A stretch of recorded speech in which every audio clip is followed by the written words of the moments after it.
Hello and welcome to my YouTube channel. This is Keeping 13 by Chloe Walsh, Part 3. Hope you enjoy. 51. Mannequins and movies. Johnny. I was going to kill my best friend. And after enduring 7 years of his antics, I was positive there wasn't a jury in the country that would convict me. Not after his latest stunt. Get out of the window before the girls come back from the bathroom. I growled for the 5th fucking time. It was no use though. My words were falling on deaf ears. Gibbsy didn't even blink in response as he stood still as a statue in the display window of Debenham's department store in Manton Point shopping centre. With his hands on his hips in a Superman pose, his jeans around his ankles, and a scantily clad mannequin's face head positioned against his dick. There are kids around, I hissed, when a lady with 2 small children cut me a dirty look as she hurried past. Come on, lad, I pleaded, spotting Shannon and Claire heading in our direction.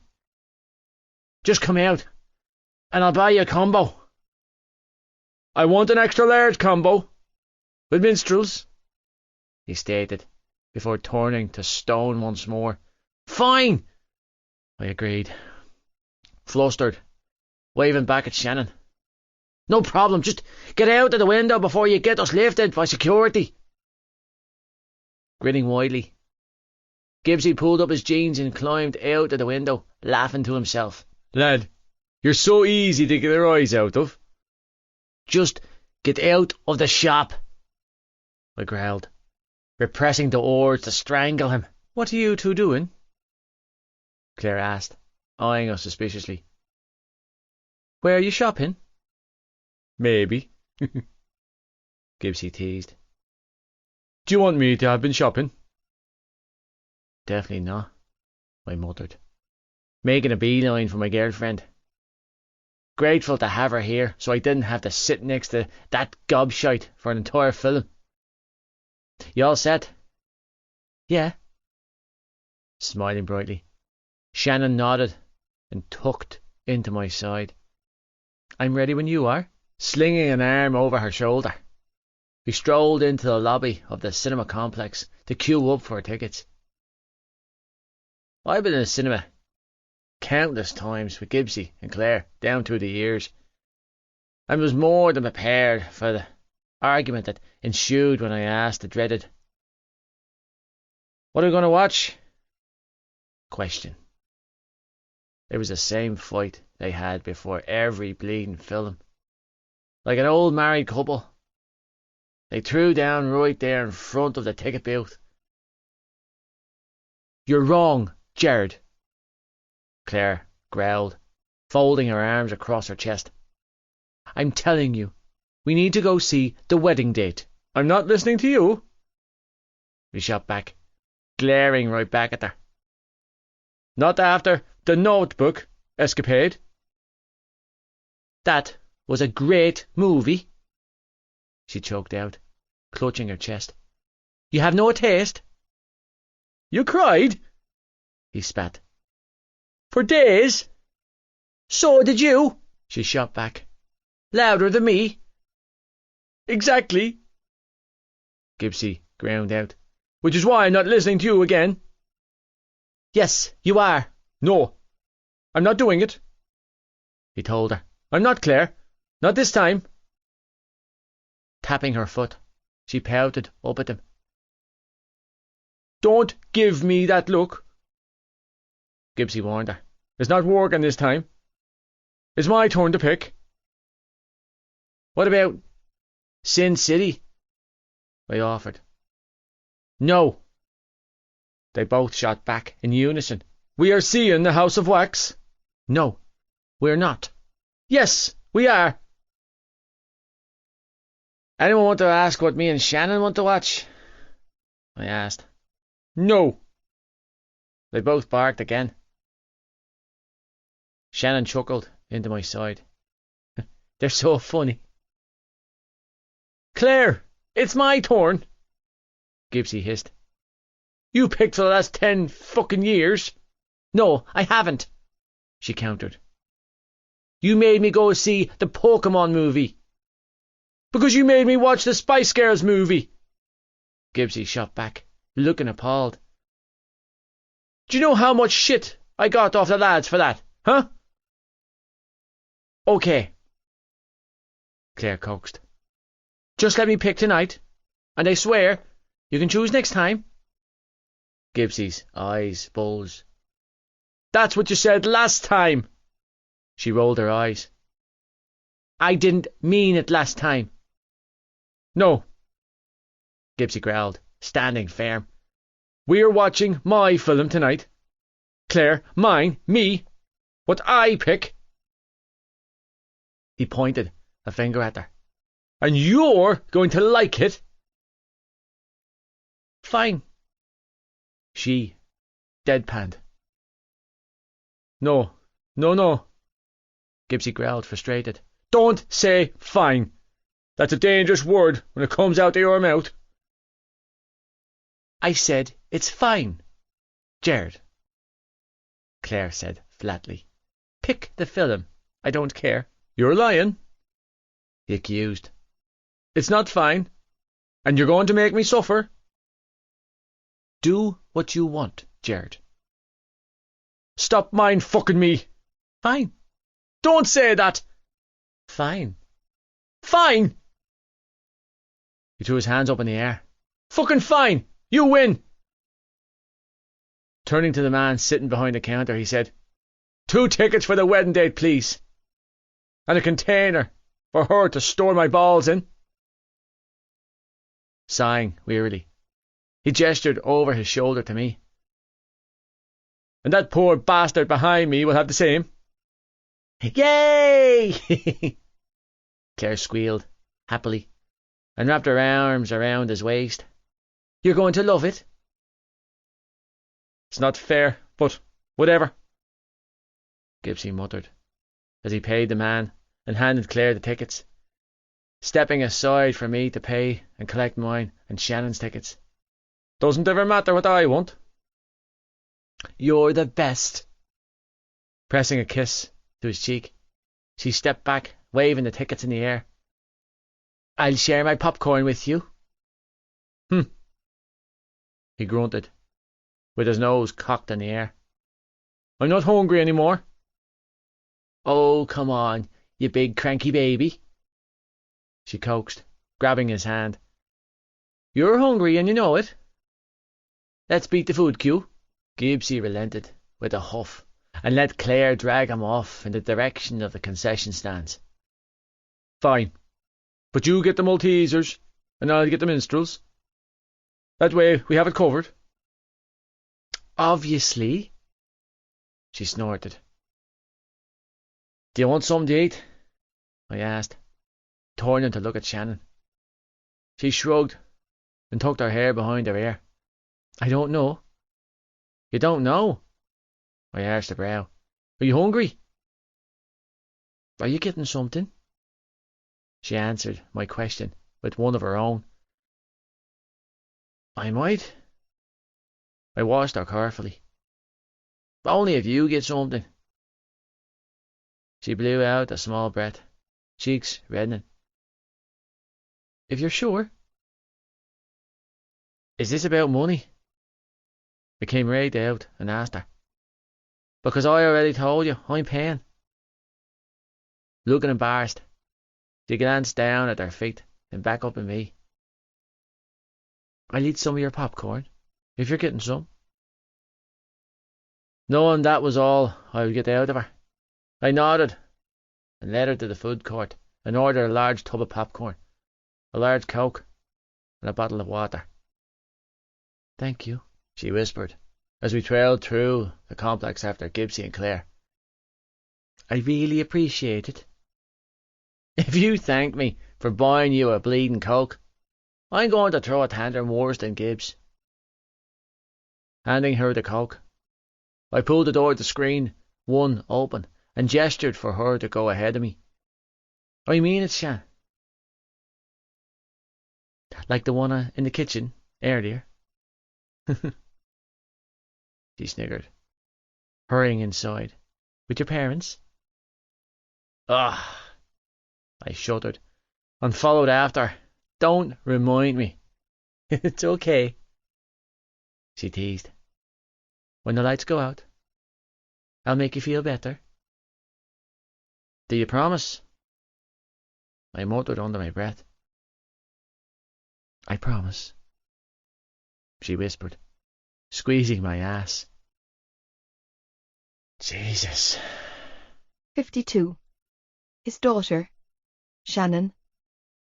We were leaving the cinema in Matten Point later that night when it happened, when I saw him.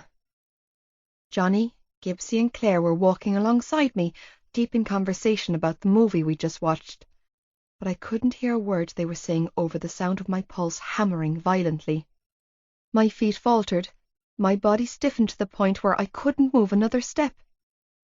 Thinking rapidly, I tried to rid my mind of the image, pretend I had imagined it, but when I looked again, it was still there. He was still there, sitting in a car 3 spots up from Johnny's Audi, with a woman. Shan, I felt Johnny squeeze my hand. You okay? I couldn't answer him, my lips weren't working. Releasing Johnny's hand, I began to back away, moving like a ghost, praying that he hadn't seen me. Shannon, Johnny called out, tone laced with concern. Baby. He was right in front of me now, hands on my cheeks, blue eyes locked on mine. What's wrong? Shaking my head, I opened my mouth to answer him, but all that came out was a puff of air. Oh no, Claire whispered, finally seeing what I was seeing. Shan, it's okay. What's okay? Johnny demanded, looking around the dimly lit car park. The fuck is going on? Gibbsy shrugged. No clue, lad. It's her dad, Claire choked out. He's over there in that black car. I need to go. I finally managed to squeeze out as I continued to stumble away. I was in full-on panic mode, and my delayed flight instinct had kicked in. I need to leave. Spinning around, I made a run for the shopping centre entrance. I need to go now. No, Shannon, don't run. Johnny's arms came around my waist, pulling me against his chest. I'm right here with you, he whispered in my ear. I won't let anything happen to you. Did he see me? Sagging weakly in his arms, I clenched my eyes shut as tears dripped down my cheeks. What if he saw me, Johnny? Doesn't matter, he coaxed, turning me around in his arms. He can't touch you. Just take me away, I whispered brokenly as I buried my face in the fabric of his hoodie. Please get me out of here. I will. I felt Johnny stiffen, and then he was pulling me closer, if that was even possible, both arms wrapped tightly around my body. I promise. My stomach churned violently, and I broke free from Johnny's hold, staggering away, clutching my stomach as the familiar taste of bile assaulted my senses. Are you going to be sick? Johnny asked, tone thick and gruff. Shan. Shaking from head to toe, I doubled over on my hands and knees and heaved violently as my stomach emptied itself on the footpath. Shh, it's okay, Johnny coaxed, pulling my ponytail out of the danger zone. Everything's fine, baby. Crouching down beside me, he continued to hold my hair and rub my back. Just breathe, Shan, nice and slow. Good job. That's it. Digging his car keys out of his pocket, he tossed them towards Gibbsy and said, Bring the car over here, lad. I'm sorry, I strangled out as I sank back on my knees and gasped for air. Don't be sorry, he said softly. Are you done? I nodded weakly. Sorry. It's okay, Shan, Johnny replied, helping me to my feet. You're fine, baby. A car pulled up beside us then, Johnny's Audi, I realised, with Gibbsy in the driver's seat and Claire sitting in the back. Leaving the engine running, Gibbsy jacked the handbrake and climbed over the seats and into the back to join Claire. Swinging open the passenger door, Johnny helped me inside and closed the door behind me before stalking off. "Oh my God!" I cried, turning to see him heading towards my father's car. "Johnny, don't!" Pushing the door open, I scrambled out. "Just leave it alone, Johnny!" I choked out, stumbling weakly after him. "Please don't do anything." Bang! I watched in a mixture of shock and horror as my boyfriend slammed his palm down on the windscreen of my father's car, hard enough that I was surprised it didn't form a crack. The impact startled both my father and the woman whose head was in his lap. Both jerked up, wide-eyed and staring. "Get out of the car," Johnny ordered, pulling on the locked driver's side handle. When my father didn't make a move to oblige, Johnny grabbed the door handle with both hands and began to pull on it violently, causing the car to shake. "Get out of the fucking car!" he roared, slamming the side of his fist on the window next to my father's head. I watched the scene unfold like a car crash, petrified but unable to look away. The woman in the car looked on in horror. I briefly wondered if she knew he was married, if she knew he was evil. My father looked enraged as he unlocked the car and shoved the door open. Johnny looked equally incensed, but he took a step back, giving my father the space required to actually obey his command and get out of the car. I shuffled closer, unsure but needing to get closer to this, needing to go to my boyfriend. "You," Johnny snarled, chest heaving, when my father stood up and faced him, "are the worst piece of shite I've ever had the misfortune of coming across, and that is saying something considering I've travelled the fucking world." They were face to face, foreheads pressing against the other like two raging bulls in a heated showdown. Fear choked me. If my father hit him, what would he do? Would he break up with me? I couldn't control any of this. I felt as weak as my mother, as useless too. "Only God fucking knows how you managed to father her," Johnny was roaring, "because I sure as shit don't understand how something so good could come from something so fucking toxic." "Who the fuck are you?" my father snarled, red-faced. "You should know me," Johnny seethed, shoving my father so hard that his back hit the side of the car with a loud bang. "I'm the rugby prick, remember?" Fisting the front of my father's shirt, Johnny reared his head back and bopped my father in the face. Blood sprayed everywhere and I flinched. "I'm your daughter's boyfriend," he continued, shoving my father against the car once more before swinging his fist and connecting with my father's jaw. "I've been dying to meet you." "Who the hell do you think you are, you little shit?" my father bellowed, spitting out a mouthful of blood. "A spoiled private school prick, that's who." "I'll tell you who I am," Johnny snarled, clearly livid, keeping my father pinned to the side of the car. "I'm the one trying to sort through a life's worth of damage you've caused her. You fucked your kids up and you don't even care. You're a fucking disease and you deserve to be put down like the dog you are." "Please don't." Terrified, I hovered near the bonnet of the car, too afraid to move any closer. "Johnny," I continued to sob over and over as tears dripped down my cheeks. "Please, just walk away." "Go back to the car, Shannon," Johnny commanded. My father turned to look at me. "Shannon." Feeling weak, I staggered backwards, shaking my head as if it could somehow stop him from talking to me. "Don't fucking look at her," Johnny roared, hitting my father again. "You keep your goddamn eyes off her." "Johnny, lad," Gibbsy called out as he jogged towards us. "You need to walk away." "Back the fuck up, Gibbs," Johnny roared. "I'm not done." Holding his hands up, Gibbsy nodded and stepped back. "Hit me back, you fucking coward," Johnny snarled. "You're so quick to put your hands on your girls. Fucking try it with me. Come on, big man, hit me. See where it'll get ya." Get out of here before I call the guards, my father roared. You jumped up prick. And say what to them? Johnny laughed in his face. You can't touch me, you serpent. He shoved him again. And your little mind games, whatever it is you do to get inside her head, it won't work on me. He shook his head and sneered. I'm fucking bulletproof. Johnny, I strangled out. Please, just take me home. Johnny shuddered and a furious growl tore through him. Here's how this is going to work, he hissed, releasing his grip on my father's shirt. You're going to get back in your car and drive far away. You're going to uphold the barring order and you're going to leave her alone.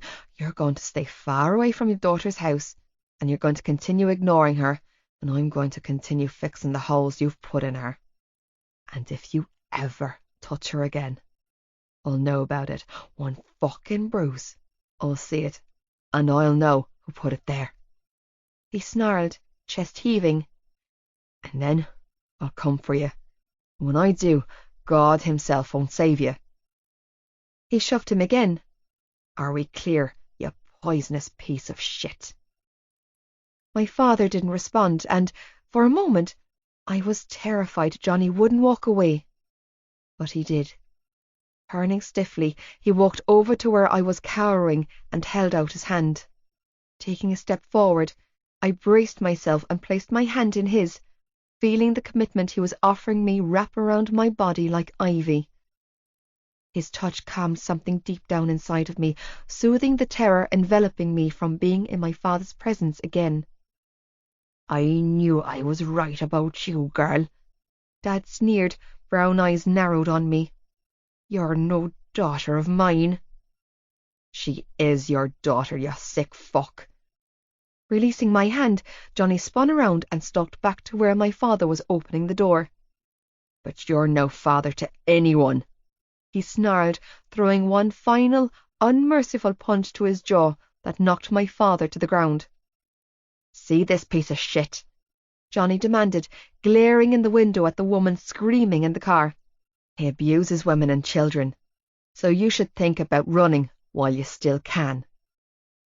Having said that, Johnny turned around and closed the space between us. You hit my dad? I croaked out, feeling numb as he wrapped his arm around my shoulders and steered me towards his car. I did, he bit out, tightening his arm around my shoulders. A lot, I whispered, knotting my fingers in the side of his hoodie. He deserved it. He did. Are you okay? Are you? I don't know. Me either. Yanking the passenger door open, Johnny bundled me inside before closing the door and rounding the driver's side. Climbing inside, he slammed his door shut and pulled on his seatbelt, jaw clenched, tension emanating from him. Good job, lad, Gibbsy said, climbing into the back seat behind Johnny and patting his shoulder. I'm proud of you for walking away. I should have killed him. Johnny seethed, glaring out the windscreen, gripping the steering wheel with bloodied knuckles. It's not enough. Are you okay, Shan? Claire asked, leaning forward to wrap her arms around me. Sniffling, I reached up and clutched her forearm. Can we just go, please? Nodding stiffly, Johnny put the car in gear and tore out of the car park, wheels screeching from the unnecessary speed. Should we call the guards? Claire asked. He's not supposed to go near you. He didn't go near her, Gibbsy replied calmly. Johnny went near him. Okay, Claire mumbled. No guards. What if he calls them on you? I strangled out, panicking. Turning to look at Johnny, I whispered, What about the academy? You won't do anything, little Shannon, Gibbsy interjected. He couldn't if he wanted to, and even if he tried, Mr. K would have it sorted in an hour, so don't even worry about it. Exactly, and Johnny's still a minor, Claire offered. He was provoked by emotions. No one would blame him. I'm right here, Johnny bit out. Stop talking over me. Sorry, lad, Gibbsy replied. We're just trying to figure this out. Exhaling heavily, Johnny ran a hand through his hair and glanced sideways at me. Are you mad at me? My breath hitched. For what? For making it worse for you, he admitted gruffly. I just... Shaking his head, he blew out another frustrated breath. It was right fucking there, and I saw red. I couldn't walk away. I knew I should, but I just couldn't. He gripped the wheel tighter. Not after what I did to you. No one's blaming you, Johnny, Claire chimed in. You did the right thing. He deserves everything he got and more, lad, Gibbsy added. I'm sorry, Shannon, Johnny said in a low tone, ignoring the others. I'm so fucking sorry, baby. My hand shot out of its own accord, gripping his forearm. He was resting on the gear stick. I love you so much, I breathed, feeling so much in this moment that I feared my heart might burst. Don't say sorry. His shoulders visibly sagged as he turned his hand over and entwined our fingers. Will you come home with me tonight? He glanced at me, blue eyes blazing with heat. Will you stay with me, so I know you're safe? Yeah. I blew out a shaky breath and nodded, knowing there was nowhere else I wanted to be than with him. I'll stay with you. My gaze was riveted to the mobile phone flashing silently on the nightstand next to the bed. Didn't dare reach over and answer it. In fact, I mentally envisioned myself climbing out of the bed and throwing it out of the window instead. When I sent that text to Joey earlier, letting him know that I was staying at Johnny's, I should have turned my phone off. I knew it was Darren trying to call me, or worse, Ma'am. I couldn't deal with them right now. Remaining motionless, I immersed myself in the sensation of my heart thrashing against my ribcage and the sound of my pulse thrumming wildly, while I desperately tried to remind myself that I was okay. For now, only for now, Shannon, he saw you, and you saw that look in his eyes. Be afraid. He's coming back for you. Stop it. A shaky breath tore from my chest then, an involuntary reaction to my anxiety as I contemplated what my future held in store for me. A deep groan came from nearby, and I quickly swung my gaze to the boy sleeping on the far side of the enormous bed, sprawled out in his jocks on top of the covers. Rolling onto my side, I pressed my cheek into my pillow and just soaked in the sight of him. Johnny? I croaked out, feeling anxious and desperate for some sort of comfort I wasn't even sure he could give me. Are you awake? Silence.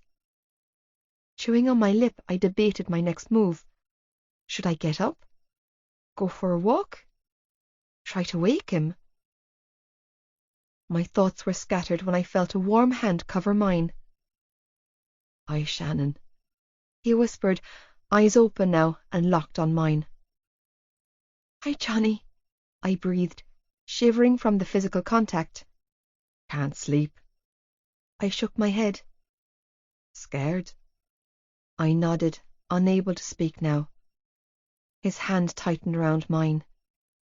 I'll keep you safe. Come here, I whispered, holding onto his hand with a death grip. I need you close. You sure? I nodded. Positive. Releasing my hand, Johnny stood up and pulled back the covers before climbing in beside me. Closer, I begged, rolling onto my side. I need you. His arm came around me, pulling my back flush against his bare chest before settling his hand against my lower belly. I'm right here, baby. His breath was hot on my neck, and then his lips were on my skin, pressing soft, hot kisses to my neck and collarbone. You are not your father's daughter, and there's no orchard in the world far enough from the tree your apple fell from. His arms tightened round me, the heat from his body cocooning me. He won't break you, because I won't let it happen. Not ever. I love you, Johnny Kavanagh, I choked out, clenching my eyes shut as I grabbed his arm and held it to my chest. Most in the world. I love you back, Shannon Lynch, he said quietly in my ear, and I felt the connection I had to him in the deepest part of my soul. Most in the world. For keeps, I breathed. He kissed my shoulder. For keeps. 53. You don't steal kids, lad. Johnny. Shannon Lynch changed me. I knew that sounded like contrite bullshit, but it was the truth. That day back in January, when I knocked her out with my ball, I'd been so fucking lost and miserable. I hadn't realised just how much until I looked into those midnight blue eyes and was met with an almost more replica of my own secrets and pain. I was hurt and scared for reasons completely different to hers. But something snapped into place for me that day. And I hadn't been the same since. She happened to me when I least expected her. I didn't want it. Wasn't willing to negotiate with the change I knew she'd bring. So I blocked her out. I kept her at arm's length. Until one day, I couldn't do it anymore. It took me some time to figure out what was happening to me, to understand the feelings thrashing through me, but once I did, once I accepted what I was feeling and set my sights on her, I was all in.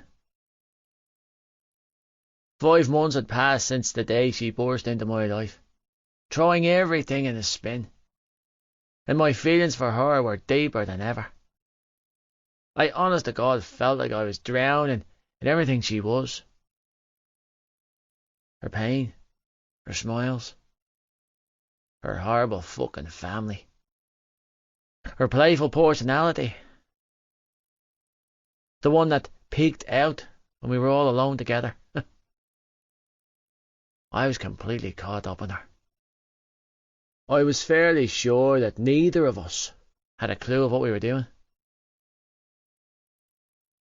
I certainly didn't. But I knew whatever it was, I had no intention of stopping. She wasn't a test I could study for, or a match I could prepare for with practice and countless hours at the gym. For the first time in my life, I was out of my element and winging my way through a relationship I wasn't entirely sure how to navigate. But the feelings she evoked from me were addictive. Fucking addictive. I was obsessed with my girlfriend. I was in so deep with her that I could hardly breathe, and still I jumped in deeper, pushed down further, wanted more, and took it, doing whatever I could to just be with her. Between her family despising me and my rigid training schedule that was back in full swing, spending time on our own together was a problem for me.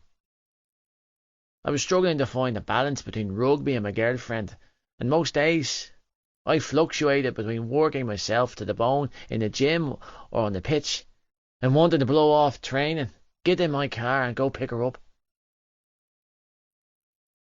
Feeling stronger than ever, I worked myself to the bone, falling back into my 5 a.m. gym sessions and working overtime to make up for precious lost time. I was throwing everything into building myself back up in time, hungry to recapture and retain my position. She never complained about how much I trained or how often I went to the gym. She just encouraged me, give me a steady flow of silent support that was more comforting than anything else, while continuously telling me that she believed in me. You can do it, Johnny. I know you can.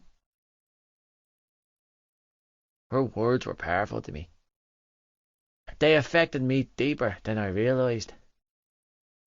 Those small affirmations helped me drag my arse out of the bed each morning. My body screamed out in protest.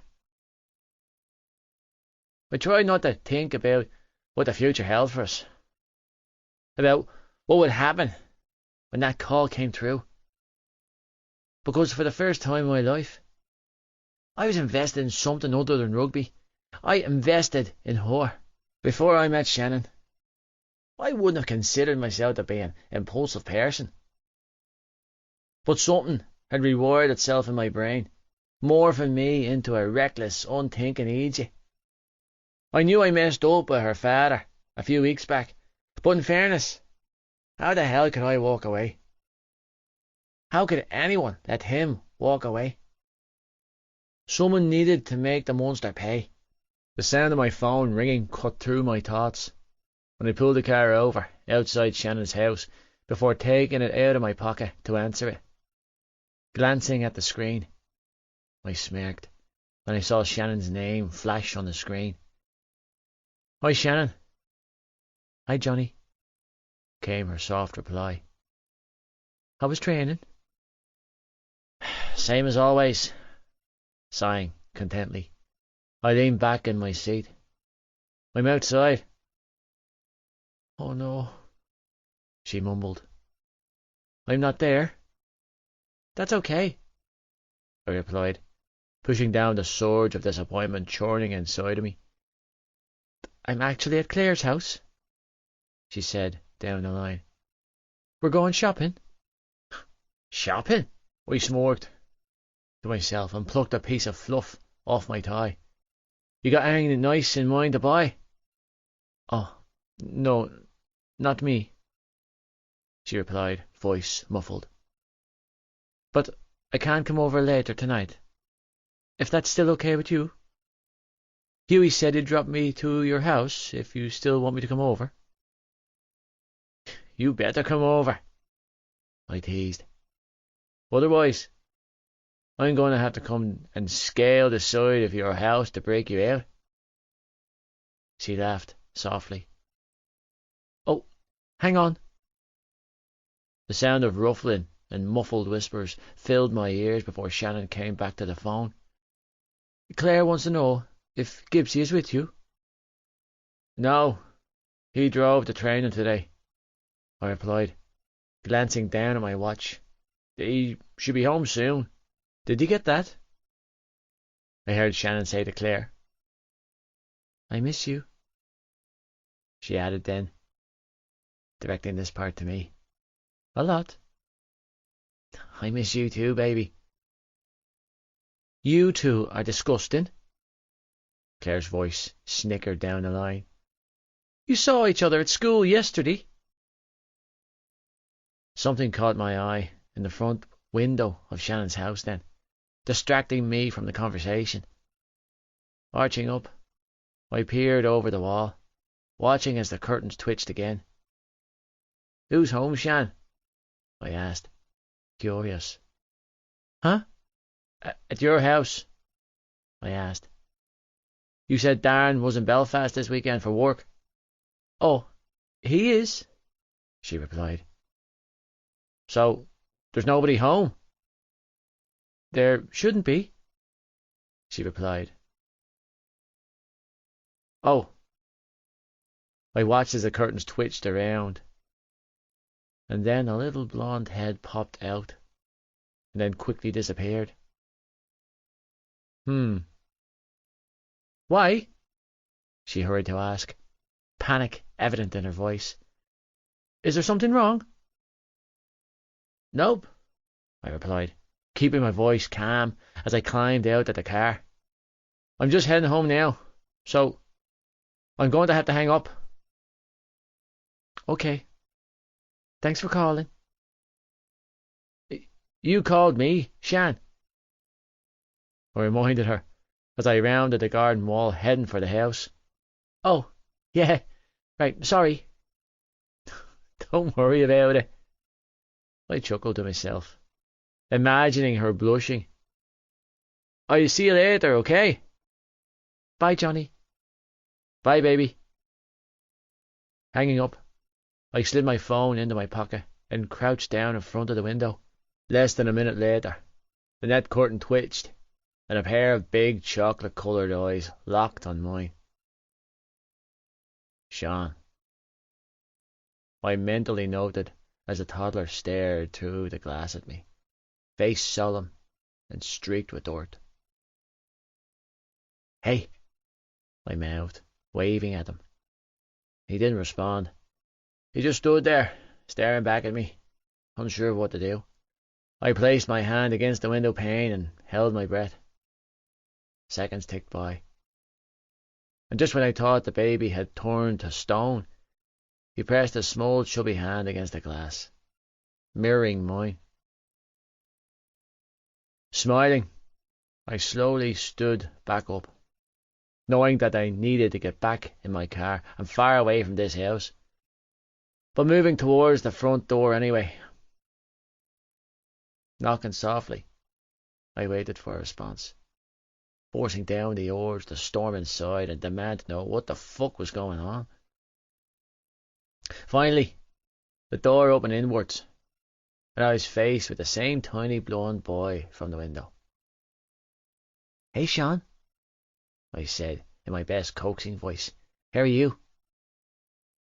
Another boy, no more than 11 or 12, rushed towards us then, intercepting the toddler and sweeping him into his arms, swinging around.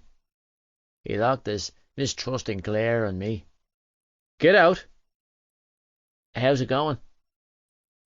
I heard myself say as I retreated a couple of steps. "I'm Johnny." "Yeah? Well, fuck off, Johnny." Jaw ticking.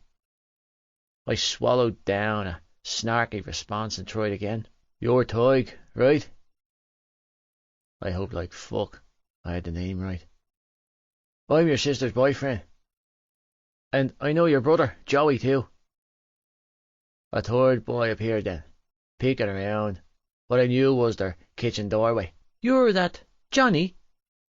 he asked, in a small, hopeful voice. "Shannon really likes you." "Don't talk to him, Ollie," Tag said coldly. He turned his hard stare on me and hissed, "Leave." I wasn't leaving. I couldn't. "Where's your mother?" I asked. "Mind your fucking business," Tag spat. Christ, this kid was almost as feral as Joey. "Where's Joey?" No answer. "Are you guys home alone?" With a scathing glare, Tag moved to swing the door shut on me. I reached out and stopped it from closing. "You can tell me where she is," I said calmly. "Or you can tell the guard Joey had to go to a match." The middle one spilled his guts and said, "Mammy was supposed to drop us to Nanny's, but she's still in bed, and she won't wake up." "Jesus fucking Christ, Ollie," Tag roared. "What are you trying to do to us?" "He asked," Ollie replied, lip wobbling. "And you just tell him our business?" Tag snapped. "You know better." The middle one hung his head and sniffled. "I'm sorry." "If you call the guards on us, I'll make you pay," Tag hissed, turning to glare up at me. "I'm dangerous." I bit down on my lip to stop myself from smiling. "I believe you," I told him, keeping my expression sober. "You're a big lad for your age." "Yeah, I'm 12, he growled, puffing out his chest. "I can take you." I nodded solemnly. "Definitely." "He talks funny," Ollie said then. "Why do you talk funny?" "That's because he's a dub," Tag sneered, giving me a scathing look. "Everyone knows Cork is the real capital of Ireland." Was he picking a fight with me over my birthplace? Jesus. "So, what time's Joey due back from his match?" I asked, trying for nonchalance, as I leaned against the door frame. "A few hours," Ollie said, forthcoming. But if he's working afterwards, then he'll be really, really late. Damn it, Ollie, Tag shook his head in resignation. You can't keep anything to yourself. I'm just answering his question, Ollie huffed. Do you guys have dinner yet? I asked, smiling at Sean, who was staring up at me, wide-eyed. Are you hungry? We're fine, Tag growled. I'm hungry, Ollie piped up. And we didn't have dinner because we don't know about the cooker. My heart cracked in my chest, but I masked it with a small laugh. Yeah, same here, I told him, trying to put them at ease. I don't know much about cookers either. Joey cooks, Ollie offered. Shannon too? Smiling, I nodded. Yeah, Shannon's a great cook. His eyes widened. Have you tried her spaghetti? It's my favourite. Not yet, I replied. I must ask her to make it for me sometime. You should, Ollie agreed. It's really good. Hey, you know what I really like? I said. McDonald's. Their eyes widened, and I hurried to say, do you want to go? The fuck are you doing, Johnny? With you? Ollie asked, eyes wide. Say no, asshole. Say fucking no. Yeah, I replied. No? Tag piped up, sounding reluctantly excited. You're going to jail, Cap. Yeah, I choked out. Why not? 3 hours. 1 trip to the playground, and 2 food runs to McDonald's later. And I was bleeding exhausted. Panic-stricken, I pulled onto Gibbsy Street, knowing that I needed some backup and some life advice. Lads, wait in the car, okay? I coaxed, glancing back at the 3 blonde heads in the back of my Audi. Ollie and Sean were stuffing their faces with bags of sweets. Tag was slurping down a slushie. Empty Happy Meal boxes were scattered all over the floor of my car, and I was praying these kids didn't have allergies because I loaded them up on more shite than I dared to think about. I'm just picking up my buddy. Can I drive now? Tag asked, unbuckling his seatbelt and moving to climb through the seats. We're on a cul-de-sac. No, I shot back. I already told you. Huffing, he sat back down and took a sip from his straw. You suck. You cheeky little fucker. Just wait here, I muttered, climbing out of the car before I strangled my girlfriend's baby brother. What did you do? Gibbsy asked, watching me from his front door as I hurried up the garden path towards him. Johnny! Oh, I'm in trouble, I strangled out when I reached him. Big trouble. I know, Gibbsy replied, eyeing me with suspicion. I can tell by your face. What the hell did you do? I took them. I choked out, pointing at my car. You took what, Johnny? Gibbsy asked, warily. Swallowing down a groan, I grabbed his arm and dragged him down the path towards my car. Then I strangled out, pointing to the 3 blonde boys looking out at us. You took them? Gibbsy deadpanned. You just went ahead and took some kids? You weren't there. Exhaling a furious growl, I ran my hand through my hair and hissed. You didn't see what I saw, so don't fucking judge me. Don't judge you? Gibbsy spluttered, eyes wide. Lad, you stole some fucking kids. His voice rose, turning all pitchy, as he continued to rant. "And you brought them here, to my house, making me an accomplice." "I didn't steal them," I growled. "I took them. Steal, take, it's all the same, Johnny," he snapped. "They're not the product of your fucked up dick. Therefore, you have no business taking them anywhere." He stepped around me and peered through the window. "What's wrong with that one?" he asked, pointing at Sean. "Why is he eating his fingers?" "I don't know.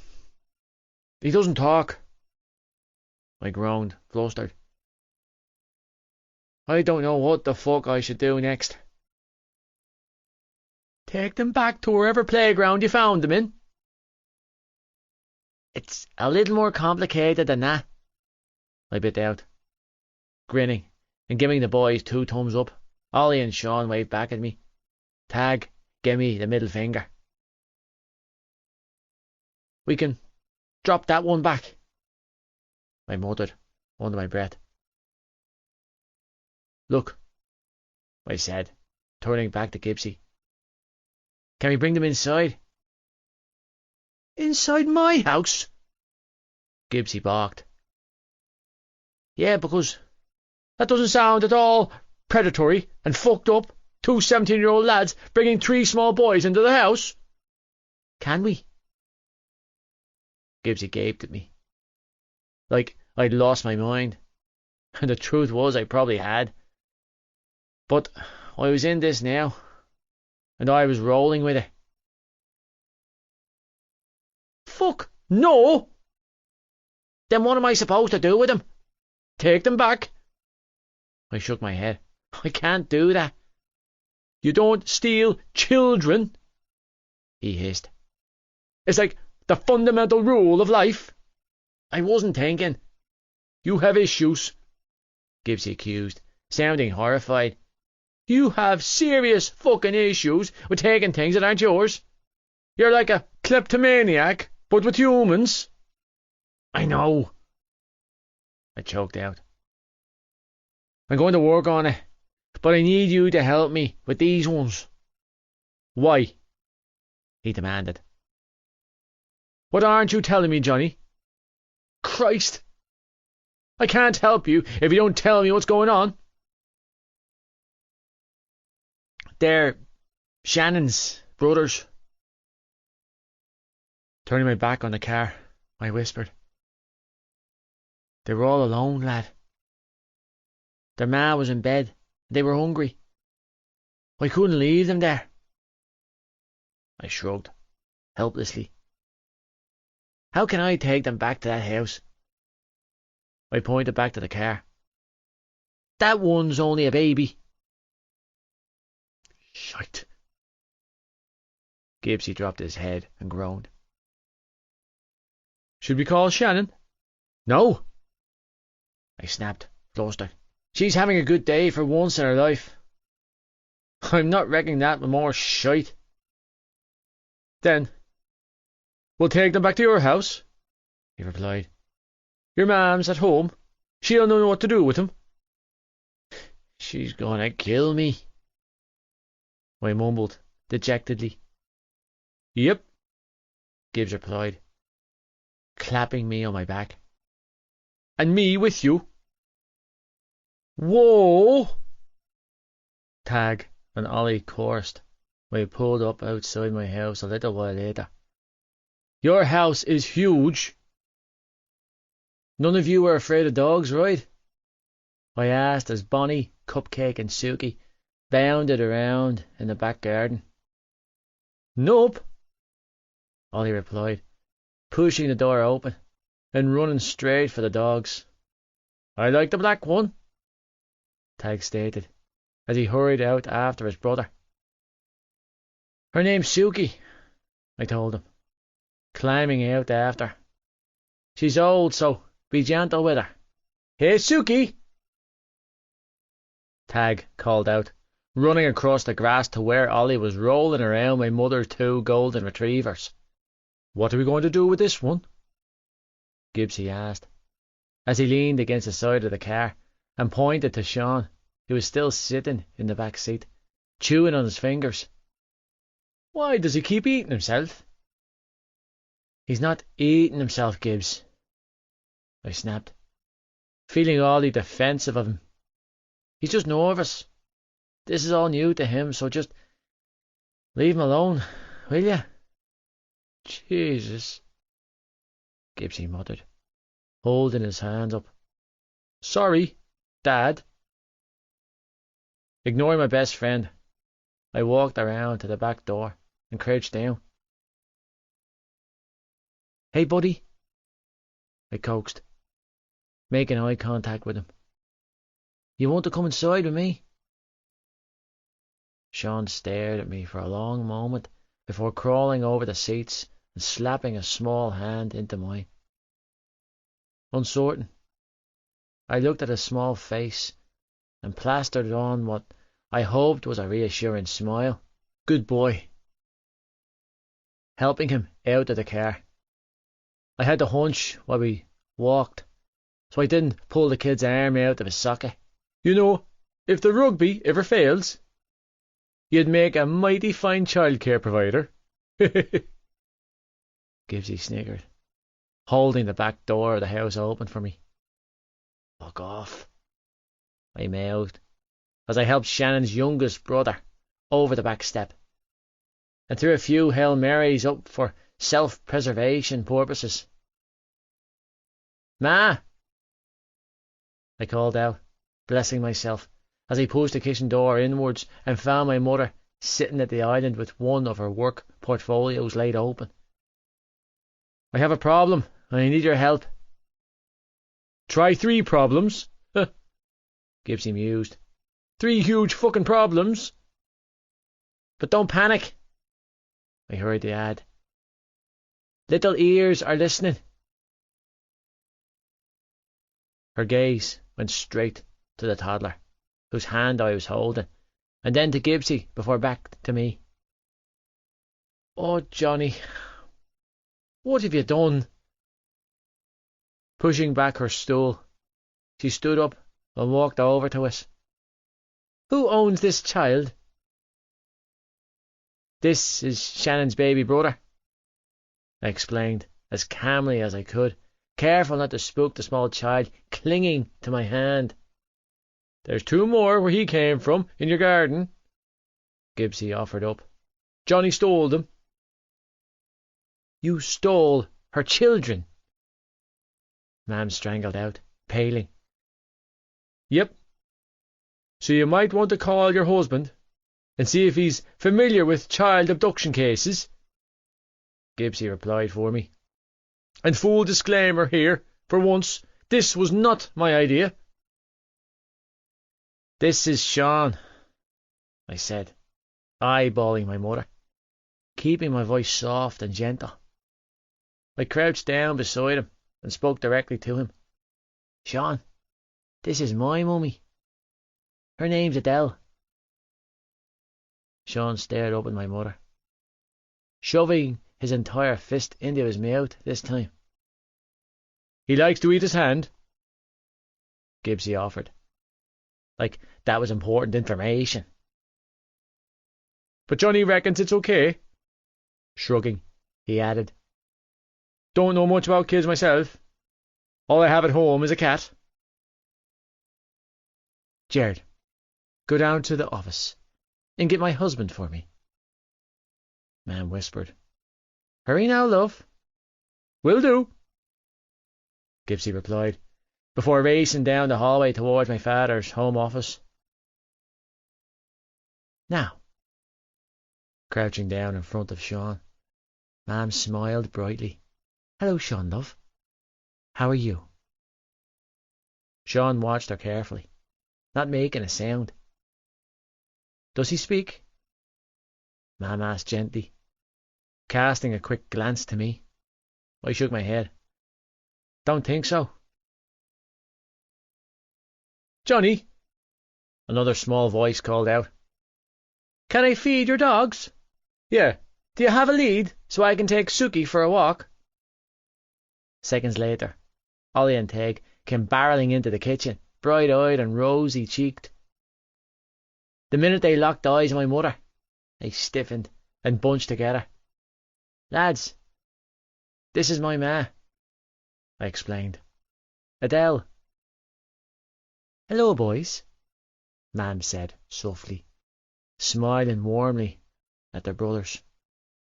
"Ma, these are Shannon's brothers, Ollie and Teg." I made the introductions from where I was still crouched next to Sean, who was squeezing my hand tightly in his. "It's okay, buddy," I whispered in his ear. "You're safe." "Hi, Dolly," Ollie said shyly. "God, Ollie, he said her name is Adele," Tag grumbled. "Not Delly." "That's okay," Mam chuckled, rising up. "My God, you're the spitting image of your brother," she added, smiling at Teg. Teg watched her carefully. "Which brother?" "Joey," Mam replied. His eyes widened. "You know Joey?" Mam nodded. "I do. He's a lovely boy." Teg frowned. "Are you sure you know Joey?" Mam chuckled again. "So, you like Suki?" The hardness in his eyes softened. "She's okay." "Her voice is funny too," Ollie announced. "Isn't it, Tag? Her voice is stranger than Johnny's." "She's from Dublin," Teg groaned, looking embarrassed. "God, Ollie." "And what about you, Ollie?" Mam turned her smile on the middle one. "Do you like Bonnie and Cupcake?" "I love them," he told her, beaming. "They're so big. I want a dog, like so much, but we're not allowed to have one because of when my dad got the last." "Ollie," Tag said in a warning tone. "Quiet." Ollie snapped his mouth shut and blushed. "What's this about you kidnapping the Lynch children?" My father chuckled as he strolled into the kitchen, looking amused. However, the moment his eyes landed on the three boys standing next to me, his smile vanished. "Oh dear." The moment he stepped into the room, the atmosphere changed, and the boys seemed to go on high alert.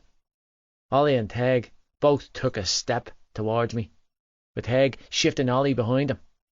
Sean turned into my chest and wrapped his little arms around my neck, clinging to me. Tears filled my mother's eyes, and she covered her mouth with her hand. "Oh, Lord." "Don't cry, Ma," I mouthed, as I carefully wrapped my arms around Sean's tiny body and lifted him up. "You're okay, buddy," I coaxed, nodding as he tucked his face into my neck and cupped my cheek with his drool-covered fingers. Men, I realised. They were fucking terrified of grown men. Gibbsy and I weren't as much of a threat to them because we were the same age as Joey, who all these children seemed to adore, Shannon included. Disgust filled my body at a rapid rate, making it hard to function. "Lads," I said, dragging myself back to the present. "This is my dad, John." I looked to my mother for help, but she looked just as stumped as I was. "He's a—" I scrambled for the words I needed to put these kids at ease. Clearing my throat, I added,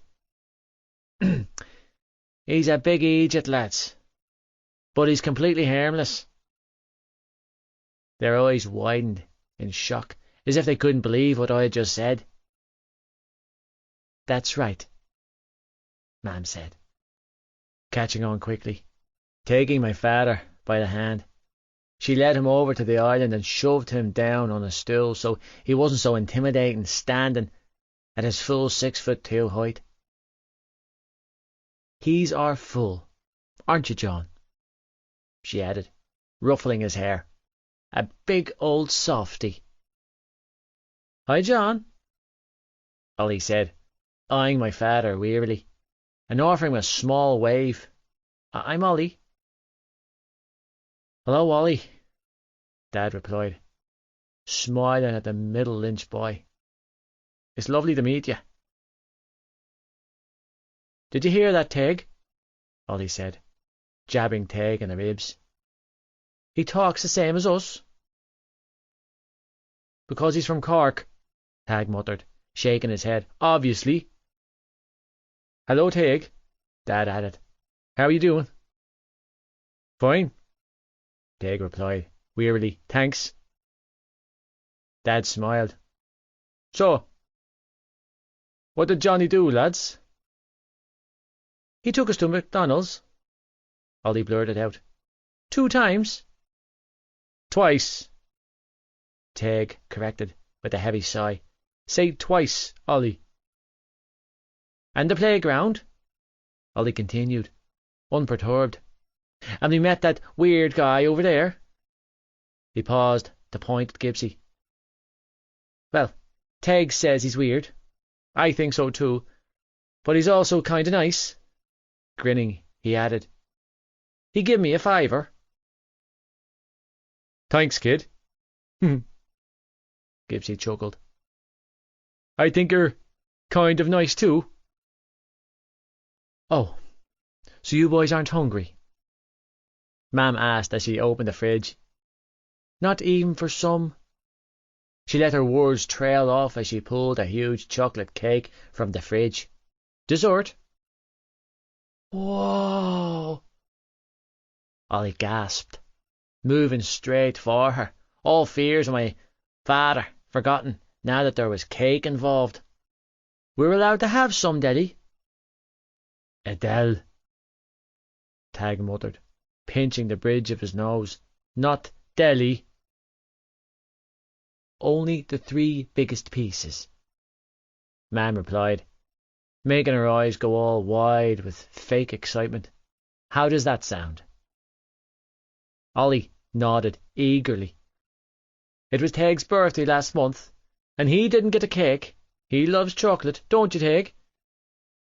It's okay, Teg mumbled, edging closer. I guess.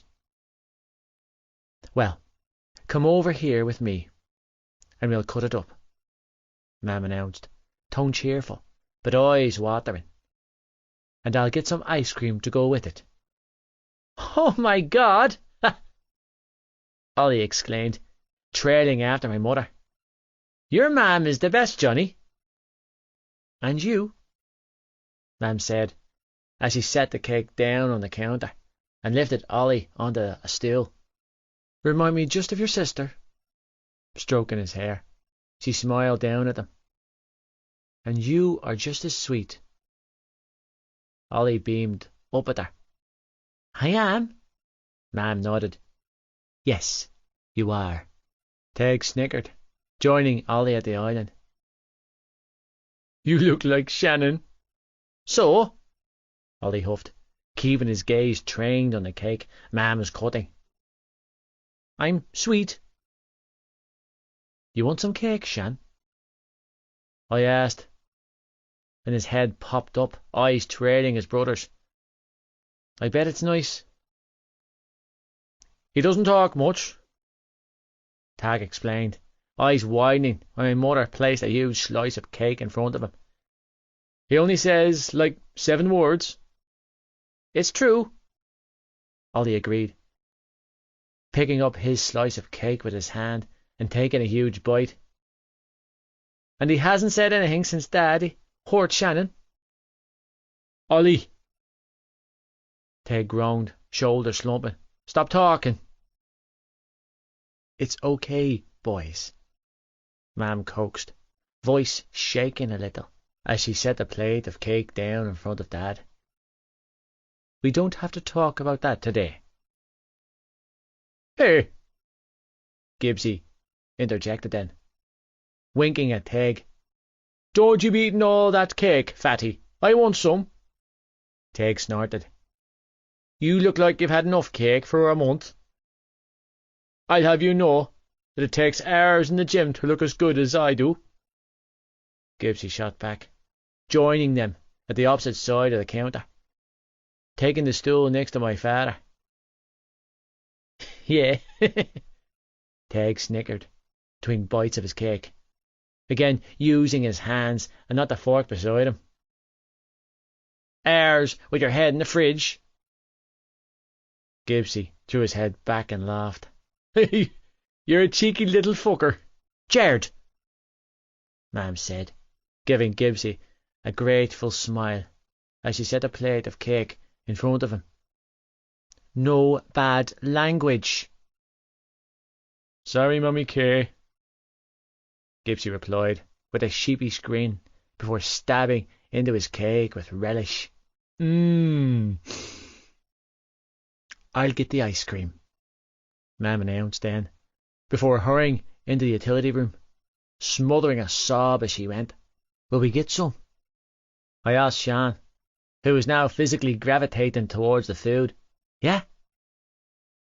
Sean nodded and wiggled in my arms. I took it as a signal to put him down, and the minute I did, he scooted towards his brothers, trying and failing to climb up. Both of his brothers ignored him, entirely too focused on their own cake as they scoffed it down. Giving up and getting their attention, he moved around the island, stopping at my father's legs. I watched as he seemed to hesitate before reaching up and tugging on the leg of his pants.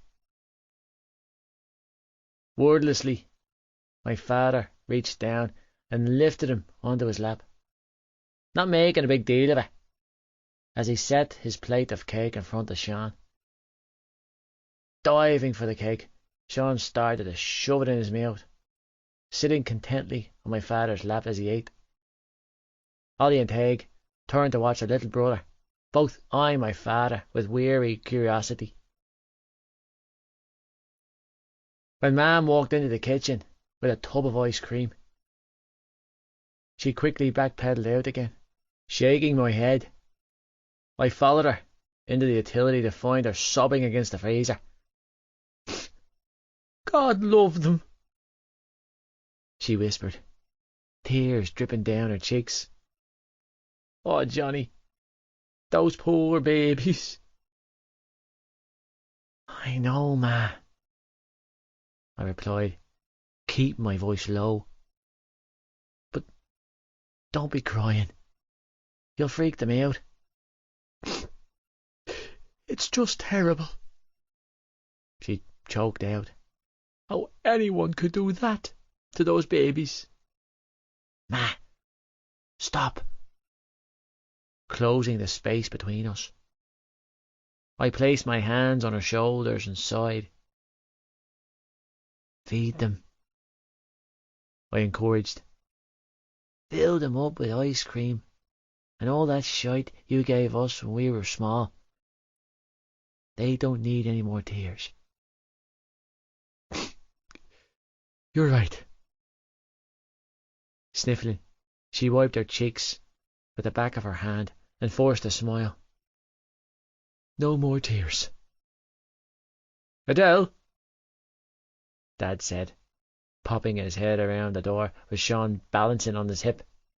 We need to talk. I know, John. No. He shook his head and gave my mother a meaningful look as Sean pulled on his tie. We need to talk now, sweetheart. This is bullshit, I snarled, pacing my father's study like a deranged lunatic. I'm not bringing them back there, Dad. We don't have a choice, Johnny, Dad replied wearily. We have to return them, preferably before their mother realises that they're gone. That family is in a dire need of an intervention. Mam choked out. I don't know what's wrong with the world, but I can't understand how they're just left in that home with her, or how that man is walking around scot-free. Calm down, sweetheart, Dad coaxed, rubbing her arm. It's not fair, John. She strangled out. I can't bear it. No, it's not fair, Dad agreed. But you can't be getting yourself worked up over it. Look at them, John. Stalking over to the window, she pointed outside where Gibbsy was rolling around on the lawn with the 3 boys. Look at them. I see them, Adele, Dad replied calmly. I see everything you're seeing, sweetheart. If you see them, then how can you possibly expect me to send them back? Mam hissed. Something has to be done. Better has to be done for those children. They're just kids. They don't understand. And they don't deserve this. And Shannon? Mam's expression caved. He saw John. She pointed a shaky finger at me. Our son recognized it from the very beginning. He might not have understood what he was seeing, but he heard the cry for help. He heard her, and he unravelled a darkness no child should be exposed to. I know, Dad replied, giving her a meaningful look. But right now, we don't have a legal leg to stand on. Do you want your son to be arrested, sweetheart? Because that's exactly what'll happen if we don't do this the right way. Then when? Mom choked out. When, John? When what, Ma? I asked, watching her carefully. Mam opened her mouth to respond, but my father got there first. Adele. He shook his head in warning. This isn't the conversation I want to have in front of our son. Do what? The right way? I asked, suspicious. What's going on here? Don't ask questions, my father said. I promise you, you don't need to know. Of course I need to know, Dad. No, Johnny, you don't, he snapped. You need to trust me and not ask questions. I can't do it. Mam choked out, dropping her head in her hands. I can't send them back there. Johnny, I need you to text their brother, Dad instructed. Ask Joey to come over here. What? My brows furrowed. Now? Dad nodded. Now? Why Joey? Because he's over 18 and the least likely to have you arrested. Dad shot back. Fuck. I muttered. Yes, Dad offered. Fuck indeed, son. But Dad, I don't think they should go back there. Do what I say, Dad ordered. I've never guided you wrong before, and I don't have plans on starting. So just trust me and text their brother. Frustrated, I dragged my phone out of my pocket and sighed dejectedly. What do you want me to say? Tell him the truth, Dad commanded. Tell him exactly what you told us, and ask him to come pick them up. No. Mam shook her head. Please, John. Trust me, Dad bit out. This is the only way, Adele. Sniffling, Mam nodded. Text Joey, love. Panicked, I pulled my phone out and sent a text to the one person I hoped wouldn't have me arrested. Jay. Yeah, so, strange thing happened today. Joey the Hoiler. Why are you texting me? Jay. Because I took your brothers and they're at my house. Joey the Hoiler. Why? Jay. I don't know. Joey the Hoiler. Do you plan on giving them back? Jay. I guess. Joey the Hoiler. You're really fucked up, Cavita. Jay. I know. Joey the Hoiler. I'm on my way. Done. I muttered, sliding my phone back into my pocket. He's on his way. Thank you, Dad said with a sigh.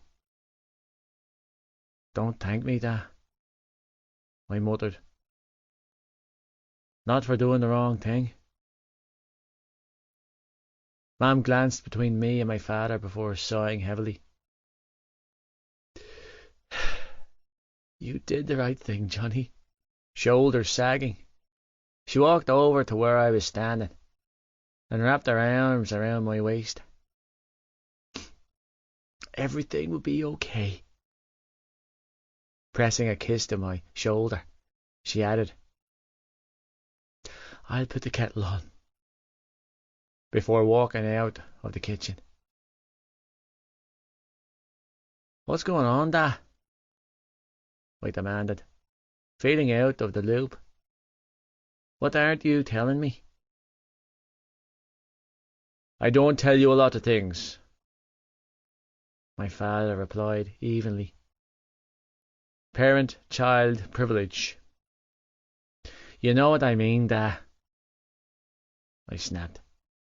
If you know something to do with Shannon and you're not telling me, I'm going to lose it. Nothing about Shannon, Dad told me. Then what's going on with you and Mom? What did all that mean? My father sighed. Johnny, you really don't need to know. I want to know, I countered hotly. But you don't need to know, he shot back with an air of finality in his tone. Because what your mother and I talk about is private. Are you fighting? I asked, at a complete fucking loss. Over the Lynches?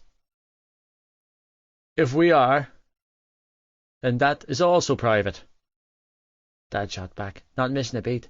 Respect that. Jaw ticking, I swallowed down a snarky response and nodded stiffly. Good man, he said, pulling his car keys out of his pocket. Now, I need to go and make a few calls and see if I can keep you out of prison, at least until you turn 18. He turned and walked for the door, only to halt and spin back around. I forgot to ask you how training went. Fine. And Coach Dennehy, he pushed. Any word yet? No. Can we talk about it later? I said instead. My head's wrecked. Of course. Giving me a wink, he said. Colourful family you've gotten yourself attached to, son. Like you can talk, I shot back accusingly, thinking about my mother's side of the fence. Don't remind me, Dad muttered. See you later.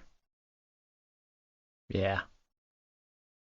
I frowned after her, wondering what the hell he was up to. I'll see ya. 54. Pound Shop Razors, Shannon.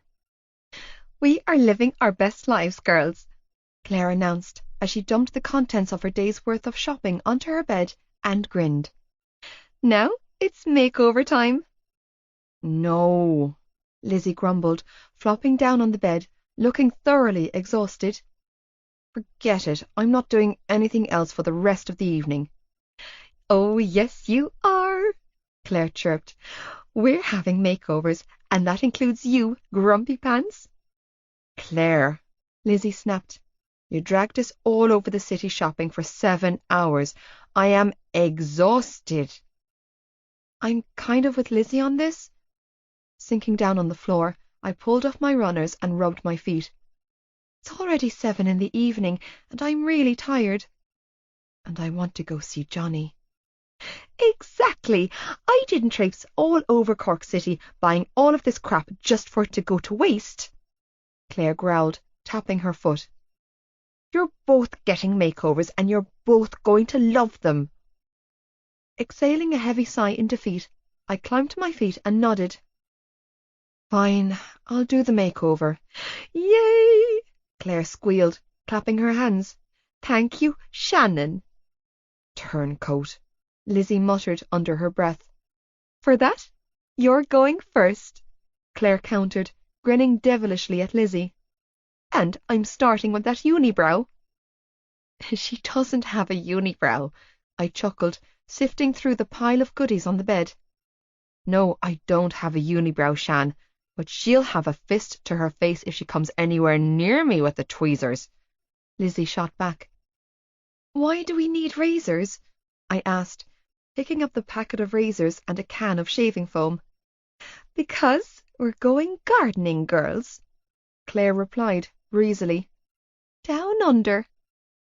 You come anywhere near my vagina with a razor and I'll stab you, Lizzie warned. I'm not even joking. Fine, Claire countered. You're such a beast you'd need the whole packet to tame you. Lizzie rolled her eyes and gave Claire the finger. Yeah. I eyed the packet of razors warily. I'm not sure this is such a good idea.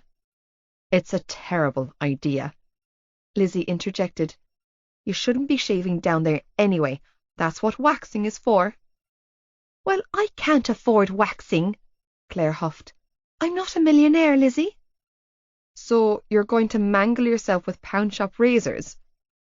They cost €2, Claire countered. From the pound shop, Lizzie added sarcastically. Why are you trying to ruin this for me?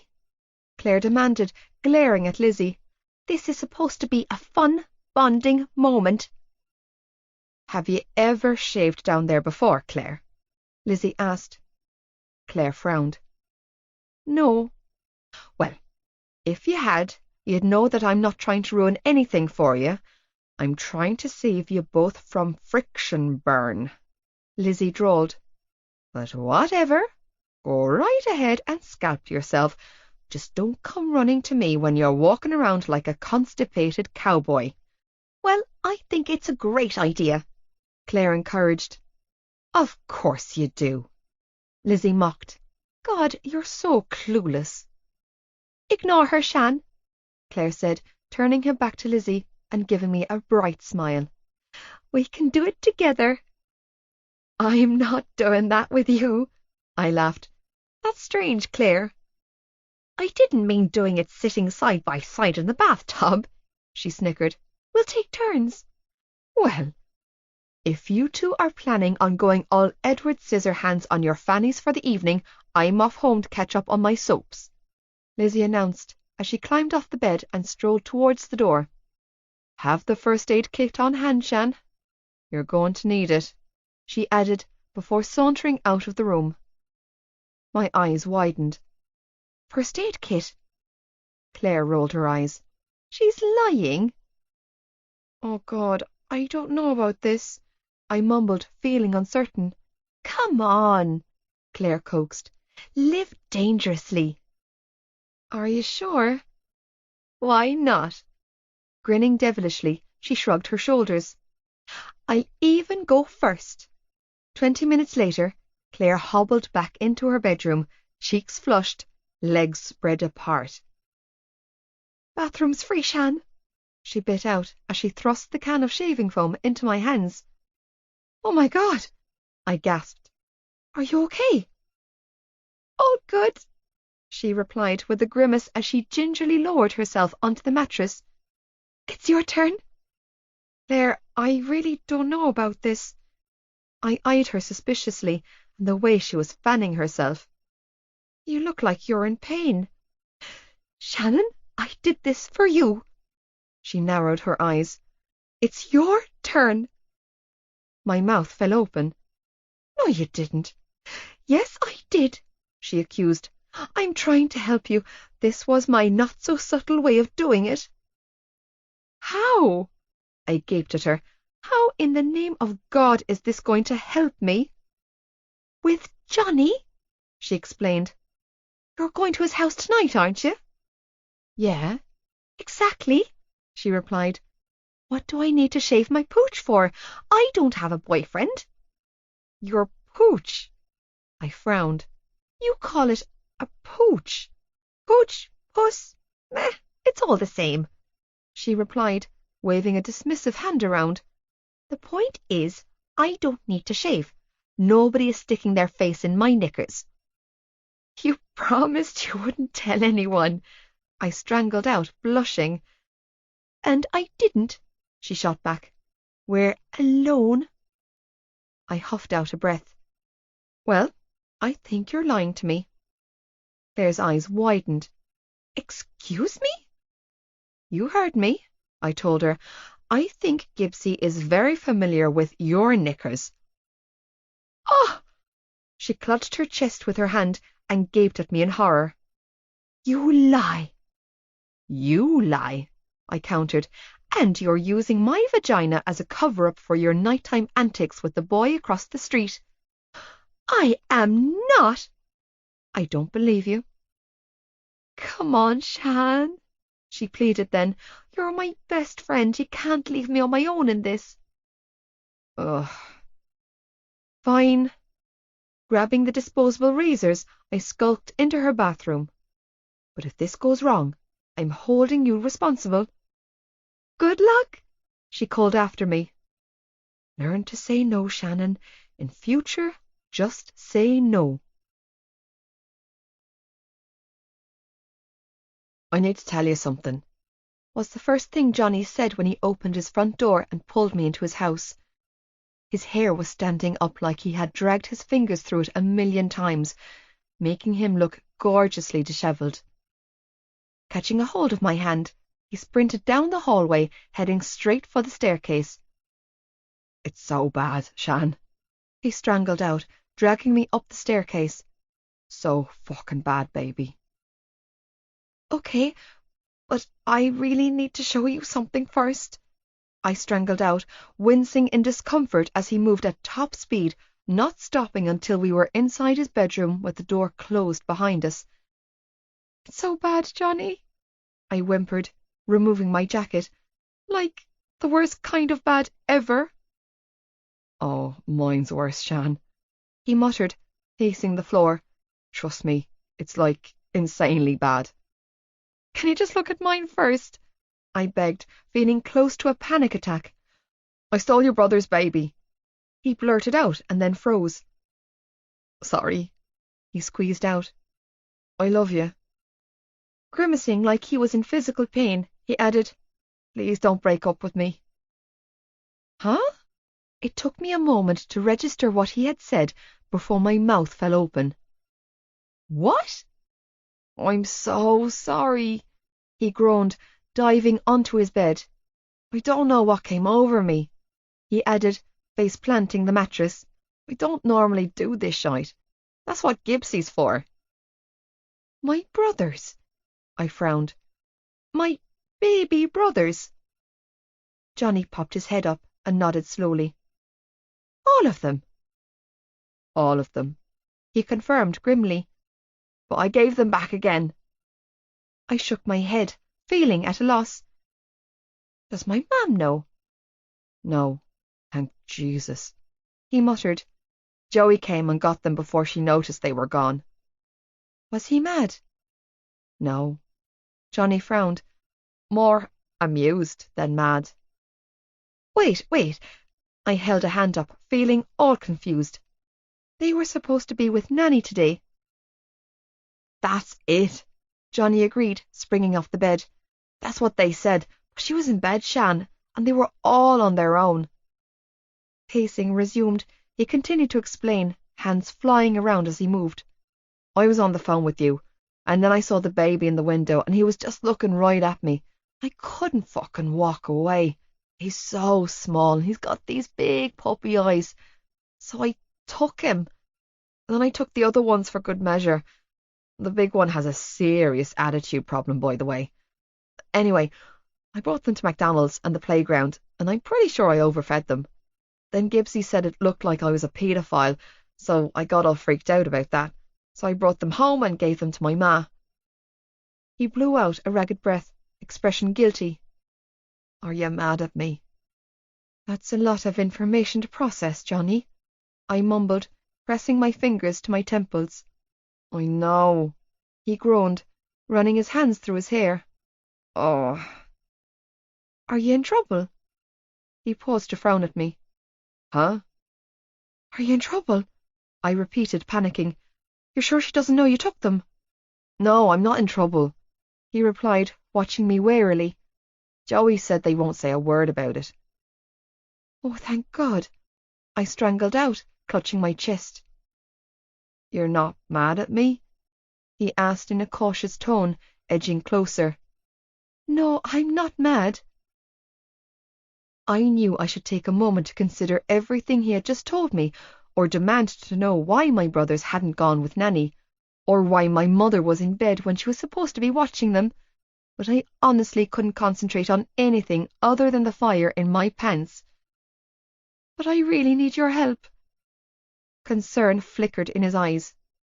Shite, Shan, what's up? I'm going to have to show you, I choked out, flustered, as I kicked off my runners and unbuttoned my jeans. Whoa, stop, Johnny warned, holding a hand out. What are you doing? I didn't stop. Dragging in a humiliated breath, I shoved my jeans down and cried out, Save me! What the fuck did you do to yourself? Johnny strangled out, eyes wide. I shaved, I choked out. He gaped at me. Everything. Everything, I sobbed, flailing my hands aimlessly. There was blood everywhere. There was, Johnny croaked out, looking horrified. Jesus Christ. Am I having some sort of sensitive skin reaction? I asked, kicking out of my jeans in full panic mode. There's a lot of nicks, Johnny. I glanced down and whimpered. Help me. Baby. He held his hands up. I've a dick. I am clueless right now.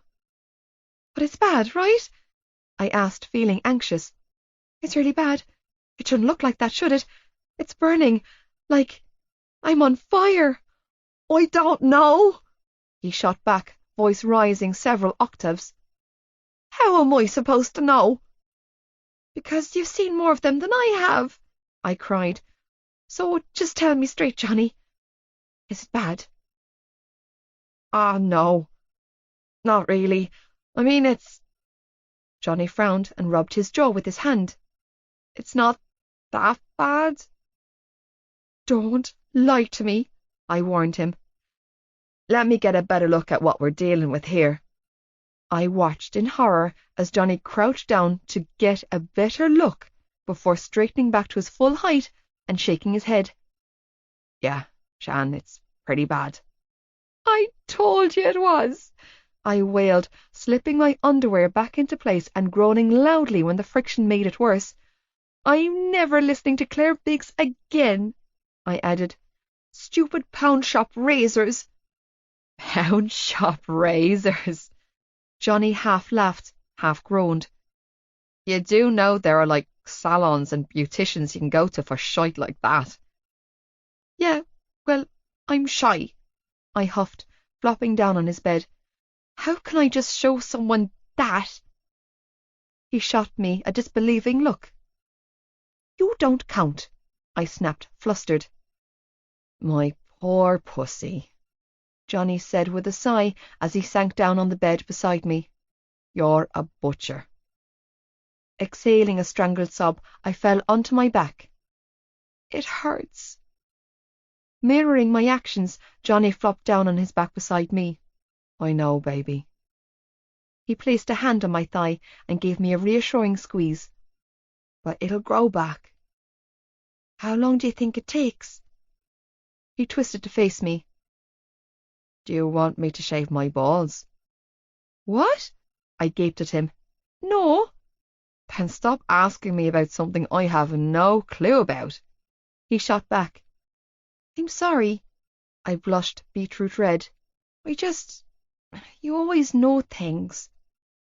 Whimpering in sheer distress, I twisted onto my stomach and buried my head in the plush duvet that smelled like that washing detergent his mother always used, and Johnny. I'm so embarrassed. I paused to gasp for air and then wailed, It burns, and now it's ugly. No, it's not. I felt his hand smooth over the back of my knickers. And I'm hard as rock for you right now. I don't know how you could be, I replied with an anguished wail. It's hideous. Groaning at the realization of what I'd done to my poor body, not to mention the prickling sensation between my legs as my underwear played havoc with my tender flesh, I whispered, I don't know how I'm going to put my jeans back on. Grimacing, I added, or look you in the eye again. No pants sounds good to me. He laughed, hand still roaming over my ass. Come on, Shan. Just look at me. I shook my head. I can't. Yes, you can. He coaxed, trailing his fingers up my sides. If you don't turn around and look at me, I'm going to tickle you. Twisting onto my side, I peeked up at him. Hi. So? Leaning down, he pressed his lips against mine. Care to explain why you shaved? I squirmed in shame. I don't know. He waggled his brows. Big plans? Oh. I moved to bury my face back in the duvet, but Johnny captured my lips with his before I could. I got an awful roasting from the sun when I was on tour last summer, he said, brushing his nose against mine. I still have some aloe vera in my bathroom. He kissed me again. It'll help cool it down. Mortified, I exhaled a shaky breath and nodded. Thanks. You're welcome. Pressing a kiss to the tip of my nose, Johnny climbed off the bed and strolled into his bathroom, returning a moment later with a small bottle of ointment. Unscrewing the cap, he climbed onto the bed and handed it to me before moving for my knickers. What are you doing? I choked out, lifting my hips when he pulled my underwear down my legs. Johnny? I'm saving you, he replied with a smirk. Remember the whole, save me, Johnny, please, save me, comments? Yeah, but... Taking the bottle from my hands, he poured a dollop of aloe vera on his fingers and dropped his hand. Oh my God, I whimpered in relief when the cool gel numbed out the fire. That's amazing. Moving further down the bed, Johnny leaned over my hip and gently blew against my bare skin. My breath hitched in my throat, and I had to lock my muscles into place to stop my hips from bucking upwards. Looking up at me through hooded lashes, he continued to blow cold air on my tender flesh. Enough? He asked in a gruff tone before pressing a small kiss to my flesh. Or more? Breathing hard, I sat straight up and fisted his t-shirt. Take it off. His blue eyes were blazing with heat as he reached over his shoulder and pulled his shirt off. Exhaling shakily, I raised my arms over my head, never taking my eyes off his. Now mine. Without a word, Johnny leaned forward and whipped my shirt over my head with effortless ease before reaching around me to unhook my bra. It was almost frightening how quickly he could unsnap a bra clasp. but as he slid the straps down my shoulders and tossed my bra on his bedroom floor, I couldn't find it in me to care. Falling onto my back, I dragged him down with me, fingers digging into the hard muscles of his back. Johnny obliged, pressing his weight down on me as I let my legs fall open to welcome him. He looked good in my bed. Clamping his hands on my thighs, he dragged my body closer, groaning loudly when we connected. On your back, he added, hovering above me, with me between your legs, before sealing his lips to mine. Moaning, I closed my eyes and wrapped my arms around his neck, rubbing my body against his. Everything about this boy felt good and real and right.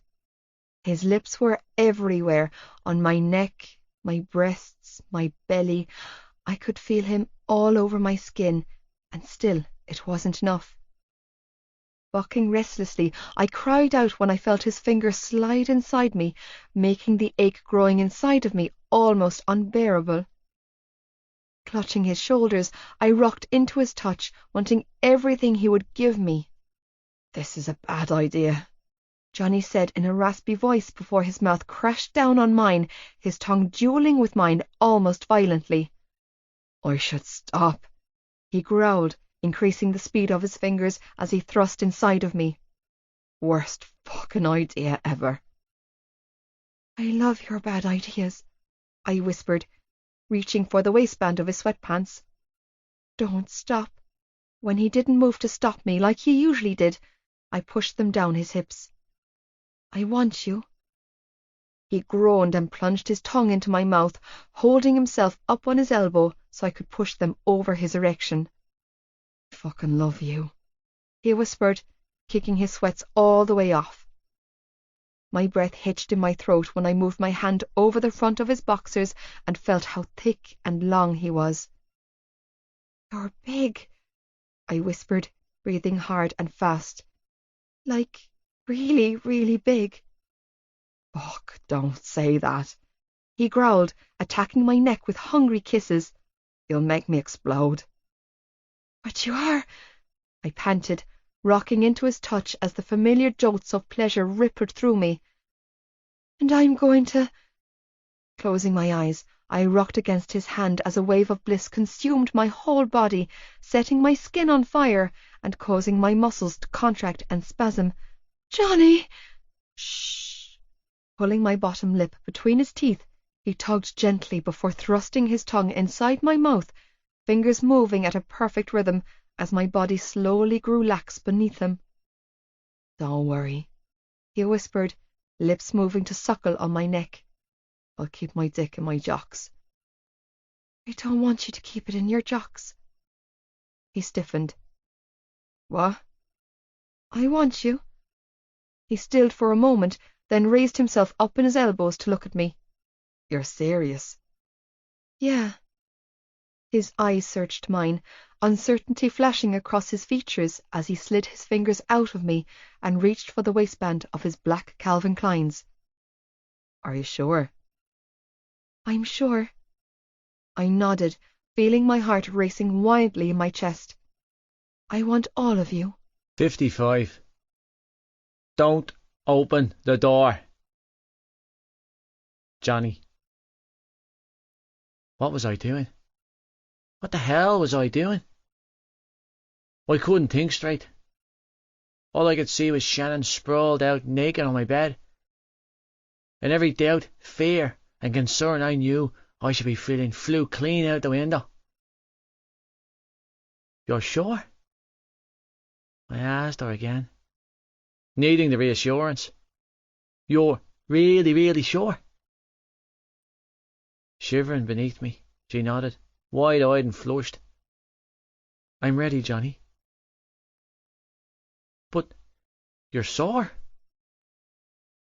I croaked out as my dick strained against my jocks, desperate to get in her. I don't want to hurt you.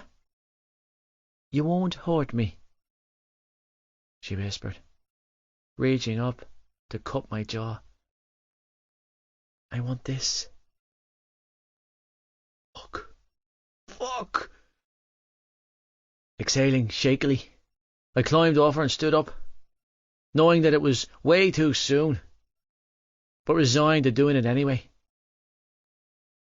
You can say no, I told her, as I slid my fingers into the waistband of my jocks and pulled them down. You can always say no, I added, stepping out at him and moving back to her. And I'll hear you, okay?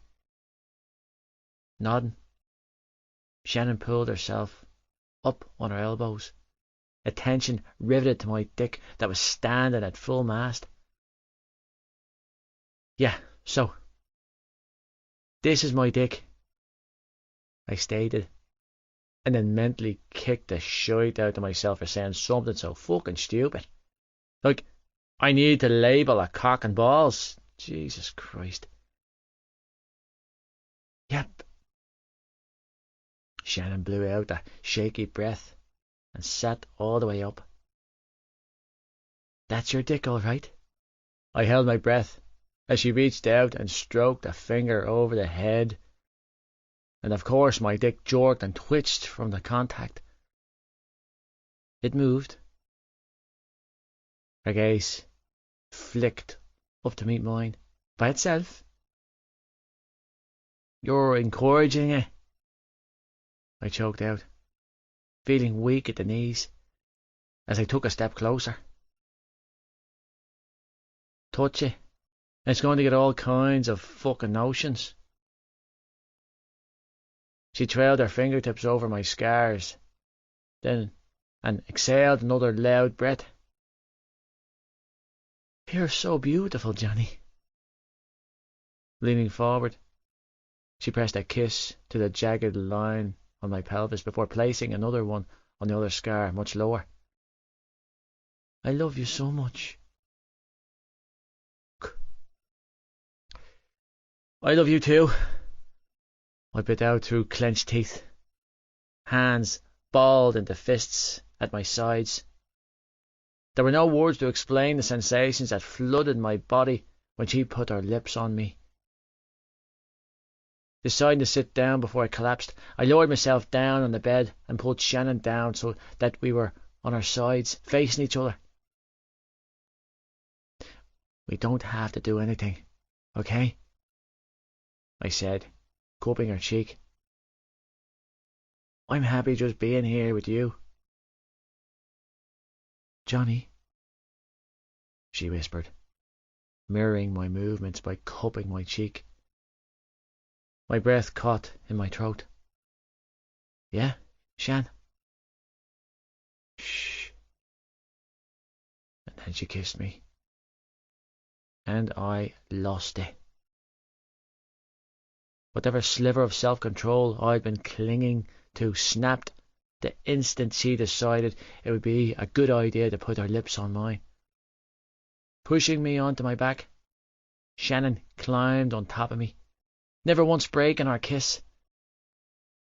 As she slid her hands into my hair, doing that thing with her fingers that drove me fucking mental. I couldn't take it. She was too much for me.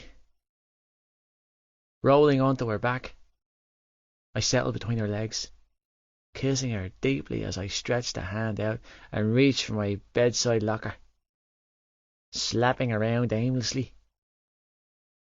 I accidentally dropped my hand down on the remote to my stereo, causing Athlete's wires to blast loudly from the speakers. Shite! I growled, reaching for the remote. I turned it off. No. It's okay. Shannon breathed against my lips. Leave it on. Groaning into her mouth, I yanked the drawer open and grabbed the box of condoms, all while throwing a silent prayer to the heavens, thanking Jesus for my fucking fantastic best friend and his forward thinking. Good man, Gibbs. Fumbling around one-handed, I managed to tear open the box and pull a condom free. Tossing the box on my bedroom floor, I settled between her legs, hands shaking like an ivy leaf. matching the rest of me. You sure, Shan? I asked, tearing my lips from hers as I ripped open the wrapper and rolled the condom on. You really want this? I really want you, she whispered, nodding up at me, and I swear my heart seized in my chest. I couldn't take the sight of her laid out on my pillows. She was too much for me. I love you so much, I strangled out, voice thick with emotion, as I settled between her legs and dropped onto one elbow. I'll be careful, I added, kissing her deeply as I slowly nudged myself against her. I promise. I trust you, she breathed, hands moving to my hips. I want this with you. It might hurt, I admitted, pressing my forehead to hers, as my heart pounded so hard against my ribcage that I could hear it. I don't want to hurt you. I'm not afraid, she whispered, pulling on my waist and tilting her hips upwards. I could feel her, so warm and hot and fucking perfect, and Jesus, I was scared. I'd never been more frightened of breaking anything in my life as I was in this moment with this girl. She was the virgin, but I was the one shaking it off for the both of us. I felt too much for her. I loved her more than was safe for me. I want this, she whispered, curling her arms around my neck and pulling my lips to hers. I promise, she added, before pressing her lips to mine. Her tongue invaded my mouth, stroking mine with that sweet, tentative touch I craved so much. A deep shudder rolled through me, and I clenched my eyes shut before pushing inside her in one steady thrust. Shannon whimpered, and I froze, heart racing violently in my chest. Are you okay? Nodding, she clung to my neck and slammed her lips to mine once more. Keep kissing me, she begged. Holding my hips still, I continued to kiss her, desperate to soothe the ache I knew she was feeling as her body jerked and stiffened beneath mine. I love you, I whispered between kisses, over and over again, as emotions I'd never felt in my life all battered through me. All because, and directed towards this girl. I love you so much, Shannon, like the river. I was holding on to my self-control by the skin of my teeth. The prospect of moving inside her was almost too much for me to take. She was so tight, so fucking warm. Every time she clenched, clamping down on my dick like a vice grip, my eyes rolled back in my head, the small, needy little whimpers and moans coming from her mouth as she adjusted to the feel of me inside her were killing me. Jesus. Are you okay? I whispered, as I battled the overwhelming urge to bury myself to the hilt inside her, holding my weight up on one elbow.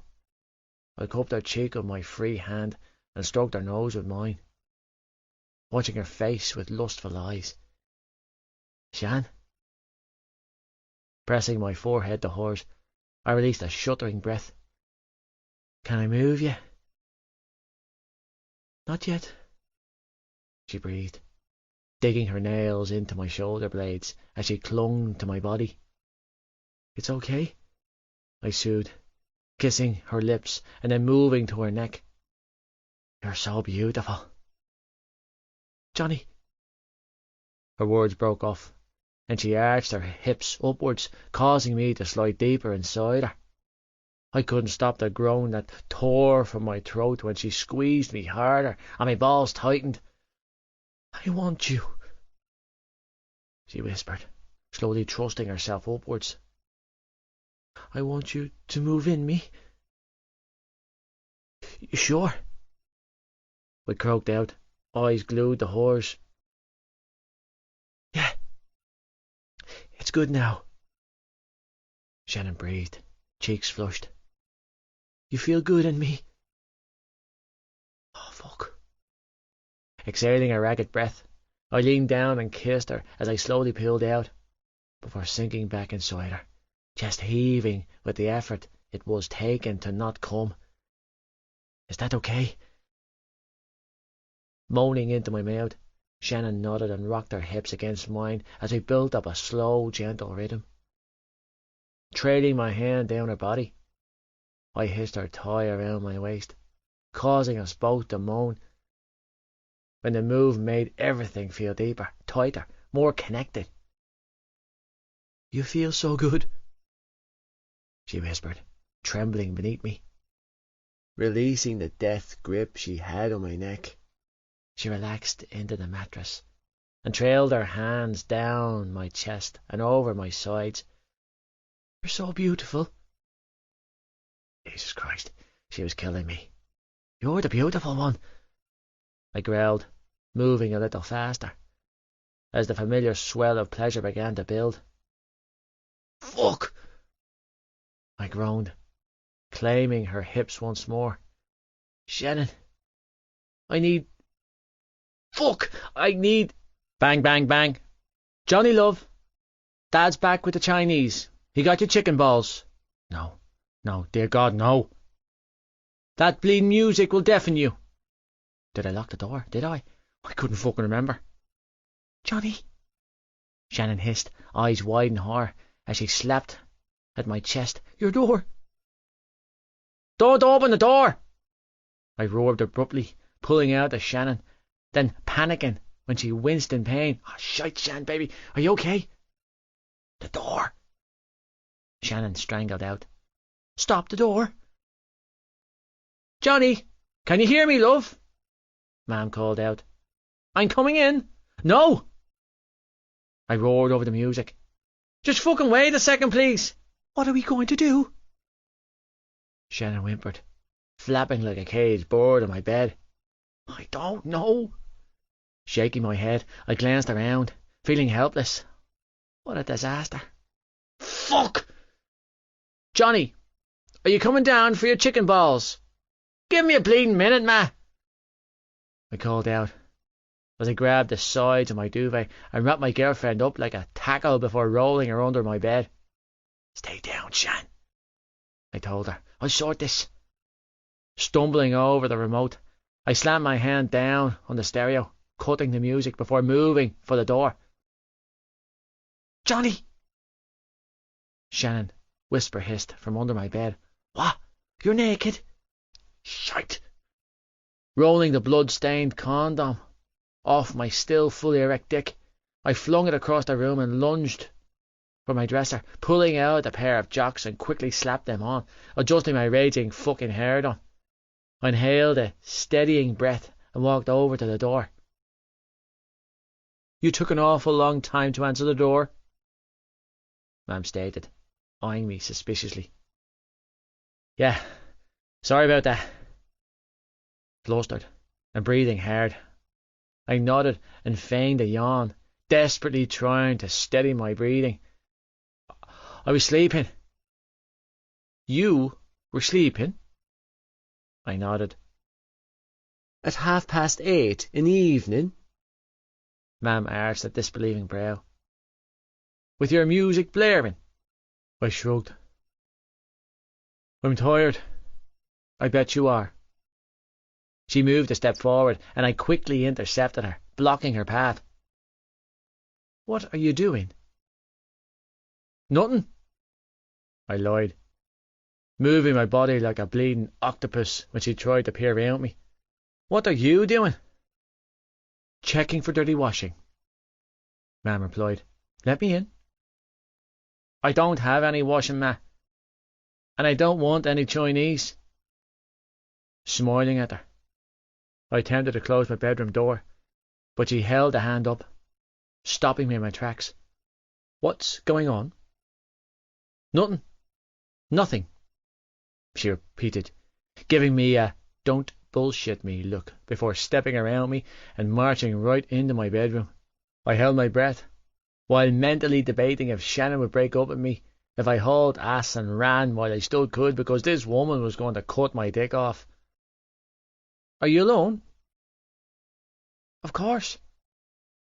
Biting on my fist, I reluctantly turned and followed her, praying to all that was holy for my mother to just fuck off. I was trying to sleep, ma. My gaze flicked to Shannon, who was staring up at me from under my bed, eyes bulging. Padding over to the bed, I stood in front of her and watched my mother. She was clearly looking for something. My girlfriend. So, where's Shannon this evening? Mam asked, tone laced with suspicion. No idea, I replied quickly. Too fucking quickly. You have no idea, Mam shot back, tone disbelieving, as she searched my room with her eyes. Actually, I think she might be at Claire's. I hurried to amend my blunder. Yeah, nodding vigorously. I sank down on my bed and added, she definitely told me that she was spending the night at Claire's. Mam arched a brow. Is that so? Yes, Ma. Trying to be inconspicuous, I dragged the bed sheet off the bed and let it fall over the edge, concealing my girlfriend. Jesus, what's with the third degree? A hand wrapped around my ankle then, nails digging into my skin, and I jerked from the contact. Jesus! Excuse me? Mam added, hands on her hips. Tired, I choked out, clutching at straws. Jesus, I'm really tired. Something caught her eye then. Something really fucking bad, because her eyes narrowed and her face turned purple. Without a word, Mam walked over to the side of my bed, and I watched in horror as she bent down and retrieved the condom box. Fuck my life. Opened?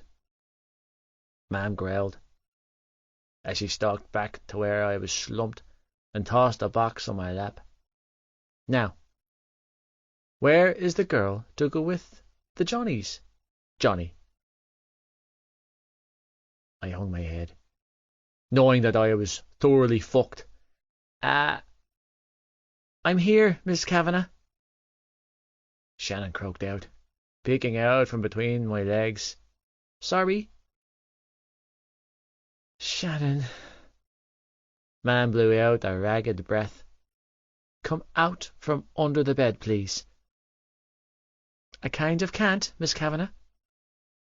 Shannon squeezed out. Why not? Because I'm kind of naked, she choked out, blushing. Oh, Jesus wept. Mam wailed, covering her face with her hands. Both of you put your clothes on and meet me in the kitchen in 2 minutes. She strangled out, before moving to the door, only to hesitate.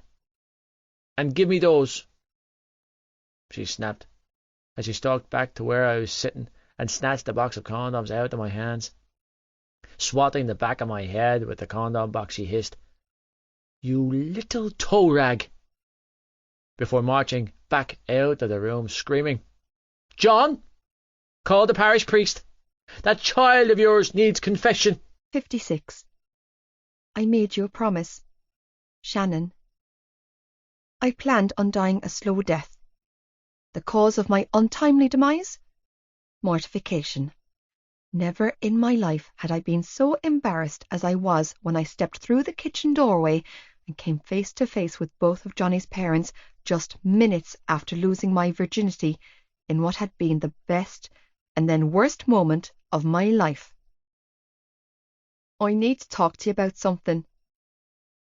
About what? About sex, Shannon, love. Don't do this to her, Johnny begged from the stool next to mine. Please, Ma, I'm begging you. He turned to look at me. Cover your ears, baby. Groaning loudly at the memory of Mrs. Kavanagh's voice when she sat me down at the island for the talk, I pulled my purple duvet over my head and mentally prepared to spend the rest of my life clung to this bed because I could never leave my house again. Worse, Johnny's mother had insisted on driving me home alone, which meant even more one-on-one time to discuss the birds and the bees and how I was not to let her son corrupt me in any shape or form. According to Mrs. Kavanagh, all teenage boys were hormone-driven dogs, her son included, and I was not to let Jonathan lead me astray. Too late for that, I thought to myself as I curled into the smallest ball I could and sighed. I felt really bad because even though it had been my idea, Johnny was the one who had taken the brunt of his mother's wrath, all while his father smirked into his newspaper, nodding and agreeing whenever prompted by his wife. In Mrs. Kavanagh's eyes, he was older and possessed the penis. Therefore, he was the one who should have known better. I had no clue what to say or do when she started lecturing us both about how private parts were private and not for sharing with each other. It was so humiliating, and hours later, my face was still on fire. Unlocking my limbs enough to stretch my arm out and grab my phone off the nightstand, I pulled it back under the sanctuary of my duvet and checked the time, only to groan when I saw that it was gone 2 o'clock in the morning. Go to sleep, Shannon, I mentally coaxed. Just turn off your brain and stop overthinking. Tap, tap, tap. Stiffening, I held perfectly still and listened carefully. Tap, tap, tap. Springing up in my bed, I looked around my dark bedroom, illuminated by the street lamp outside, and tried to source the root of this noise. Tap, tap, tap. My gaze locked on the window. Tap, tap, tap. Throwing off my covers, I scrambled out of bed and inhaled a steadying breath before pulling back the curtains. My mouth fell open and my heart kick-started in my chest when my eyes landed on the huge boy balancing on the veranda outside my window. "Johnny!" I gasped as I pushed my window open and stared at him in pure shock. "How did you get up here?" "I climbed up on your wheelie bin," he strangled out as he lunged for the windowsill. "Let me in before I die." Hurrying to step aside for him, I watched as he climbed through the window, landing on my bedroom floor with a loud thud. "What about your dick?" I croaked out, eyes glued to him. "Fuck my dick," Johnny grumbled, standing up. "I couldn't leave things like that after my ma, which, by the way, I am so fucking sorry about. Don't even know where to start on fixing that mess." Shaking his head, he closed the space between us and pressed a kiss to my cheek. "Hi, Shannon. You smell fucking great," he said in a hushed tone before quickly delving back into his rant. "I don't know what the hell happened to me back in my room, Shan. I always lock my door." He paused and quickly tested my door before nodding in approval. "I don't even know how I went from helping you with shaving burn to taking your virginity, but I'm so fucking sorry." He moved to pace my floor, but quickly stilled when he realized there was barely enough room to swing a cat. "I wants to be good for you, and then I just fucking chicken balls." Exhaling a huge sigh, he added, "I know I'm not supposed to be here, but I had to keep my promise." I stared at him in confusion. "What promise?" "I told you when we slept together, we would sleep together," he said gruffly, "and I know I made a balls of the first part." With a vulnerable look in his eyes, Johnny shrugged and gestured to my tiny bed. "But do you think you can fit me in for the second part?" Oh God, this boy, my heart. Stepping around him, I climbed onto my bed and pulled back the covers. "Yeah." Nodding, I exhaled a shaky breath and whispered, "Come here." Stripping down to his boxers in record time, Johnny climbed into bed alongside me, wrapping his big body around mine so that we were chest to back. "I swear I'm not looking for anything," he whispered, pressing a kiss to my shoulder as he spooned me. "You just need to hold you." "You didn't make a balls of anything, Johnny," I whispered, nestling my back to his warm chest. It was great. He was quiet for a long moment before asking, "Are you sore, Shan?" Tightening his arm around me, he nestled his face in the crook of my neck and sighed. "Did I hurt you?" "No, you didn't hurt me, and I'm not sore." Shivering, I clutched his forearm, wanting more than anything to just keep him with me for the rest of my life. "I just feel—" "What?" he urged, nuzzling my ear. "What are you feeling?" "Stretched," I offered, biting down on my lip, "and a little achy, but not sore." "We don't have to do it again," he hurried to say. "Not until you're ready." "I was ready then, Johnny," I told him, unable to stop myself from yawning. "I'm still ready now." "I've never done that before," he admitted quietly. "Done what?" "Taken anyone's virginity."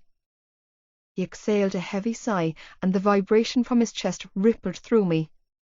"I was so scared of hurting you, Shan." "So I'm your first, I asked sleepily. "You're my everything." "Whoa."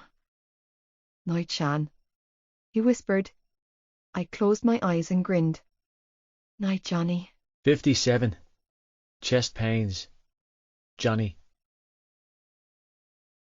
Be at the academy training ground Saturday morning at 7 a.m. sharp, the head coach of the under-20 said down the line on Monday morning. "I've cleared a session with your coaches and secured a pitch for the morning, so we'll see how it goes." "I will." Nodding like a deranged lunatic, I paced the floor of the gym, clutching my phone tighter than necessary. Excitement and panic flooring me. "I'll be there." "Bring your gear, Johnny," he added, "but don't get your hopes up. I don't care what your doctors have said. You won't be stepping foot on the pitch with me without my own team doctor's go-ahead. Dr. Malachy will be giving you a full examination, so bring any notes you have with you." "Understood." I nodded again, heart hammering wildly in my chest. "I have everything from Dr. Quirk, Dr. O'Leary too. I've all the reports from my physiotherapists and trainers." "Good," he replied briskly. "Bring everything with you."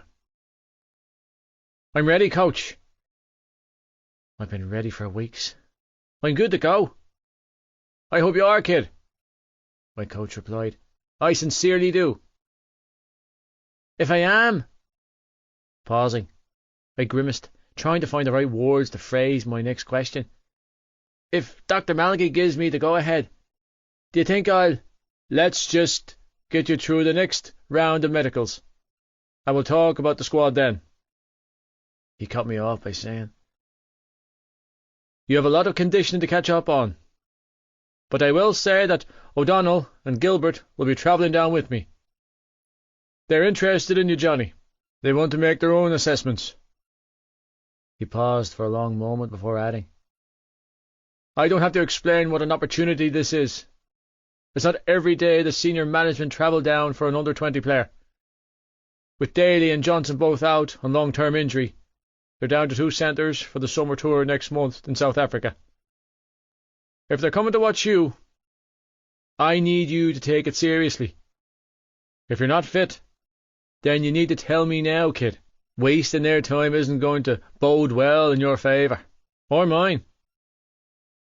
Shite. Jesus Christ, it's happening. It's fucking happening, Johnny. Keep the head. "I understand," I replied, batting Gibbsy away as he bounced in front of me, mouthing, "What's he saying?" "Back off," I mouthed at my best friend before turning my back on him and giving the man who held the key to my future my full attention. "And I am fit, 100%. I know what this means, coach, and I promise I'm all in." "Never doubted your commitment for a second, Johnny," coach replied. "I see you on Saturday." "Yeah, I'll see you then," I breathed. "Thank you again." Good luck, kid. The call ended, and I stood there for several moments, both reeling and revelling from the phone call I had been waiting my whole life to receive. Well? Gibbsy demanded. Are you back?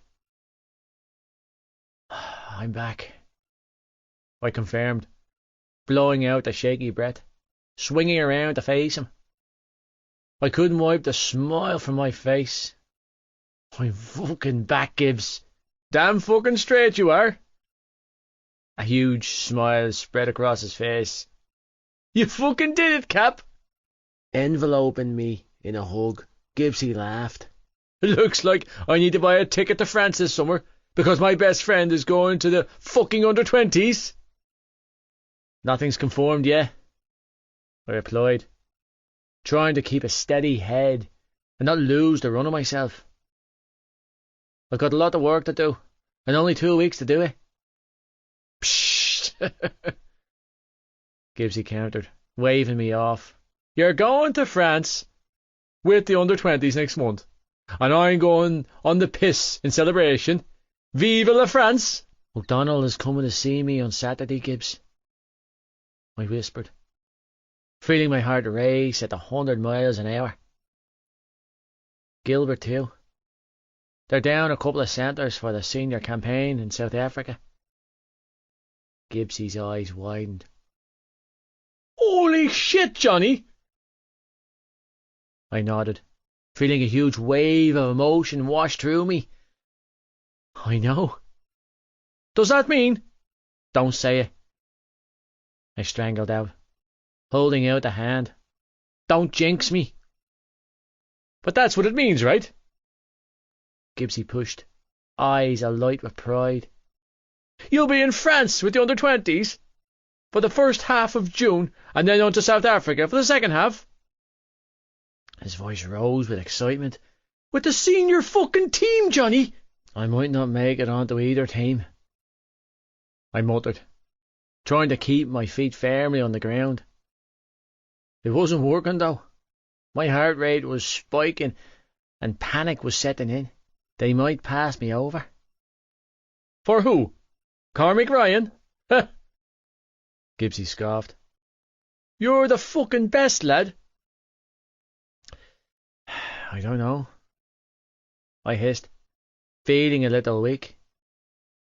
Jesus Christ. I think I'm having chest pains. Sit down, catching a hold of my arm. He led me over to the bench press and pushed me down.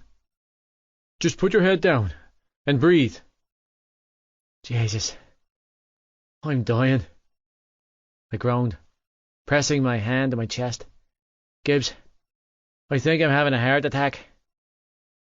Shaking my head, I tried to breathe, but my lungs wouldn't fill. I'm suffocating. You're not dying, he laughed. This happened when you got accepted into the academy, remember? You hid in our treehouse, crying like a bitch, shouting that you were going into cardiac arrest and begging anyone that looked at you to call the ambulance. Happened when you got the call up for the under-18s too. You took to the bed with stroke symptoms, and you didn't die then either, lad. This is worse, Gibbs, I choked out, clutching my arm. So much worse. Because this is bigger, Gibbsy explained, calmly. So much bigger. Sitting down beside me, he placed a hand on my back and began to rub. It's your adrenaline spiking, lad. Just remember that is a good thing. You've worked your ass off for this, Johnny. Since you were 6 years old. You did the surgery in March. You've done all that rehab and hospital bullshit. You followed every order you've been given and built your body back up. This is your time. What if it's not my time? It is, he assured me. But what if it's your time? He repeated firmly. This is it, lad. Feel it. I'm scared, I strangled out, I've only been back on the pitch a few weeks, lad. What if I'm not? You are ready? He cut me off by saying, and you're better than good enough. He squeezed my shoulder. I honestly can't think of another person who deserves this more than you, Cav. Sighing contentedly, he added, so enjoy this feeling, lad. Because this is the start of a huge fucking things for you. Yeah. I forced myself to calm down and breathe. Fuck. I need to call Shannon. Maybe this is a conversation you should have face to face, Gibbsy offered. Telling your girlfriend that you're more likely than not leaving for the summer isn't really text message news, lad. Fuck. I groaned, dropping my head in my hands. Shite. Shannon's face sparked to life inside of my head, bringing on another set of chest pains. Oh, Jesus. I choked out, leaning against him for support. What am I going to do about Shannon? What do you mean? It's a month, Gibbs. I bit out, knees bopping. I'll be gone for a month. Longer if I make the seniors. I know that, he replied. You know that, and she knows that. So you don't have to do anything except breathe. I can't leave her for a month. Johnny, get a fucking handle of yourself, Gibbsy ordered. This is the Irish squad. Ireland, as in our fucking country. It's 1 month, and the opportunity of a lifetime. Don't make me bitch slap you back to common sense. You're right, I muttered, breathing deep and slow. Of course, he was right. But that didn't make me feel any better. Releasing a pained growl, I ran a hand through my hair. Can we just play this down? I looked at him. Can you not say anything about this to anyone? Not to her. At least until I know for sure. She's going to be happy for you, Johnny, he replied. Shannon loves you, lad. She's been in your corner since your surgery, willing you to get this shot. I know, I muttered, but I honestly don't think I can leave her. I shook a crazy thought from my head. Just keep it to yourself, until I'm 100% sure about what's happening. Fair enough, lad, Gibbsy sighed.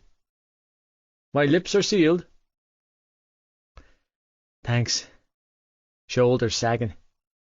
I rested my elbows on my knees and tapped out a quick text to Shannon, letting her know that I would be leaving the gym soon to pick her up from school. But this is good news, Gibbsy added, before heading off towards the changing rooms. And for what it's worth, I'm proud of you. Thanks. I exhaled a heavy sigh and trailed after, I think. You know, he confirmed, whipping off his clothes the minute we stepped inside the changing room. It was empty because we were the only two Aegis demented enough to be here since 5 a.m. on a Monday morning. This is a good thing, lad. They're going to select you. Shit. I'm fairly sure you would have made the squad back in March, when your guts were spilling down your legs. I don't know, Gibbs. Shaking my head, I walked over to my locker and stripped down. I feel like it's all coming around too fast. Because you're afraid to leave her? He mused. And you want more time? I shrugged helplessly, How can I leave her? Because you have to, he reminded me. Because you're 17, and this is your future, and you're not going to throw it all away. Grabbing a towel out of his gear bag, he headed for the showers. It's 1 month, Johnny. 4 weeks, lad. That's nothing in the grand scheme of things. I know, but it's just... I shook my head again and tapped out another text to Shannon, before tossing my phone on the bench and grabbing my towel and shampoo. It's a bleeding mess.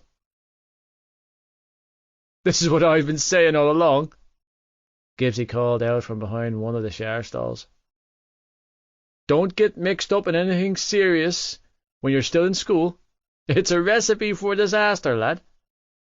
You all think I'm crazy, but I'm telling you, I'm the smart one. Well, I'm thoroughly mixed up in something serious, I grumbled, stalking into the stall next to his, slamming my head on the chrome nozzle. I closed my eyes as a spray of scalding water poured down on me. So I clearly didn't get the memo. That you are, lad. He chuckled. That you are. Oh, spot me some shampoo, will you? His hand came over the wall, separating us. Please. I squirted a dollop of shampoo into my hand before tossing the bottle over to him. I messed up with Shannon the other night. Lathering my hair, I scrubbed myself down and sighed. Really bad, lad. What did you do?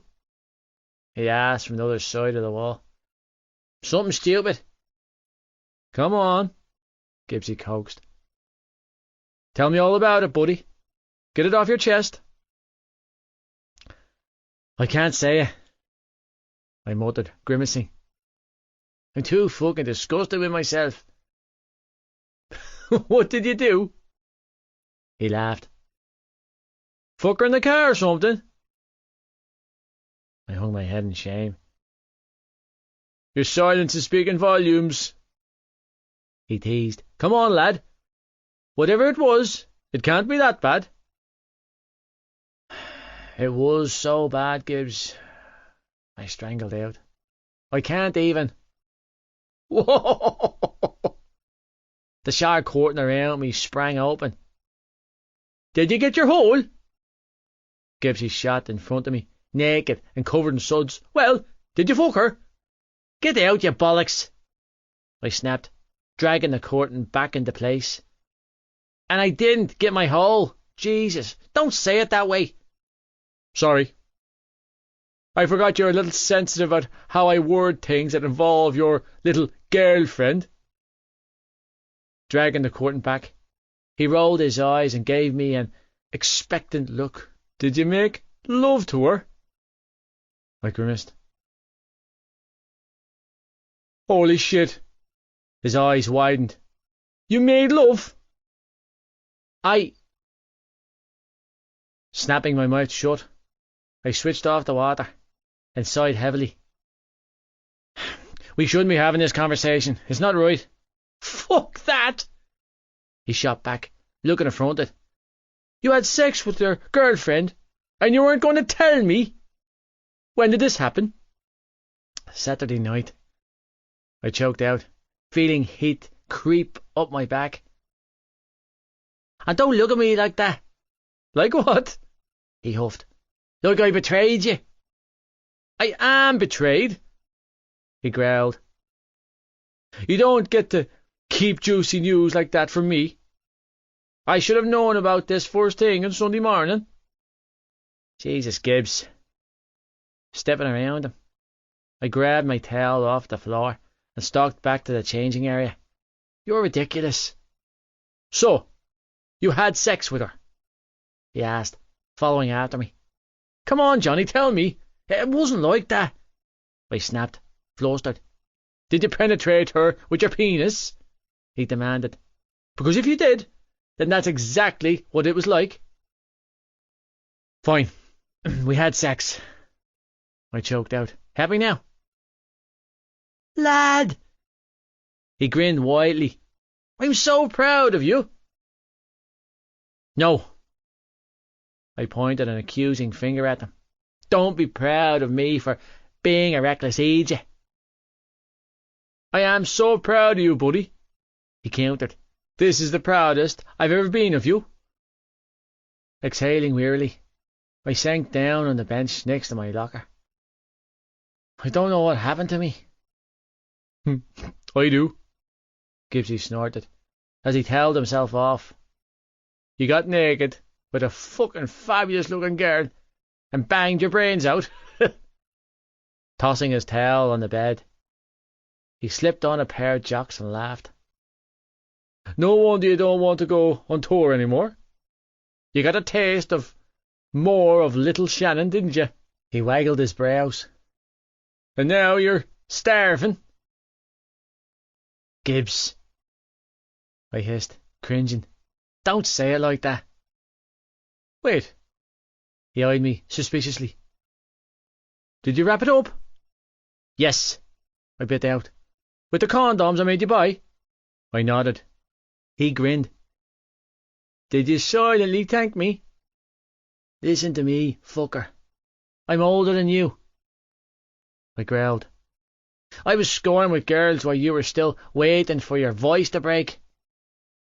I caught up though, didn't I? He shot back, unaffected.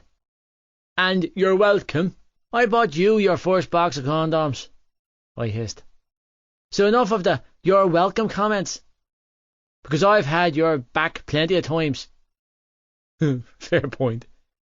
He chuckled, clearly amused by my misfortune. So, how was it? A complete disaster, I admitted, as I towelled myself off and threw on my school uniform. It was our first time, Gibbs, and my ma walked in on us when I was just getting going. Oh, Jesus! Gibbsy groaned, pressing his hand to his mouth. Tell me you're joking. I wish I was, lad, I muttered, pulling on my pants. Did she kill you? He asked, wincing in sympathy. Worse, I grumbled. She took Shannon into the kitchen for the talk. Oh my fucking God! He wailed. This is just... Oh! He shook his head and gaped at me. Your dick can't catch a break. No. Pulling on my jumper, I closed my locker and shrugged. It's coursed. 58. She's in love with the boy. Shannon. I'm scared, Joe. I strangled out, rocking baby Ollie back and forth in my arms to stop him from sobbing. What do we do? I don't know, Shan. At 10 years old, Joey's voice was still boyish and unbroken. But we have to do something. You do nothing. Darren's emotionless voice came from the bunk bed below us. He had turned 15 yesterday, and his voice sounded like a real grown-up now. You stay in here and keep your mouth shut. We can't leave her down there with him, Joey hissed. She's just had the baby. If he hits her, he'll kill her. He won't kill her, Darren replied, sounding frustrated. But he will kill you if you go down there, idiot. Mammy! 4-year-old Tige sobbed, curling into my side. Mammy! Shh, Tige, I coaxed. Shifting baby Ollie onto my other thigh, I wrapped my arm around his chubby shoulders. Mammy's fine. She's not fine, Joey choked out. And he knows it. What do you want me to do, Joey? Darren demanded. I'm trying to keep you safe. Rolling off his bunk, he stood up and glared at the 4 of us. The streetlight flooding through the window illuminated his bruised and battered face. I tried to stop him, and look at me. His voice broke, and he dragged in several deep breaths. He's trying... Listen, you don't understand what's going on down there. You're too small to understand, but I do. And I'm telling you to stay in bed." Releasing a furious growl, Joey sprang down from the top bunk and grabbed his Hurley from behind the door. "She's our mother," he hissed, staring up at Darren with narrowed eyes. "And if you won't help her, I'll do it myself." "He'll kill you," Darren warned, watching Joey as he unlocked the bedroom door and slung it open. "Don't go down there, Joey. You don't understand what's happening." "I don't care what's happening," Joey spat. "I know it's wrong, and maybe you can listen to her crying, but I can't." With that, he stormed out of the room with his Hurley in tow. The sound of his footsteps thundering down the stairs had my heart leaping in my chest. "Stop him," I begged, as the screaming grew louder and Tig cried harder. "Please, Darren." "I can't stop the man," he strangled out, sinking down on his bunk. "I tried. He's too fucking strong. I can't." "Here, Tig, hold your baby brother." Shifting Ollie into Tig's arms, I climbed down the ladder and charged for the staircase with Darren shouting, "Shannon, please don't," after me. I knew I shouldn't go down there, but I had to. I couldn't leave Joey on his own. We were the two amigos. We were supposed to stick up for each other. Stumbling down the staircase, I hurried into the kitchen, only to skid over something wet and land hard on my bottom. Glancing down at the pool of red I was sitting in, I shuddered in repulsion and quickly clambered to my feet, wiping my hands on my Barbie nightdress. I didn't like blood. It always made me feel sick. "You little bastard!" Dad roared, dragging my attention away from the blood. My gaze automatically locked on my father, and fear spiraled inside of me so strong I felt faint. He was standing in the middle of the kitchen, and he was bleeding. Thick, oozy blood was dripping down the side of his face, and he looked furious.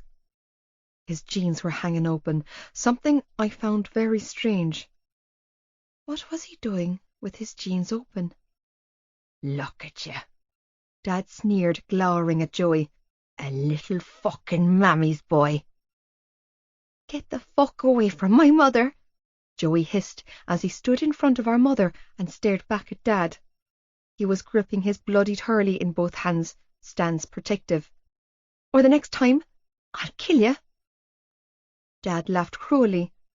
"Do you think you're a big tough man now, boy?" "Do you?" Joey shot back, not missing a beat. "Pushing her around, making her do that, does that make you feel like a man?" "Joey," I strangled out, panicking. "Joe."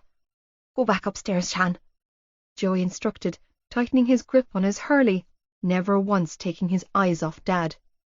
"I've got this." His cheek was swollen and red, but his eyes were blazing with fury, not fear. Didn't know how he could do this. How could he be so fearless? "Mammy," I sobbed when I saw her on her hands and knees behind Joey, clothes torn, face so swollen I could hardly see her eyes. Her jeans were on the floor and her t-shirt was ripped down the front. I could see her private parts. I didn't understand any of this. Why was she naked? Why was there a bottle of baby milk spilt on the floor beside her? "Mammy." "Go back to bed, Shannon," Mam sobbed as she scrambled to cover herself up. "I'm okay, baby." She wasn't okay. I was only 8 years old, but I knew that none of this was okay. "Leave him alone, Teddy," Mam choked out, curling a hand around Joey's ankle. "He's just a boy." "He's a fucking mistake," Dad roared. "They're all mistakes, and you're the biggest one of the lot, Marie." "Then just go," she wept. "Leave us be." "What did you say to me?" Dad asked, voice deathly cold. "Nothing," Mam mumbled. "Say it again," Dad ordered. "I didn't say anything," she strangled out. "Sorry." Cowering on the floor, she shook violently. You know I love you. That's better, he sneered. Remember your fucking place, woman. You don't need to say sorry to him, ma'am, Joey growled, chest heaving from temper. He's the mistake. You little shit. Wiping the blood from his face, Dad stalked towards Joey. I'm going to put manners on you. His words broke off when Joey took another swing at him, slamming the hurley into the other side of his face. Jesus Christ, boy! He howled, clutching the other side of his head. You're a lunatic. If I'm a lunatic, then you're the fucking devil, Joey hissed, tightening his grasp on his hurley once more. Come at me again, old man. I fucking dare ya. Joey, Ma'am wept. Please go to bed.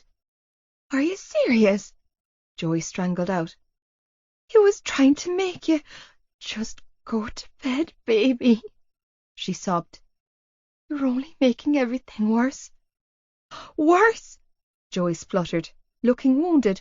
I'm trying to protect you. What the fuck are you looking at? Dad demanded, noticing me standing there. Did I say you could come down those stairs, girl?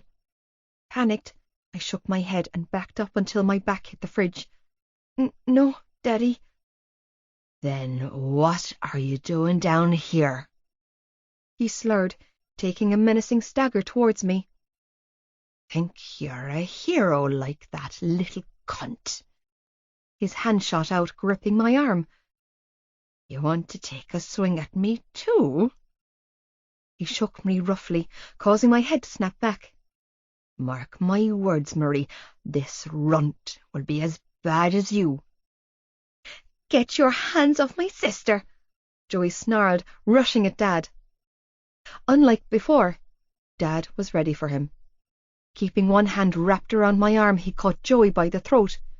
You're a fiery little fucker, Dad hissed, squeezing Joey's throat hard enough to make him drop his hurley to pull at Dad's hand.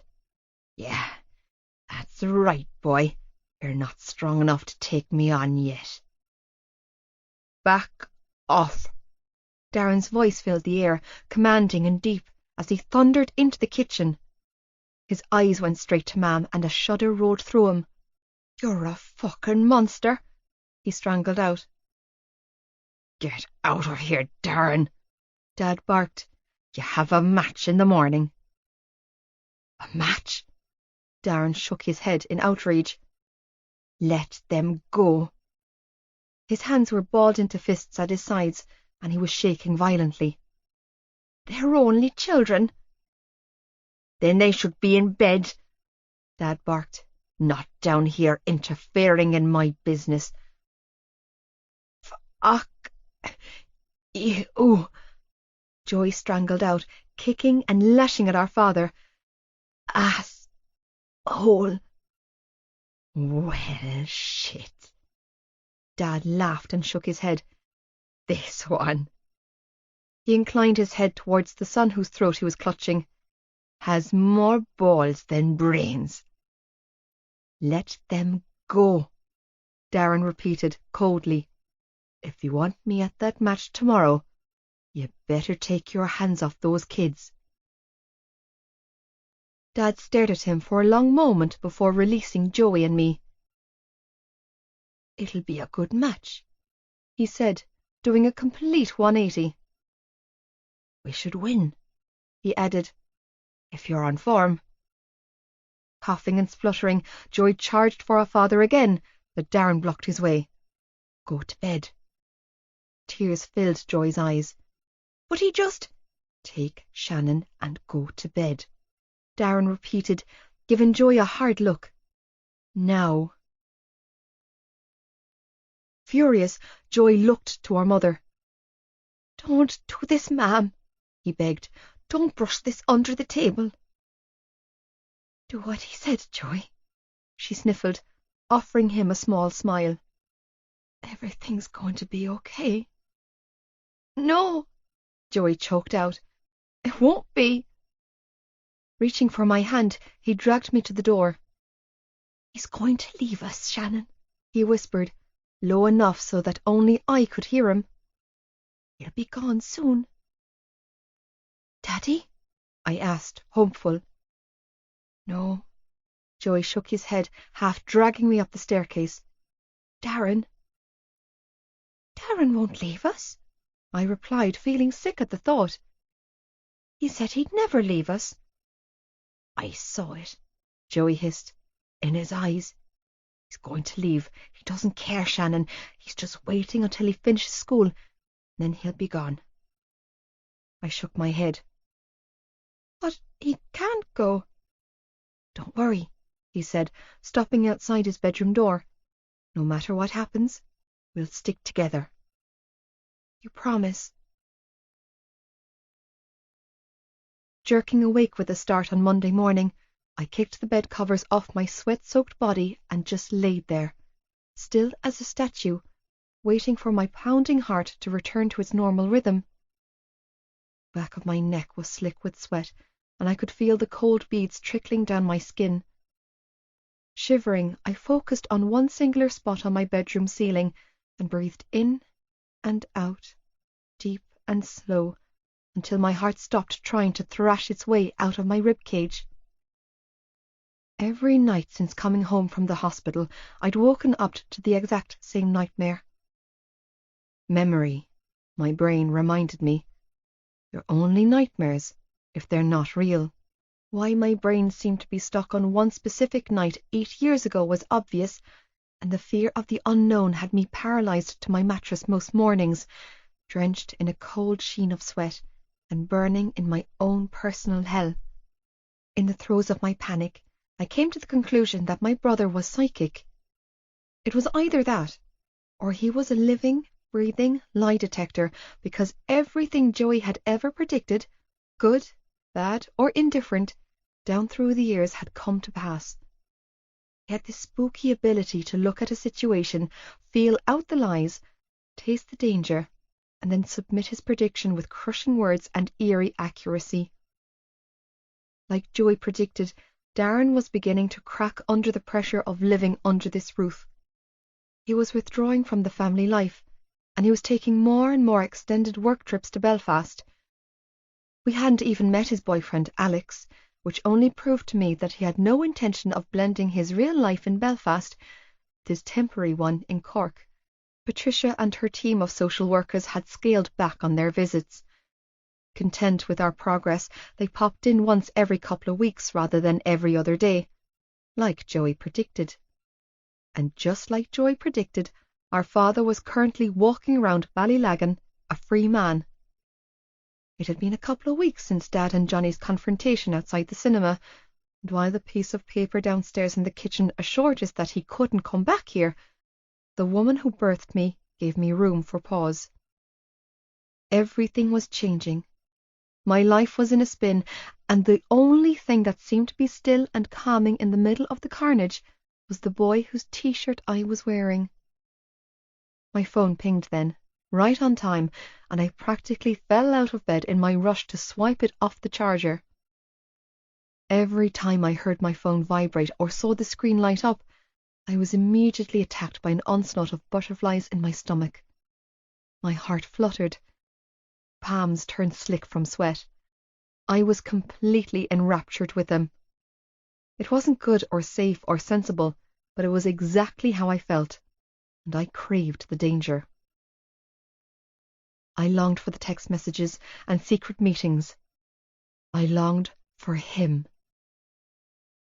Leaving the gym now, baby. Be with you in 30. Kiss. Excitement thrummed in my veins, making it hard to keep my hand steady enough to tap out a text.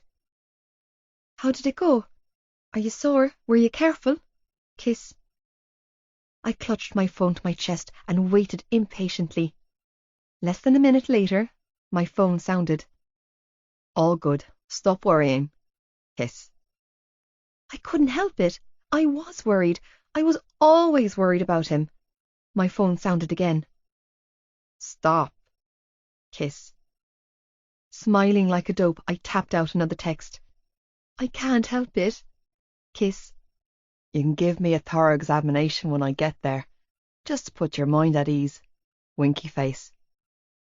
Wow, you're so thoughtful. tongue-out face. Driving now. See you soon. Kiss. Okay. Kiss. Show me your tits. I laughed loudly at the message on the screen. Nice try, Gibbsy.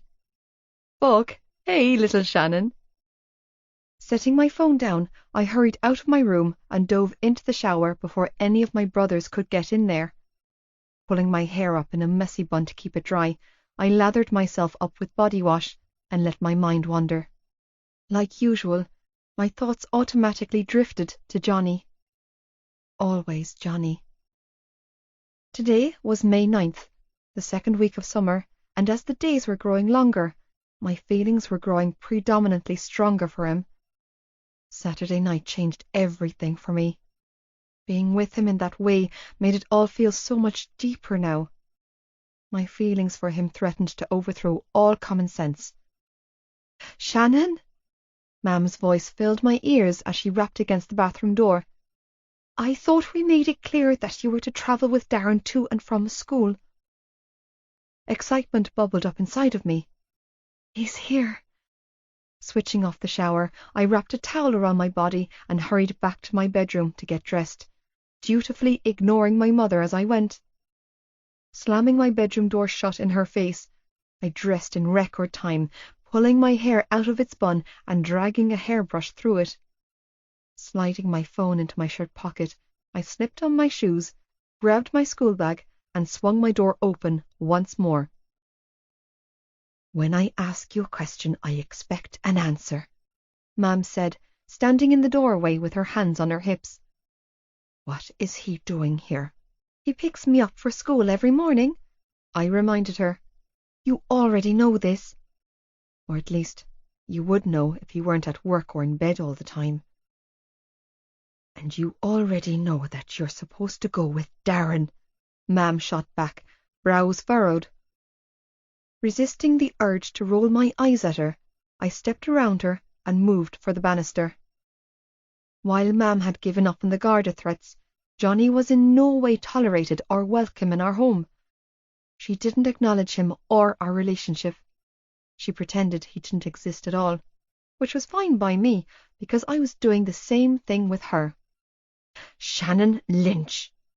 Bye, I called back, thundering down the staircase, my smile widening with every step I took that moved me closer to the front door. To him. You know you're supposed to come with me, Darren began to say as he emerged from the kitchen with a bowl of cereal in his hands. It was a half-hearted effort from him, though. Didn't really care whether I drove with Johnny or not. He was just reciting the usual blah, blah, blah. It makes no sense for him to drive half an hour out of his way. See ya, I called out, yanking the front door open and rushing outside into the early morning sunshine. My step faltered when my eyes landed on Johnny sitting on my garden wall, his car keys dangling between his fingers. He wasn't wearing his school jumper, nothing new there, and his shirt was untucked, his tie loose, making him look deliciously dishevelled. He was scowling at the front of my house. The moment he noticed me, a lazy smile crept across his face. Shannon like the river, he purred, hopping down to his feet. Gesturing to his body, he winked. I'm here for your inspection. Grinning, I closed the space between us, forcing myself to walk to him and not run like I so badly wanted to. Hi, Johnny. Hi, Shan, he replied, pressing a kiss to my lips before slinging an arm over my shoulder. All set? Nodding, I slipped my arm around his waist and sighed in contentment as we walked to his car, feeling right for the first time since last night. Good to go. Shannon. Mam stepped outside, wrapping her dressing gown around her. Now you have a word. Tensing up, I spun around and begged her with my eyes not to say anything. About what? Mam cast a scathing look to Johnny before focusing on me. In private? She inclined her head towards the front door. Now? I need to go, I replied shakily, knowing full well that if I went back inside, I wouldn't be going to school today. We can talk later. Except we wouldn't, because I had no intention of having this conversation with her. Bye. Shannon, she repeated, this time in a warning tone. Come inside now. I stiffened. I am going to school. I have 3 weeks left before the summer holidays, and I'm not missing any days, ma'am. I've my junior cert coming up. Not with him, ma'am bit out. You're not going anywhere with him. He has a name, I shot back, mortified that Johnny was seeing and hearing this. Steeling my spine, I narrowed my eyes at her. It's Johnny, and he's my boyfriend. You have no respect, ma'am hissed, turning her anger on Johnny. You're a horrible boy. Johnny sighed wearily. I'm not on your property, Mrs. Lynch. Keeping his tone politer than she deserved, he added, I know you don't like me, but I'm not breaking any law here. I told you to stay away from my daughter, ma'am strangled out, shaking now. And you won't listen. Ma'am, with all due respect, I have my own ma to tell me what to do, he replied evenly. I'm here for Shannon, not you, so you can like me or not, but either way, you might as well get used to seeing me, because I'm not going anywhere. Ma'am's face reddened. If you so much as think about putting, don't worry Shannon's mammy. A blonde head popped through the sunroof of the Audi, with a shit-eating grin attached to it. Grinning widely, Gibbsy waggled his brows and said, He'll take good care of your little girl, before disappearing back into the car and cranking the stereo to the max. Hopping back up once more, he threw himself into the chorus of Madonna's Like a Virgin as he sang at the top of his lungs and made suggestive hand movements, all directed at my mother. Jesus Christ, Johnny groaned, shaking his head. I'm going to kill him. Ma'am's mouth fell open as she gaped in horror at Gibbsy. Gerard! Claire's blonde head popped up through the sunroof. You're so tacky. You know you're the only virgin I want to touch, he told her with a suggestive waggle of his brows. Gerard, just let me know when you want me to do that. For the very first time, he added. That would be never, she shot back, blushing. You big mope. He arched a brow, giving her a look that screamed, bullshit. I took my mother's momentary distraction by Gibbsy as mine and Johnny's opportunity to get away before another blazing row erupted. Let's go. Grabbing Johnny's hand, I half dragged him to his car. Yanking the passenger door open, I practically dove inside, slamming the door behind me. Hey, girl, Claire chirped from the back seat. Sorry about him, she added, pointing to the lower half of Gibbsy that wasn't wedged in the sunroof. I don't know what to say. Yeah. Feely, who was sitting in the back, nodded solemnly. We'd like to give you an explanation for his behaviour, but honestly, I don't think there is one. The fuck do you think you're playing at, Gibbs? Johnny demanded then. Diving into the driver's seat, he slammed his door shut and revved the engine. As if the woman doesn't hate me enough. Tearing away from the house, he reached over and switched off the stereo. He had to go and push it and put more bleeding notions in her head. I wish he would put more notions in your head, Johnny Kavanagh. I was using my charm, Gibbsy laughed, lowering himself back through the sunroof. Worked too, he added, sinking down on the back seat between Claire and Feely. Got her out, didn't it? Oh my God, I choked out through fits of laughter as I fastened my seatbelt. I can't believe you just did that. I know, right? Gibbsy shot back, grinning. It was getting a little heavy for a Monday morning, and it just felt right. Like an urge or something. When things feel right in your head, they're usually very fucking wrong, Johnny grumbled, looking pained. Next time, repress the urge, Gibbs. Whatever, lad, Gibbsy snickered. I saved you from another mother-in-law tongue-lashing, and you know it, he added, before falling into a heated debate with Claire about the appropriateness of serenading virgins. Reaching for my hand, Johnny lifted it to his mouth and dropped a kiss to my knuckles. So, listen, he said in a low tone, ignoring the noise coming from the back seat. I wants to ask you about something. Oh? Excitement thrummed in my veins, and I turned in my seat to give him my full attention. What? Dinner tonight. He cast a quick sideways glance at me before refocusing on the road. At my place. Instantly, my anxiety peaked. I don't know, Johnny, I mumbled, feeling my face grow hot. I'm not sure if that's a good idea. It was a terrible idea. His mother was kind and warm and loving, but I doubted she wanted me back there after Saturday night. I'd seen the way she looked at me when she dropped me home, all suspicious and worried. Johnny's words from months back were still floating round in my head. My parents don't want me going over to your place. They think it's a bad idea.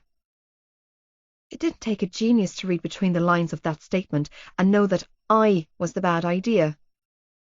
It was her idea, Johnny said, knowing where my thoughts had gone. My brows shot up in surprise. It was? It's true, Gibbsy offered from the back seat.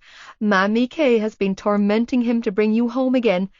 I heard them talking on the phone this morning. She has some big news for the two of you. My eyes widened. Big news? Gibbs, Johnny barked. Stop fucking earwigging. I frowned. What news? No clue, Johnny muttered, rubbing his jaw. I'm in the same car as you, asshole, Gibbsy growled. I can clearly hear your conversation. What do you want me to do? Stick my head out the window and bark at the traffic like a dog? I want you to stop listening in on my conversations, Johnny shot back, vein ticking in his neck. Jesus. Fine. Holding up his hands, he leaned back in his seat. I'll say no more on the matter. Thank you. Wait, I'm invited for dinner tonight too, right? Gibbs. Am I? No. Why not? Jesus Christ, Gibbs, I swear to God, I will pull this car over and you... Fine, Gibbsy huffed. I didn't want the rosebuds anyway. My mums are better.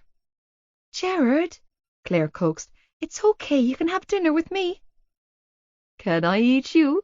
He asked, sounding playful once more. If you're good, she replied, patting his shoulder. What? Gibbsy's voice rose so high, it was almost girlish. I mean... He roughly cleared his throat several times before adding, What? Bailey chuckled quietly. Lost for words, Gibbs. That's a first. I know, right? Claire giggled, using her finger to close Gibbsy's mouth. I think I broke him. So will you come tonight? Johnny asked, drawing my attention back to him. Please, it would mean a lot to me. Okay, I whispered, forcing out the word when all I wanted was to say no and hide. I'll come. He turned to look at me and beamed. Really? Oh God, that smile. Really? I confirmed, heart racing. If you're sure. I'm sure, he replied, eyes blazing with heat. I know I'm not supposed to talk to you, Gibbsy interjected, but eyes on the road, Cap. I have a very pressing dinner arrangement to get to this evening with a tantalizing main course up for grabs, and I don't want to be showing up dead to it. What? Oh, Jesus, Johnny barked, swerving the wheel and narrowly avoiding the traffic coming in the opposite direction. Think I ran a red light, he added, cheeks reddening. You sure did, bulldozer, Gibbsy mused, patting his shoulder. What's that thing he's always saying to the lads, Gibbs? Feely added. Oh, yeah. Get your head out of the girl and onto the road. Funny, Johnny deadpanned. Very funny. What are we doing for your birthday, Johnny? Claire asked then. It's only, 3 weeks away? We?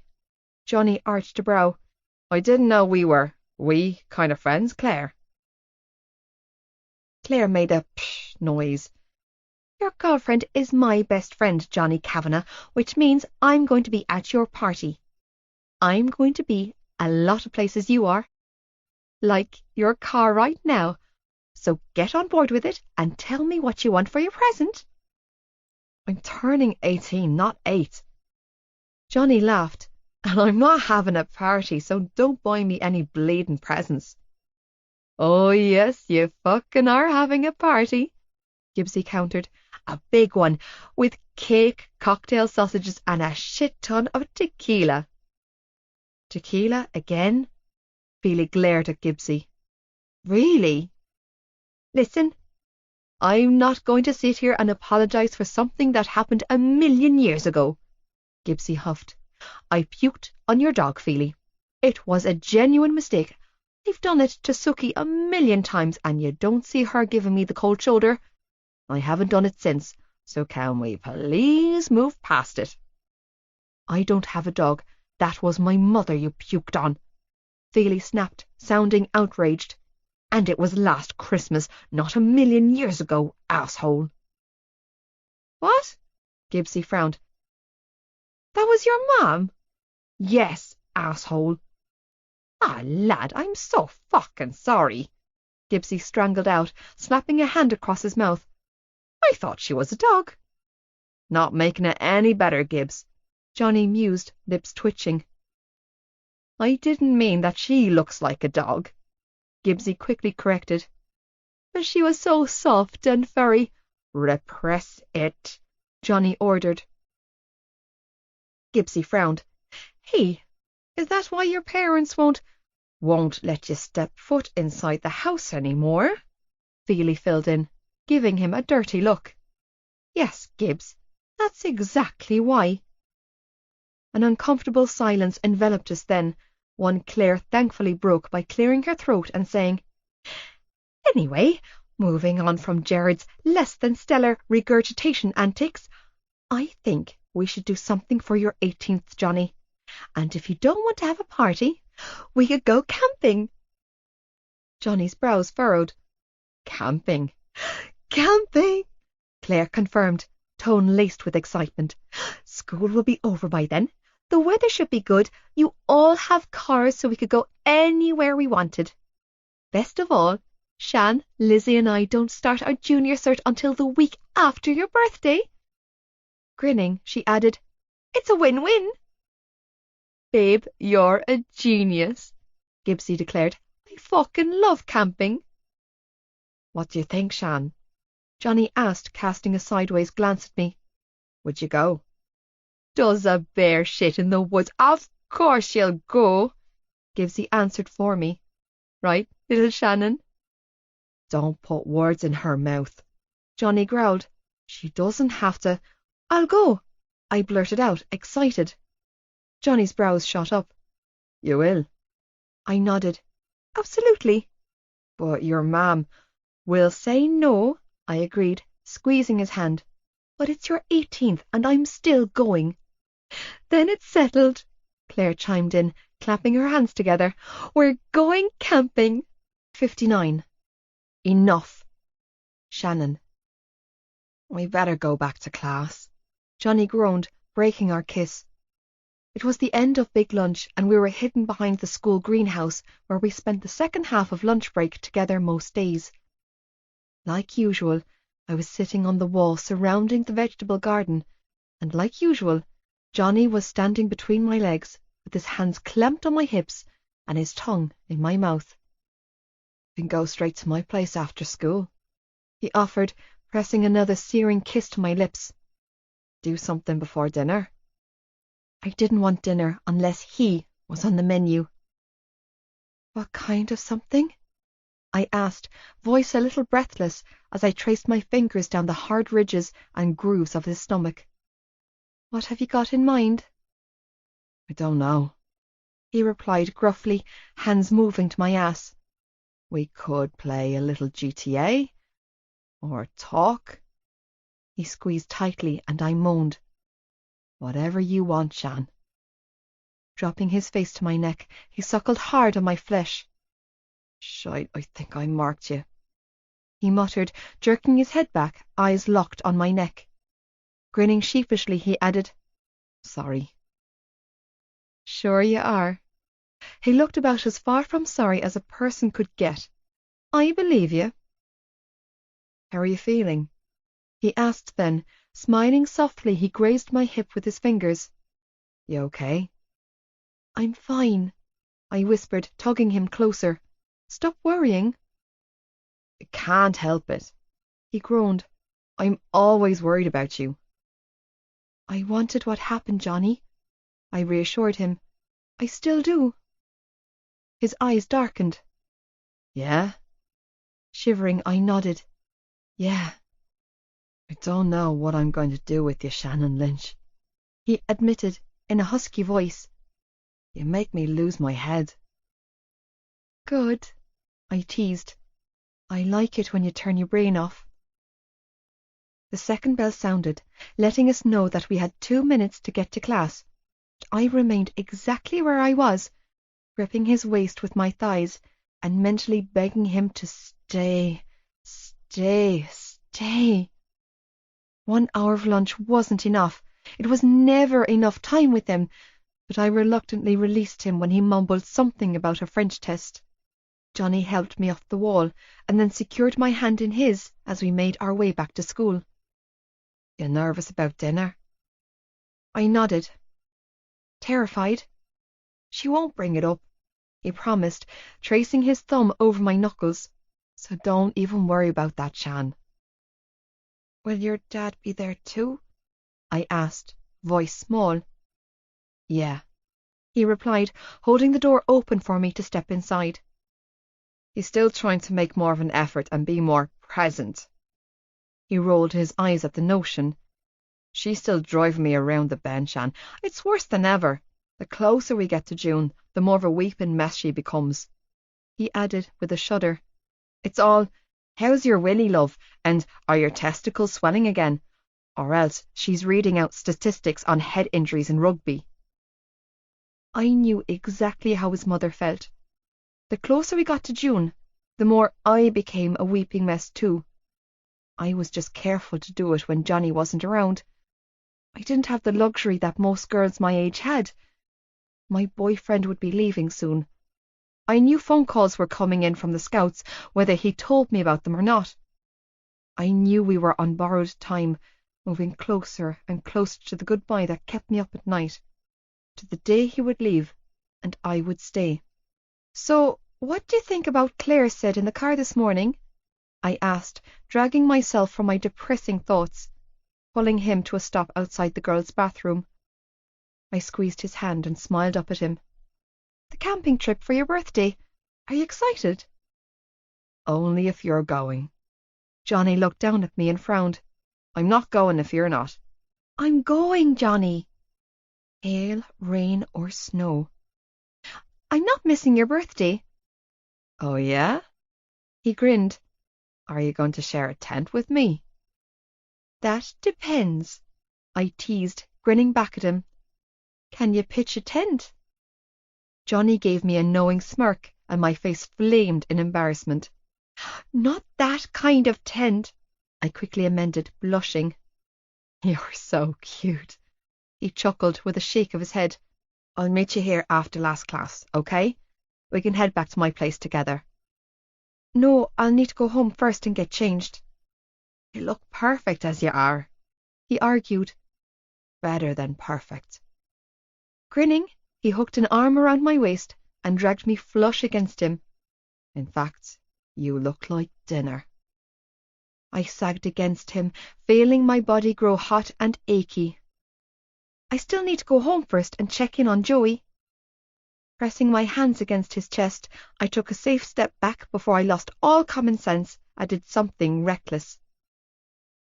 "I can ask him to drive me over to your place around 8. You'll be done with training by then, won't you?" "Oh, shite, yeah." Johnny frowned, like the notion of training had only come to him. "I've training." "I know," I agreed, smiling. "I can come over afterwards." "Or we could just blow You train, and I'll come over when you're done. I cut him off by saying, That's the plan, remember? He looked frustrated, but he gave me a reluctant nod. Yeah, you're right. I grinned. I know. Taking another step back, I waved him off. Now go on and enjoy double French. With a heavy sigh, Johnny pressed a kiss to my cheek before strolling off down the hall. Hey, Shan, he called over his shoulder. Yeah? Smirking, he said, Je veux lécher la chatte de ma copine. I frowned. What? Johnny grinned devilishly. I said, Je veux être à l'intérieur de toi. I scrunched my nose up. You know I'm terrible at French. I'm counting on it. He laughed as he sauntered off. See you tonight, baby. Grinning like an idiot, I waved him off and rushed into the bathroom. I'd been bursting to pee since the class before big break, but didn't want to waste a minute of my lunch hour with them. However, the moment I stepped inside the bathroom, I regretted it. Not only had I just come face to face with Bella Wilkinson, but she had two of her sixth-year friends with her. Up until now, I had miraculously managed to avoid being on my own with her, and aside from the daily comments in the corridors and the lunch hall, she hadn't given me any trouble. I had a feeling that was about to change. The look of pure loathing on her face as she prowled towards me only confirmed those feelings. Look who it is, girls, Bella mused, looking as devastatingly beautiful as always as she stood in front of my only exit. The little whore without her guard dogs. Leave it alone, Bella. One of the girls, the one with the brown hair, surprised me by saying, She's a bitch, Tash. Bella spat, casting a warning look to her friend. You know what she cost me. In full-on flight mode, I turned on my heels and moved for the door, but she intercepted me, blocking my path. My heart hammered wildly in my chest, bucking and leaping and screaming at me to get away. Instead, I just stood there, looking up at the girl I knew hated me. I need to go, I strangled out, my voice barely more than a panicked whisper. Let me out, I added, forcing myself to straighten my shoulders. We're not done talking, Bella hissed. We're not even close to being done. I don't want to talk to you. My heart was racing so hard it was making me feel faint. I just want to go, I added in a shaky tone. I don't want any trouble. You just want to go, Bella mimicked and then laughed. Well, tough shit, honey, because I've plenty to say to you. You fool, my brain hissed. You know better than to come in here alone. We only had 3 weeks of school left, and then we were done for the summer. Bella would be done with Tommen altogether. I could have avoided her for 21 bloody days. Damn it, why did I have to walk in here? Tilting her head to one side, Bella smiled cruelly down at me. How's Daddy, Shannon? My body seized up as a concoction of devastation and humiliation flooded me. Did you hear about Shannon's father, girls? Bella continued to taunt. Her father is an alky scab on the welfare. Narrowing her eyes, she added, Apparently, he beat the shit out of her at Easter and put her in the hospital, but I think fair play to the man. He was probably just trying to beat the slapper out of her. Bella, stop. The girl she had called Tash barked. That's enough. It's not enough. Bella snared. That bitch stole my boyfriend, Tash. Well, I'm not being a part of this, the Tash girl said, and with that she stalked out of the bathroom, shoving Bella out of her way as she went.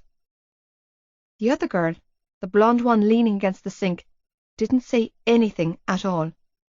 She just stood there, glancing anywhere but me, reminding me of so many other girls I'd met down through the years, and making me despise her most of all. I hated girls like her, the ones who knew something was wrong, but did nothing to stop it. Fight back, Shannon. Joy's voice flooded my mind. Don't let those bitches intimidate you. I didn't steal your boyfriend, I shot back, shaking from head to toe. Because Johnny was never yours. Bella arched a finely plucked brow. And you think he's yours? Yeah, I replied, shocking myself with my words. He is. Then you should know that he's only with you for one thing, she spat, looking furious. An easy fucking lay. That's all he was with you for, I stunned myself by saying. We're not all like that, Bella. Her face reddened. Excuse me? Let me out, I repeated, making a point of staring at the door. Now. When she didn't step aside, I moved to go around her, only to stagger backwards and land awkwardly on the floor when she pushed me full force in the chest. I said we're not done, bitch. Stalking towards me, Bella swiped my school bag off my shoulder. Unzipping it, she poured the contents on top of me. You're a dirty slut, she hissed, shoving my forehead with her fingers. You don't belong in this school, so go back to the council estate with the rest of your fucked up family. You're a useless cunt. You're the biggest mistake of them all, girl. Your own mother didn't want you. You're the poison in this family. Enough. Enough. Enough. Enough! I screamed, scrambling to my feet. Don't touch me! Tears were pooling in my eyes, but I blinked them away, feeling more fury in this moment than I had in my whole life. Don't you ever fucking touch me again, I continued to scream as I completely took leave of my senses and charged at Bella. I caught a glance of her surprised expression about 2 seconds before I lunged at her, releasing 16 years of pain and mistreatment into my fingertips as I scratched and shoved at her with everything I had in me.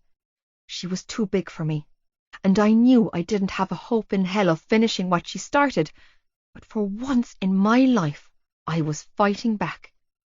Something had changed inside of me. I felt it the day I woke up in that hospital bed, lucky to be alive, and I refused to take any more. I wasn't going to be pushed around by her or anyone else. You fucking bitch, Bella snarled as she knocked me onto the bathroom floor and climbed on top of me. Who do you think you are? She screamed as she scratched and tore at my hair and face with her nails. Little fucking scumbag. Refusing to just lie there and take it like I had 1,000,000 times before in my old school, I pushed and shoved back at her. Get off me! Catching a hold of her hair, I yanked hard, stunning myself with my own strength when a clump of her black hair extensions came away in my hands. My hair! She wailed loudly. Oh, I'm going to destroy you! Rearing back, she smacked her hand across my face before roughly pinning my hands above my head. Kelly, get my bag! Stop! I could hardly breathe from the weight of her on top of me, but I continued to thrash and buck and try to break free. Get off, Bella! Bella, maybe we should just... Get my fucking bag, Kelly! She screamed at the top of her lungs. Now! Without another word, the blonde handed Bella's school bag to her. What do you want from it? Lunch, water, and makeup, Bella ordered before hacking up a huge phlegm ball and spitting it on my face. Kelly pulled out a plastic lunchbox and Bella said, Pin her hands down for me. But I... Do it. Sighing heavily, Kelly knelt down and took over pinning my hands down, while Bella opened her lunchbox and began to smear the contents all over my uniform. Like that, bitch, Bella hissed as she opened a tuna sandwich and smudged it against my jumper and skirt. The smell suits you. Still straddling me, she grabbed a tube of lipstick from her bag and then roughly cupped my jaw in her hands. Go on, she mocked as she smeared the lipstick over my forehead and cheeks. Cry, little baby, I dare you. I will not cry. I will not cry. Do not give her the satisfaction, Shannon. Bucking against her hold, I desperately tried to free myself, but it was no use. I wasn't strong enough. Are you not going to say anything? Bella taunted as she climbed off me, holding her water bottle in her hands. Turning it upside down, she poured the contents over me. No, that's right. You're not going to say a word, because if you do, I'll fucking ruin you. Don't lie there. Joey's voice hissed inside of my head. Fight back, even if you can't win. A lone tear slid down my cheek. Oh, look, the little baby's crying, Bella taunted. Fucking loser. Fight back, Shannon. Come on, you can do this. Fuck you, I choked out. Fuck you both. Fuck me, Bella sneered, pulling her phone out of her skirt pocket. She flipped it open and started to take pictures. When she was done snapping her photos, she slid her phone back into her pocket and cupped my face, digging her nails into my cheeks so hard that I winced from the pain. Fuck you, bitch. Every ounce of fight went out of me, right along with my fickle faith in humanity. She thought she was hurting me, but she didn't know what pain was. Shivering violently, I remained perfectly still, just waiting for it to be over. Come on, Kel, Bella said when she had given me the final once over, clearly admiring her handiwork.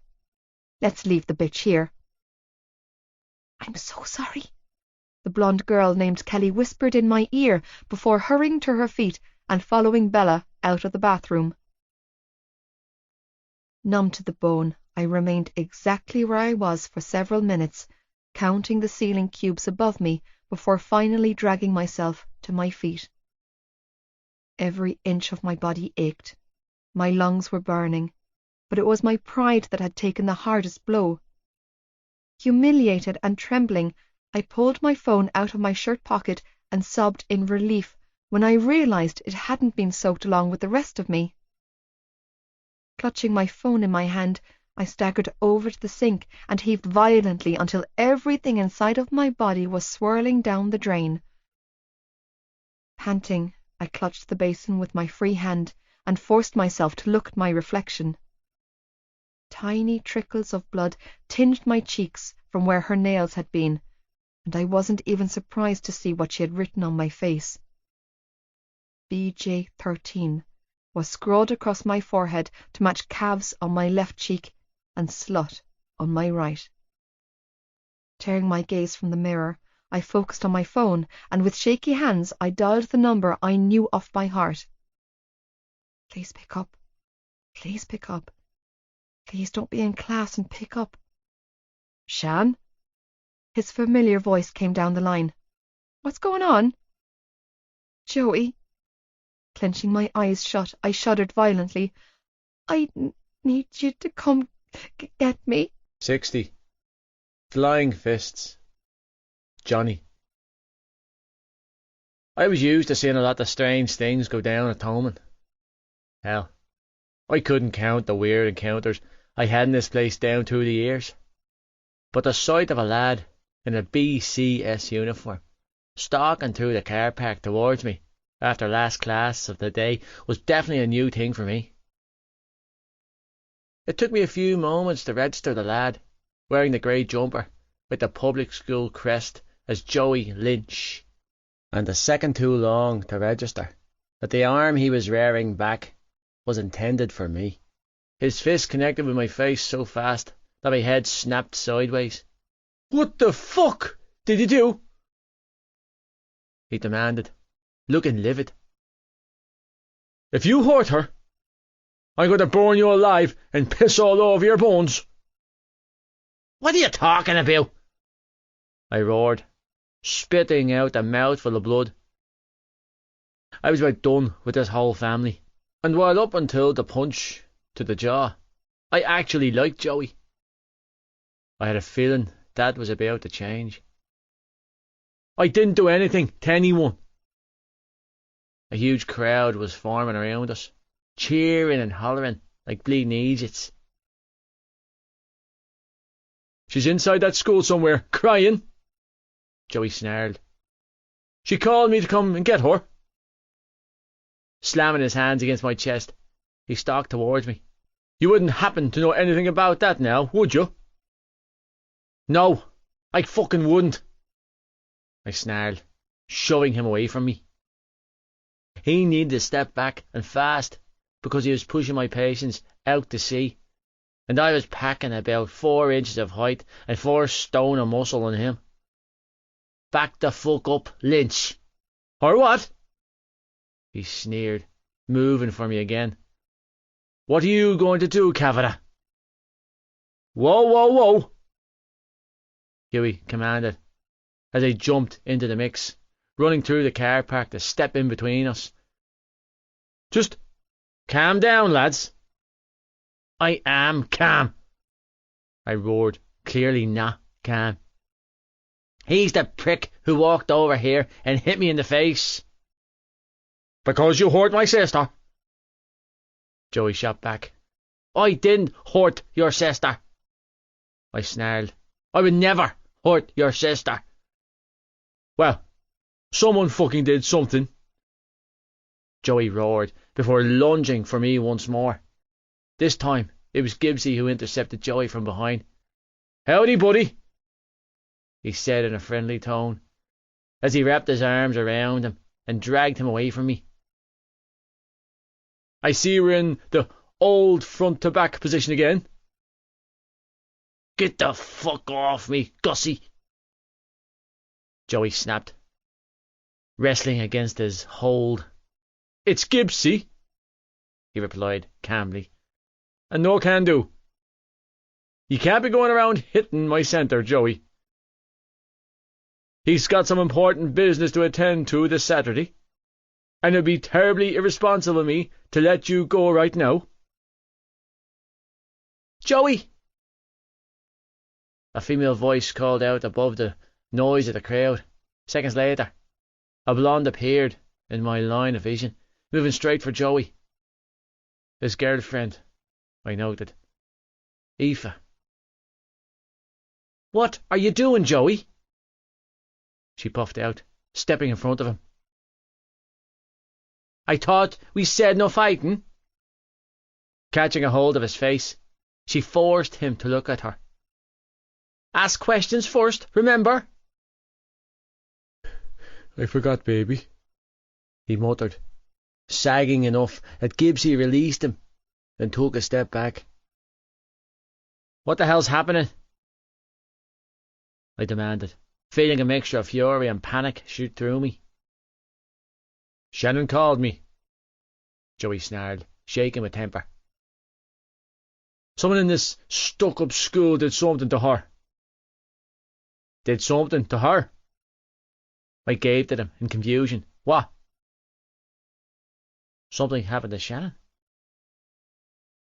"What did they do to her?" "What the hell?" "I was just with her at lunch," I added, feeling a swell of rage build up inside of my body. "What the fuck is going on, Joey?" "I don't know." Running a hand through his blonde hair, he released a growl and glared at the crowd. "But when I find out which one of you privileged pricks hurt my sister, I'll do time for ye." "What's going on here?" The familiar voice of Mr. Toomey cut through the air, and the crowd around us quickly dispersed until it was just the 5 of us and Mr. Toomey remaining in the car park, with cars buzzing past, honking loudly. "Johnny," he said with a sigh, when he noticed me in the middle of what was going on. Nothing new there. His gaze flicked at Joey and Aoife, and his eyes narrowed.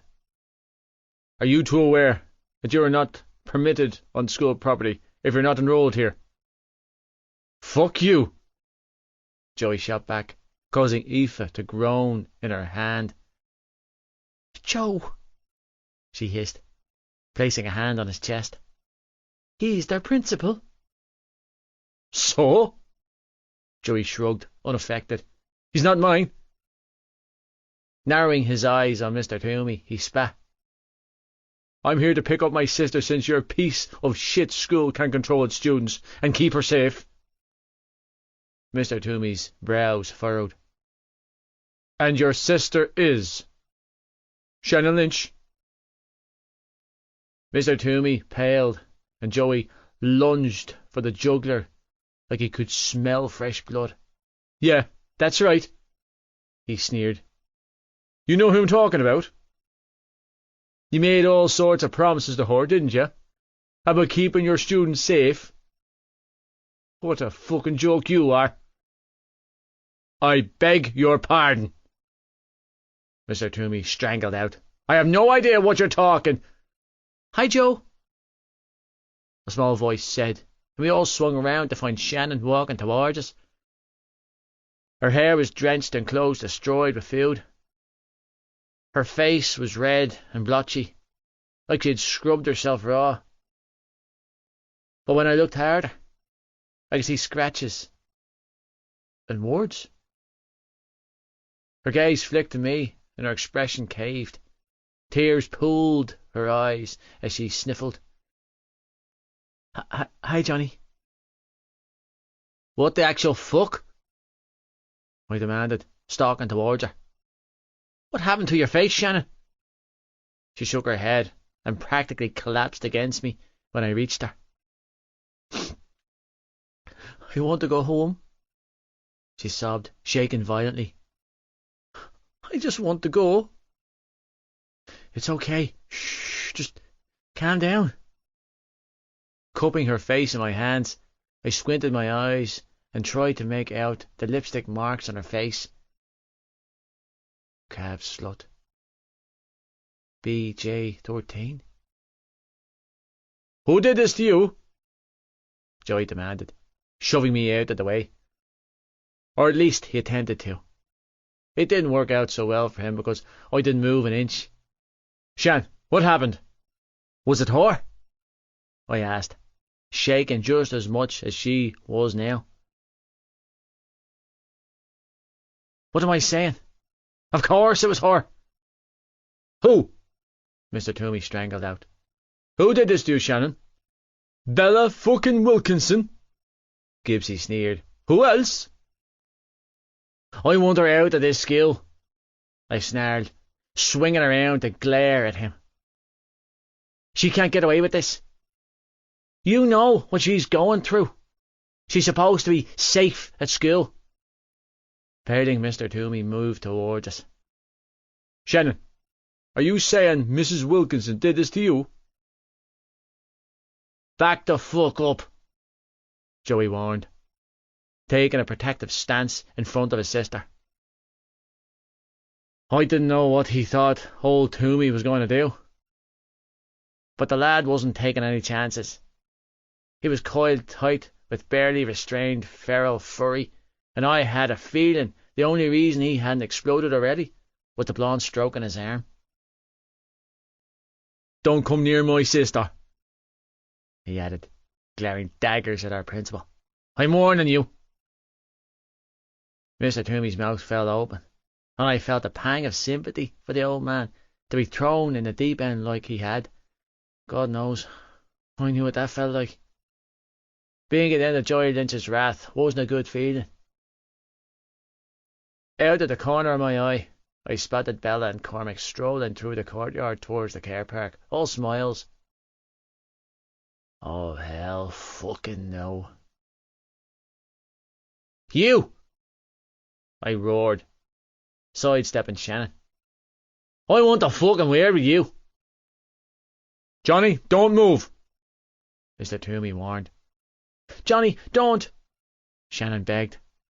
Cap, you're in contract, Huey shouted. Think about Saturday, Gibbsy called after me. Take the high road, Huey added.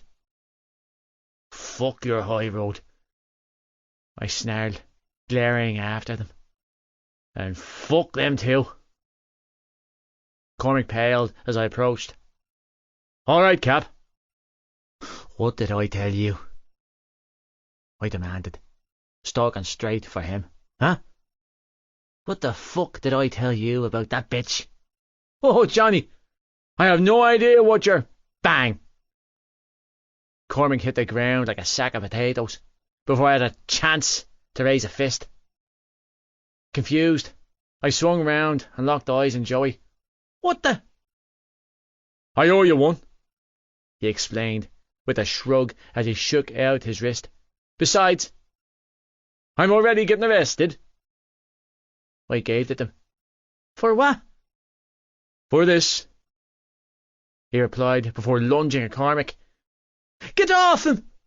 Bella screamed as he slapped and punched at Joey's head. "You dirty little scumbag!" "Hey, don't you call my boyfriend a scumbag!" Aoife snarled as she barreled towards Bella. "Is this her, Shan?" she demanded. "Did she do this to you?" "Please, just leave it," Shannon strangled out. "Who the hell are you?" Bella hissed, glaring at Aoife. "Oh, I'm your worst nightmare, bitch." Taking her to the ground in one fell swoop, Aoife straddled Bella. "You like terrorising little girls?" she demanded, straddling Bella. "Try someone your own size." "How's your money faring out for you now, rich boy?" Joey sneered, grappling with Cormac on the road. "Being a scumbag has its benefits, doesn't it?" "Think you can call my boyfriend a scumbag?" Aoife continued, as she full-on punched at Bella. Whoa. There was no palm slapping with this girl. "Think you can bully his sister, huh? Think you're safe because you're a girl and he can't hit back?" She reared her fist back and cracked Bella in the mouth. "Well, I can." "I'm calling the Garda," Mr. Toomey roared. "Stop it this instant. I'll have every last one of you arrested." "Call the guards and you're down a quarter of the rugby team," Hughie interjected calmly. "And look at some serious bad press for the school. Look at what you did to her." He pointed to Shannon's face. "I thought there was zero tolerance for bullying at Thomond. If so, you better change your policy because that girl's been giving Shannon hell for months." Shrugging, he added, "I'd also love to know what your policy is on stalking, because she's been tormenting Johnny day and night for a year. He's just too damn polite to say so." "Joey, stop!" Shannon cried, running towards her brother. "Don't!" "They're not going to do this to you," Joey snarled. "No fucking more, Shannon." "It wasn't him," Shannon strangled out as she pulled at her brother's shoulders. "Don't, please! You're going to get in trouble." "Come here," I coaxed, pulling her away from the fight. "Stay back, Sean." "Stop him," she begged, clutching my arm. "Please." "OK, the party's over," Gibbsy announced, as he stepped in and dragged Joey off Cormac, giving me the side eye in the process, as if to say, "What the fuck?" I shrugged, unashamedly. I was about to break up shit. They both deserved everything they got, and more. "This is all my fault," Shannon choked out, shaking violently. "I shouldn't have called him." "No, it's not," I corrected, tucking her into my chest. "It's her fault, not yours." "Come on, baby," Joey panted, breathlessly, as he dragged his girlfriend off Bella. "Come on. She's not worth it. You can't be fighting in—" "She called you a scumbag?" Aoife snarled, trying and failing to break free from her boyfriend's hold. "I'm not having it, Joe." "I know, baby," he coaxed, walking backwards with Aoife in his arms. "But I need you to be careful. Everyone, follow me to the office. I'm calling your parents." Mr. Tommy barked as he pulled out his phone and gestured for Bella and Cormac to follow him. "All of your parents." "You do that," Joey sneered, watching our principal like he was a defenceless antelope that had been separated from the pack. "Be useful for something." "Joey," Aoife croaked out, slipping her hand into his. "You're on a warning." I need you to get out of here, Aoife, Joey panted, still watching Mr. Toomey, as he scampered off to the office with Bella and Cormac limping after her. You weren't here, and you didn't see shit. Turning to his girlfriend, he said, You got that? What? Aoife shook her head, eyes wide. No way. I'm not leaving you. Get into the car and go home, baby, he ordered. Now. He glared at us. Nobody's going to mention you. But you're going to be... I'll be grand, he whispered, pressing a kiss to her forehead. Just go, and I'll call you when I can. 61. The office. Shannon. Reeling, I sat outside the office on the wooden bench with Johnny, Hughie and Gibbsy. On the bench opposite us sat Bella and Cormac. Oh my God! I couldn't stop the tears that were dripping down my cheeks as I watched the Gardaí take my brother away in handcuffs from the school. Please don't take him. It's okay, Shan, Joey called over his shoulder as they led him down the corridor. I'll be grand. Don't cry. It wasn't okay. Nothing about any of this was okay. My brother was being arrested, and it was all my fault. I'm sorry, Joe, I strangled out just before he was carted out the main door by the 2 male Gardaí. I'm so sorry. It's okay. Johnny continued to whisper over and over as he kept his arm around me. It's going to be fine, Shan. I'm such a fuck-up, I choked out, crying hard and ugly. He's going to be in so much trouble. You've got that straight. Cormac sneered. I'll be pressing charges on your scumbag brother. Back off, Johnny snarled, tensing beside me. Or you won't be around to press charges. Please don't, I begged, sniffling. Rolling up the sleeves of Johnny's school jumper that I was now wearing, I wiped my cheeks and tried to get a handle of my emotions. It was close to impossible, though. I was so worried about Joey I could hardly breathe. My brother's going through a lot, I tried to plead. Please don't get him in trouble. I don't give a shit what he's going through, Cormac snapped. He broke my nose, Shannon. Shut the hell up, Ryan. Hughie sighed wearily. Don't make a bad situation worse. He attacked me, Cormac shot back defensively. And she attacked me, Bella sobbed. Because you attacked her, Johnny snarled, chest heaving as he pointed to me. There's only one scumbag around this place, Bella, and that's you. Screw you, Johnny Kavanagh, she spat. This is all your fault.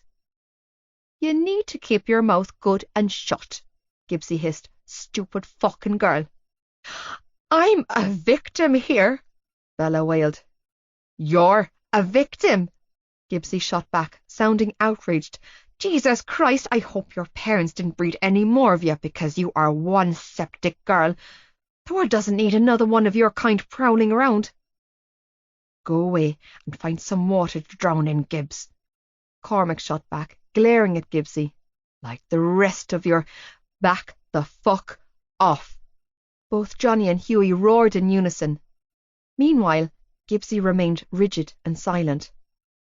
Don't even think about going there, Johnny snarled, wholly enraged.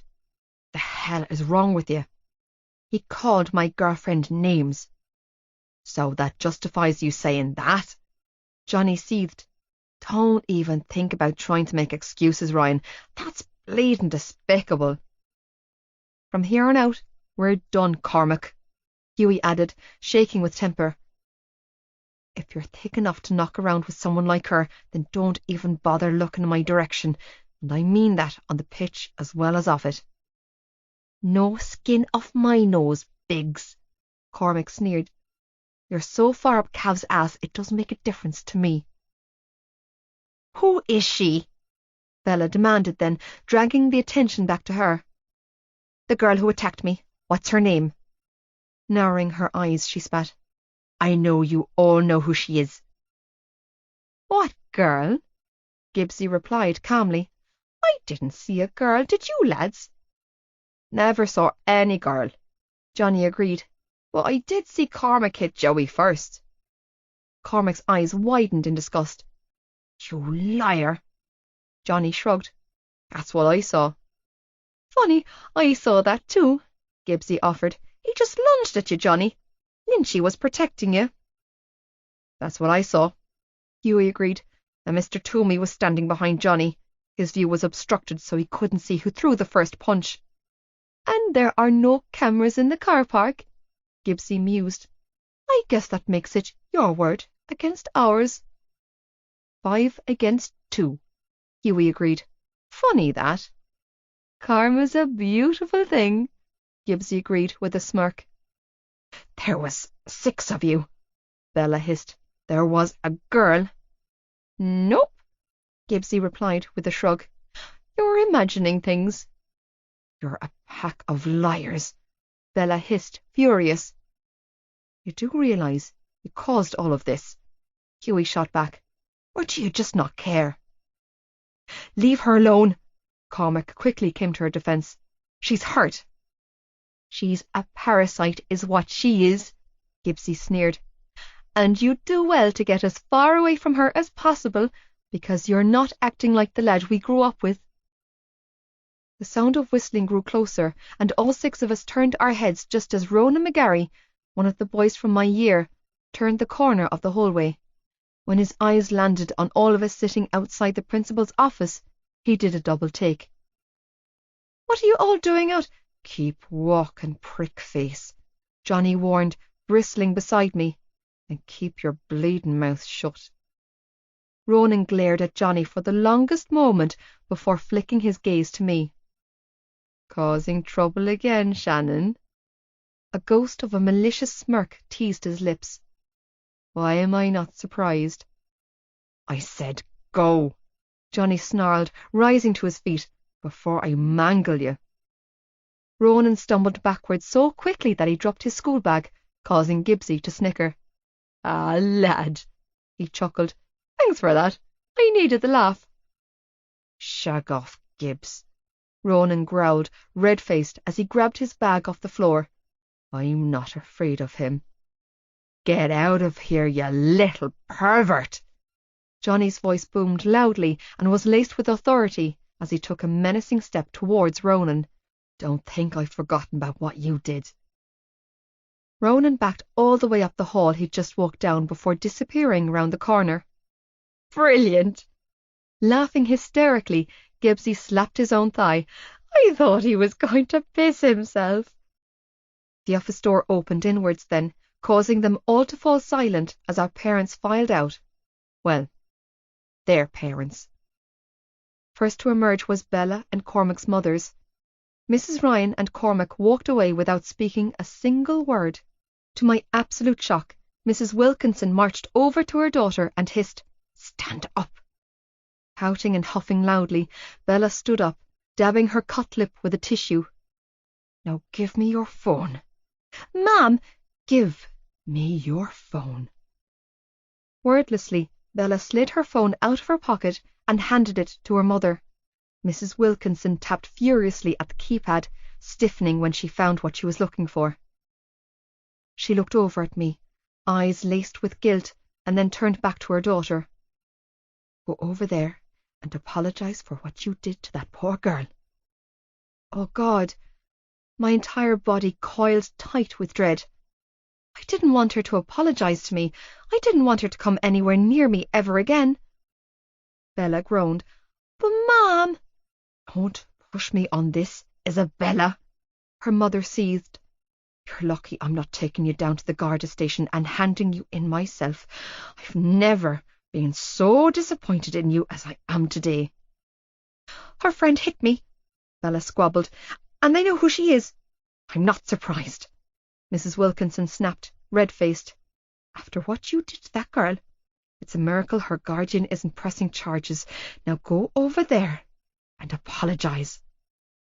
Don't even think about it. Johnny cut in when Bella and her mother moved towards us. Walk your daughter away from my girlfriend and keep her away, he ordered, tightening his arm around me. Shannon doesn't want her apologies. Your daughter has done enough damage. Sorry means nothing to us. So just walk away and leave her alone." Mrs. Wilkinson opened her mouth to say something, but then closed it again. She cast a sympathetic glance my way before dragging Bella away. "Thanks," I whispered, melding myself into his side. "No problem," he replied gruffly. Next to emerge was Sinead Biggs, followed swiftly by Gibbsie's mother, whose name I learned was Sive. "Oh, boys," Claire's mam sighed as she wrapped her arm around Hughie's waist. "What are we going to do with you?" "I didn't hit anyone today," Gibbsie offered brightly. "I was a good boy." "Today being the appropriate word," his mother replied with a sigh. Ruffling his blonde hair, she added, "Come on, Bubba. Let's get you home before more trouble finds you." "That's the thing, ma'am," Gibbsie replied as he bounded after her. "Trouble finds me, not the other way round." It wasn't until we were on our own that Johnny spoke. "When did it happen?"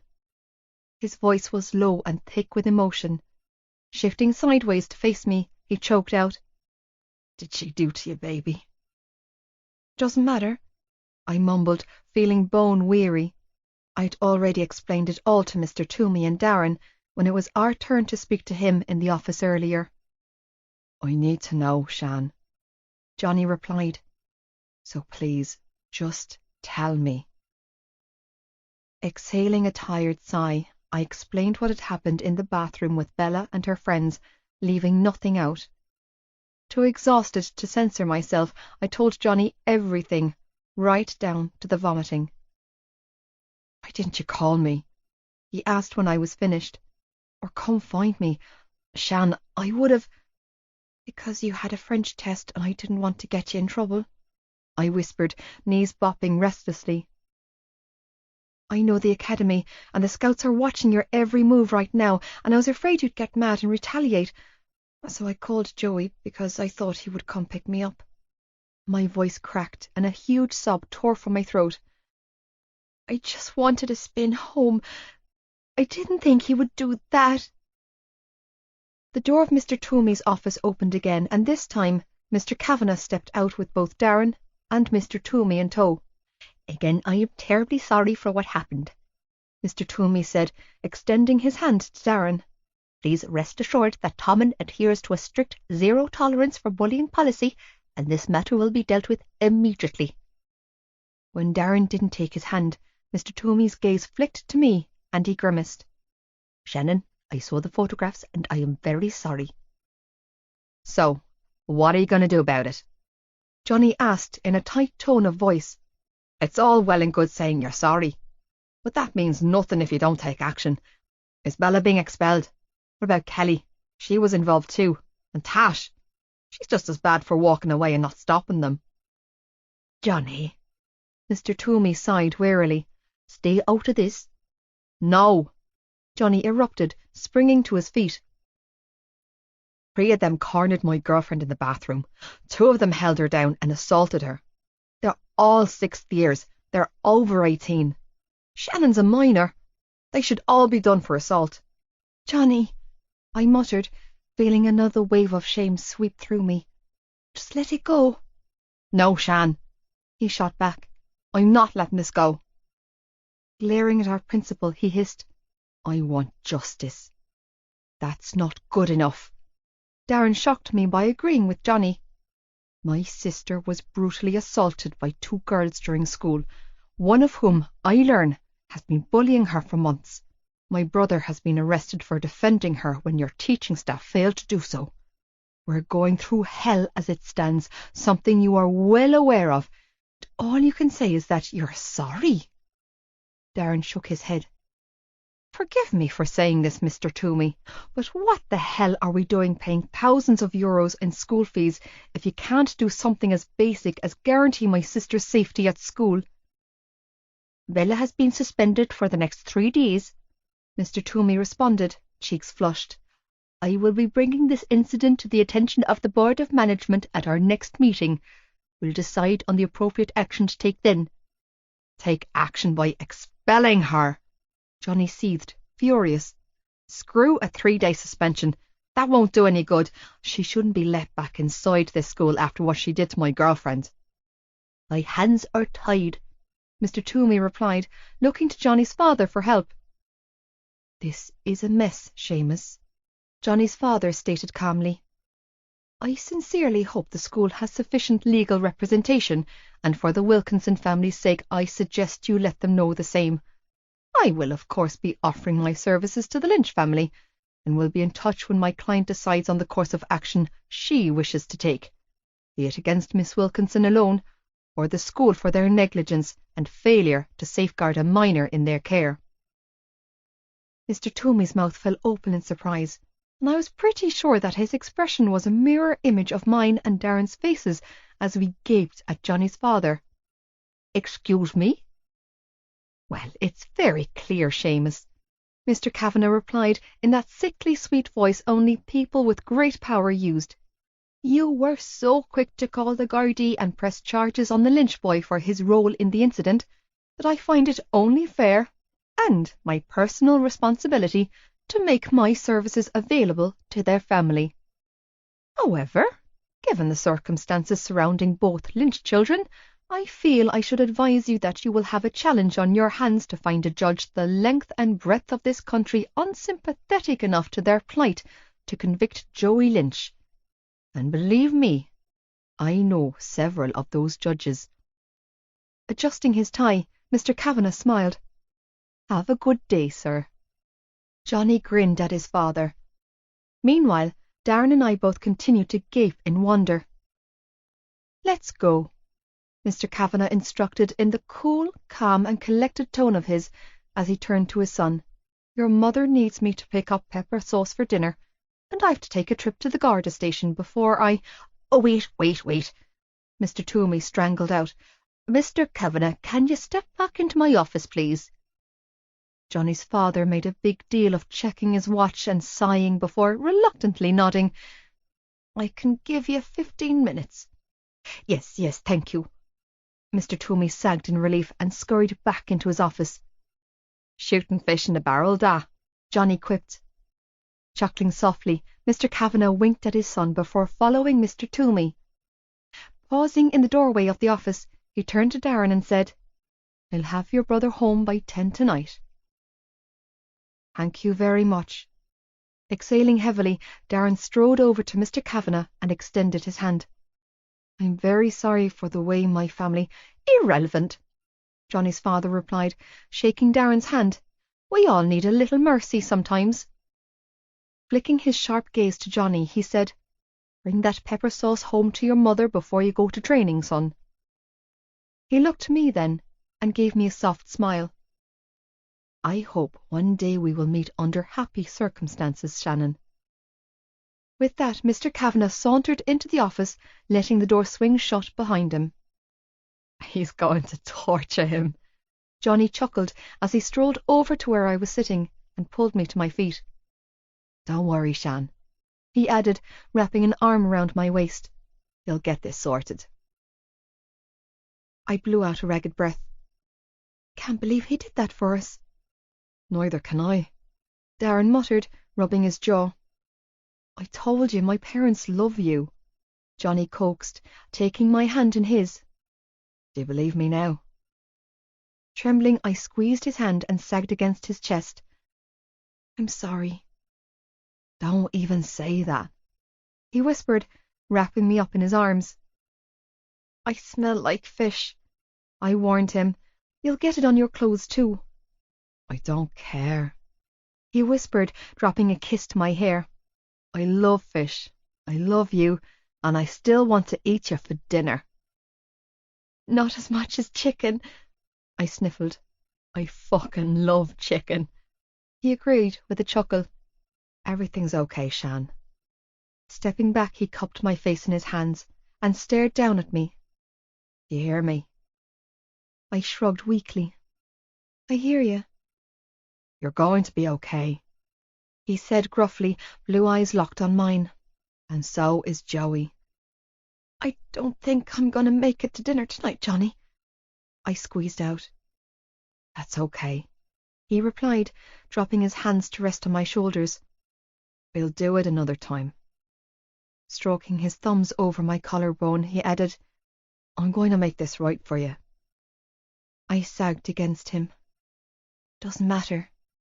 It matters, he corrected, pulling me back into a hug. And it's never going to happen to you again. I'm just so scared for Joey, I confessed, burying my face in his chest. I don't want him to be in trouble over me. My dad will get it cleared up.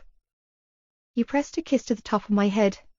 Seriously, if you knew the half of what he's managed to drag Gibbs out of down through the years, you wouldn't be worrying. He'll clear it all up, Shan. He'll make it go away. Really? I sniffled. You're sure? 100%, Johnny replied. He meant what he said. Joey will be home tonight. Relief washed through me, but I was afraid to absorb it. I was petrified of getting my hopes up only to have more bad news thrown my way. I misjudged you. Darren's voice cut through the air. Stunned, I spun around to find he was looking at Johnny. I was wrong about you, he added, tone hoarse. And I owe you an apology. Yeah, you were wrong, Johnny said tightly. I'm not the person your ma makes me out to be. Sighing heavily, he added, but I don't need an apology. Well, you have it all the same, Darren replied wearily. And I accept it. Johnny stunned me by saying he didn't need to accept anything from Darren. He'd been treated terribly by both my brother and my mother. No hard feelings, Johnny added, giving my brother a clipped nod. Well, I'm still not going anywhere. Yeah, Darren sighed. I'm beginning to gather that. Johnny sniffed. Just so we're clear. We're clear, Kavanagh, Darren replied, before turning to me and asking, Are you coming with me? Am I? Was he giving me an actual choice? I frowned. Huh? Are you coming home now? Darren repeated slowly. Or later? Shaking my head, I looked at my brother and said, Now. You sure? Johnny asked, stiffening behind me. I can take you home. You have training, I whispered, and I need to go home and get cleaned up. I don't have to go, Shannon, Johnny told me, tone uncertain, eyes flicking between me and Darren. I can stay with you. I wanted to scream, yes, but I stopped myself. Johnny was on track with his training. He spent most of his day staring longingly at his phone. I knew he was expecting that call from the Irish coaches to come soon. I couldn't expect him to railroad his life every time something happened to me. This wasn't my first disaster, and it wouldn't be my last. Besides, when he goes, you're going to have to do this on your own. Because he's leaving, Shannon. I need to help my brothers. I gave him a watery smile. I'll call you later. Johnny didn't look convinced, but he didn't argue with me. Instead, he pressed a kiss to my forehead, nodded stiffly, and stepped back. I felt the absence of his touch in the deepest part of my soul as I walked away with Darren. 62. Persuasive fathers. Johnny. Shannon blamed me for what happened today. I fucking knew she did. And the worst part of it was knowing she was right. It was my fault. They did that to her because of me. I watched her leave school with her brother earlier, knowing full well that I needed to step in and say something to make it right. But I didn't have the words. I didn't know how to fix this for her. Jesus Christ. I was so mad I could practically taste it. I went to training this evening for no other reason than if I had to sit at home alone with my thoughts and feelings useless, I would lose it. It didn't help me one bit to curb the fury thrashing around inside me. I couldn't concentrate worth a damn. Throughout training, my mind was stuck on Shannon. Physio was the same. I couldn't get her out of my head. I had a little over 4 days to prepare for what would be the most important meeting of my life, and still I couldn't get my head in the game. Fucking Bella. I knew I messed up letting her go home with Aaron. But short of shoving her in my car and driving away, what could I do? She said she wanted to go with him. It was a lie. Shannon never wanted to go home. Doubt was setting in. Unfamiliar and unnerving, and like usual, I began to overthink everything. I had an issue in my brain. It moved too quickly. Thought up too much crazy shite. Whizzed around too fast. Most of the time, I managed to remain in control with routine and structure, but I was struggling today. That phone call this morning, added with what had happened at school, had thrown my mind into a spin. Everything was up in a heap. My brain cells were shot to shite, and I was second-guessing everything. I finally parked up at the back of my house, a little after 9 at night. I was still bursting with energy. No amount of drills, laps, and practice plays had doused the fury blistering inside of me. Pissed off and anxious, I grabbed my gear bag off the passenger seat and stalked inside, with every intention of hoofing down the contents of whatever Mom had cooking on the stove. However, my appetite evaporated, and my feet faltered when I stepped into the kitchen and saw Joey slumped at the island with his head in his hands. Mam was sitting on the stool opposite him. Pausing in the doorway, I watched as she pushed her cup towards him. He didn't take it. "I think it does matter, Joey," Mam told him, in that tone of voice she used when she was coaxing something out of us when we were kids. We being me and Gibbsy, because he was the closest thing I had to a brother. "And I think you matter too." "You're wrong," Joey replied, in a voice so low I had to strain to hear him. He glared at the coffee cup in front of him, jaw clenched, expression mistrusting and weary. "So just give up." "Joey," Mam said gently, "you've been travelling down a very long road, love. Maybe it's time to rest those feet and let someone else carry the load for you." Silence. "Let me help you." More silence. "Let me save you, Joey." "You can't," he strangled out, cracking his knuckles anxiously. "There's nothing left to save, Miss Kavanagh. So please just stop." Clearing my throat, I dropped my gear bag at the door and walked in. "You're out?" "Yep," Joey muttered, not bothering to lift his head. "Oh, love, you're home." Mam offered me a smile, but it was laced with concern. "How is training?" I gave it her. Shit. This was bad. She never asked about training.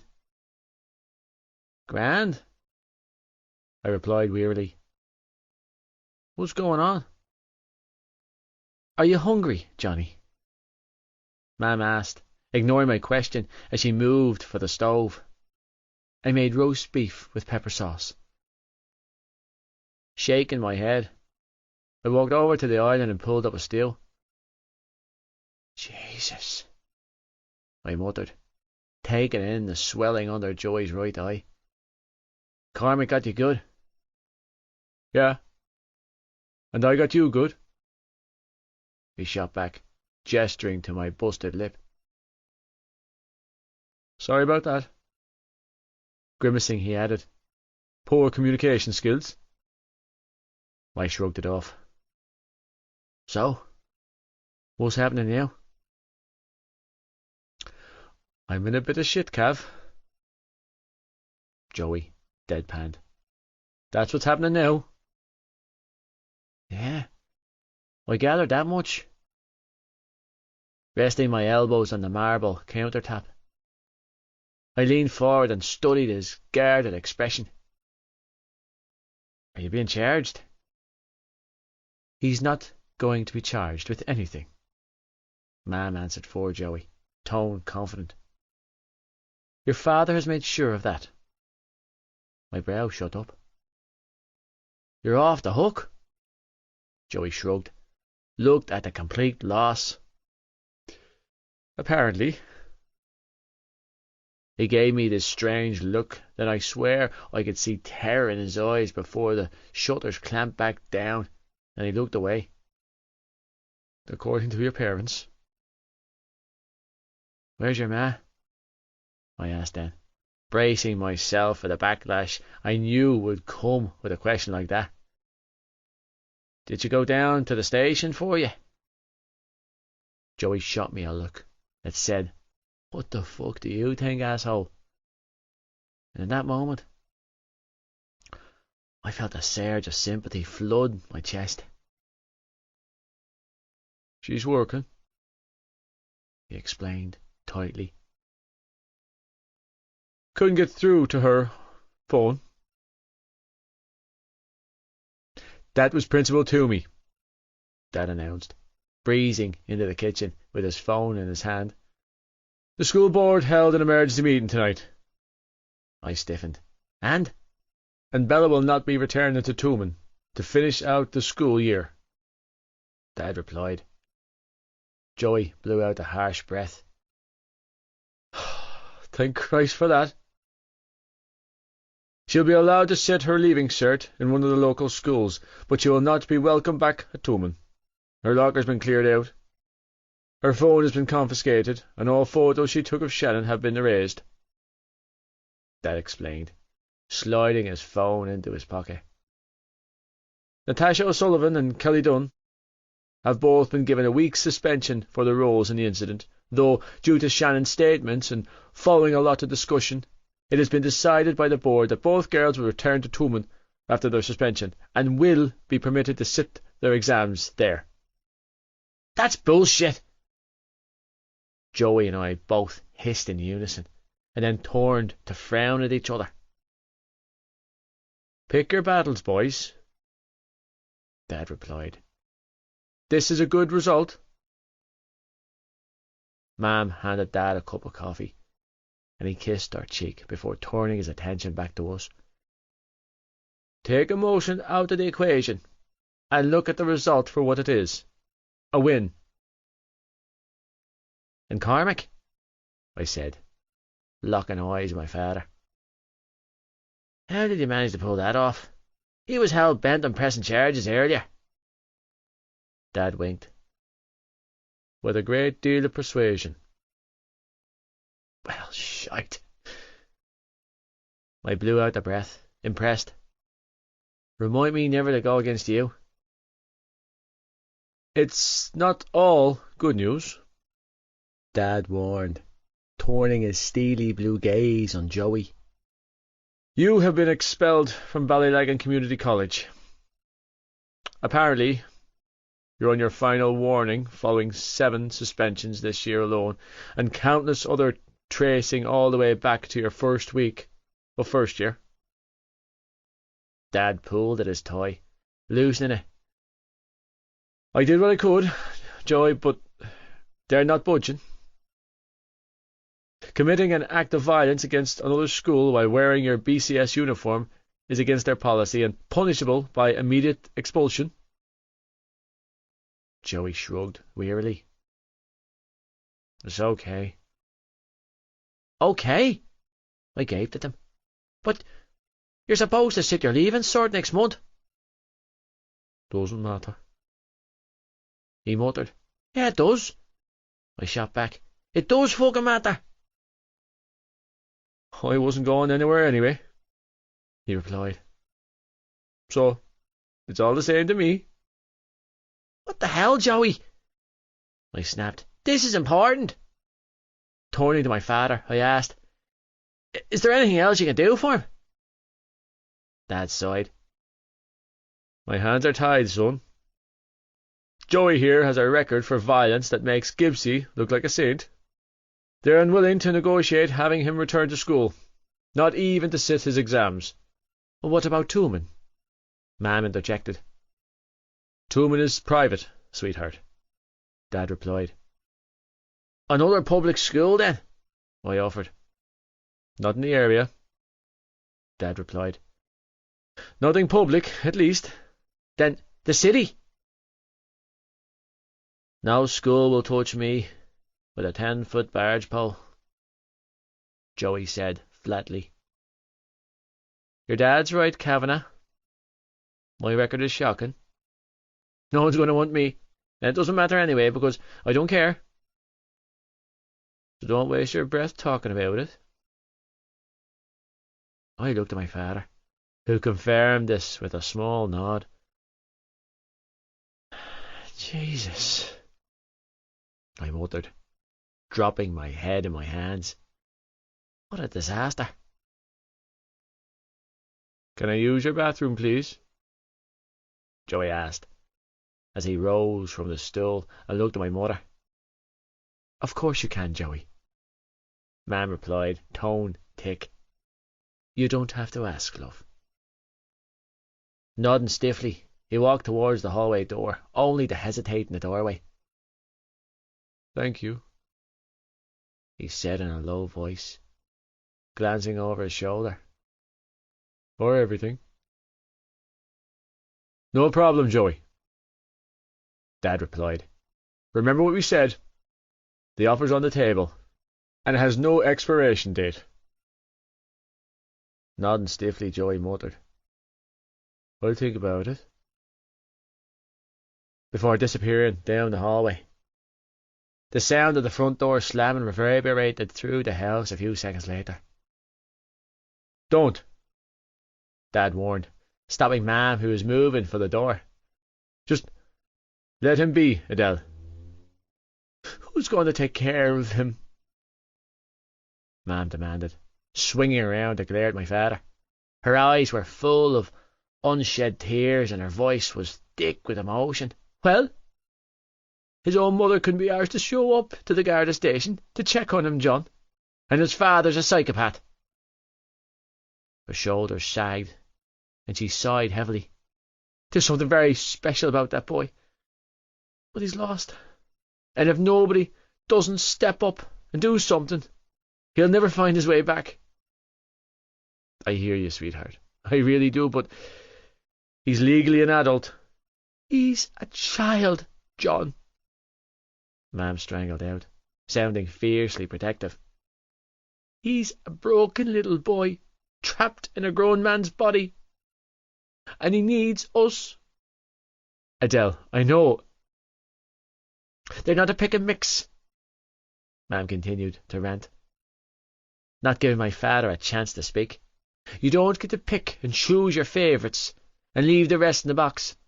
There's 5 of them, and broken, bent, or out of shape. I want them all. The Lynches?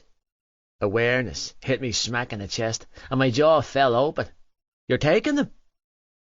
I'm taking them, Mam confirmed, with a determined gleam in her eye. All of them. Jesus, Dad muttered, running a hand through his hair in clear expiration. I don't know how I've survived living in a house with 2 bulldozers. Great food and even better sex, that's how, Mam shot back, not missing a beat. Dad smirked. That's true. Hold the fuck up, I strangled out. Someone please explain to me what the hell is happening here. Language, Mam scolded. If you knew the half of what was going on in my head right now, you wouldn't give an out to me for saying the word fuck, I growled. Someone start talking. Do you remember when we lived in Dublin? Dad began. The little girl who lived with us for 18 months. I gave to them. No? What little girl? He was only a toddler, John, Mam explained, sinking down on the stool next to Dad. He wouldn't remember Raina. Who? I gaped at them. Who the hell is Raina? I narrowed my eyes. Did you two smoke something with Joey? We fostered a child in Dublin, Mam explained. Her name was Raina. She was a year older than you. You were mad about her. I find that hard to believe, considering I've no fucking clue who you're talking about. I muttered under my breath. If you start listening to me instead of your own voice, then maybe you'll start understanding, Mam snapped. Huffing out the breath, I gestured for her to carry on. We had Raina from the age of 2 until just before her 4th birthday. Dad jumped in and said, We classed her as your sister. He added, There was no difference, not to us.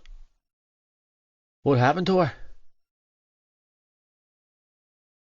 She was returned to her birth parents, my father replied, and Mam sniffled. It was very hard for your mother, he added, wrapping an arm around Mam. So we made the decision not to foster any more children. It was too hard for us, handing Raina back after spending so much time with her. We considered her our daughter, Mam whispered, just the same as we consider you our son. Just the same as you consider me your son? What the hell? I scratched the back of my head, trying to take this all in. Are you trying to tell me that I'm adopted? Dad threw his head back and laughed. No, Johnny. You're 100% the fruit of my loins. And my eggs, Mam offered with a smirk. You just cost a small fortune to cook up in the lab, he added, still laughing to himself. Worth every penny.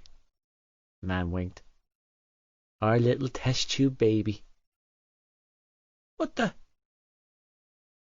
That's a fucking horrendous thing to tell me, I choked out, outraged. You make it sound like they cooked me up in a microwave and sold me down a backstreet alley. They both laughed like my humble embryo beginnings was a big joke to them. You know what? I huffed out a breath. I reckon I was adopted.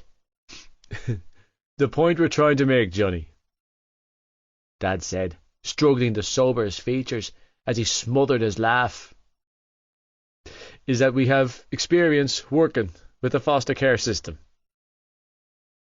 And we want to foster Shannon and her brothers. Mam came right out and told me. We've been approved. Grabbing an envelope off the counter, she thrust it at me. It just came through this morning.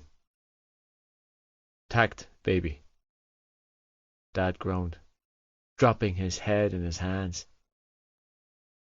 In sensitive situations, you need to use a little more tact.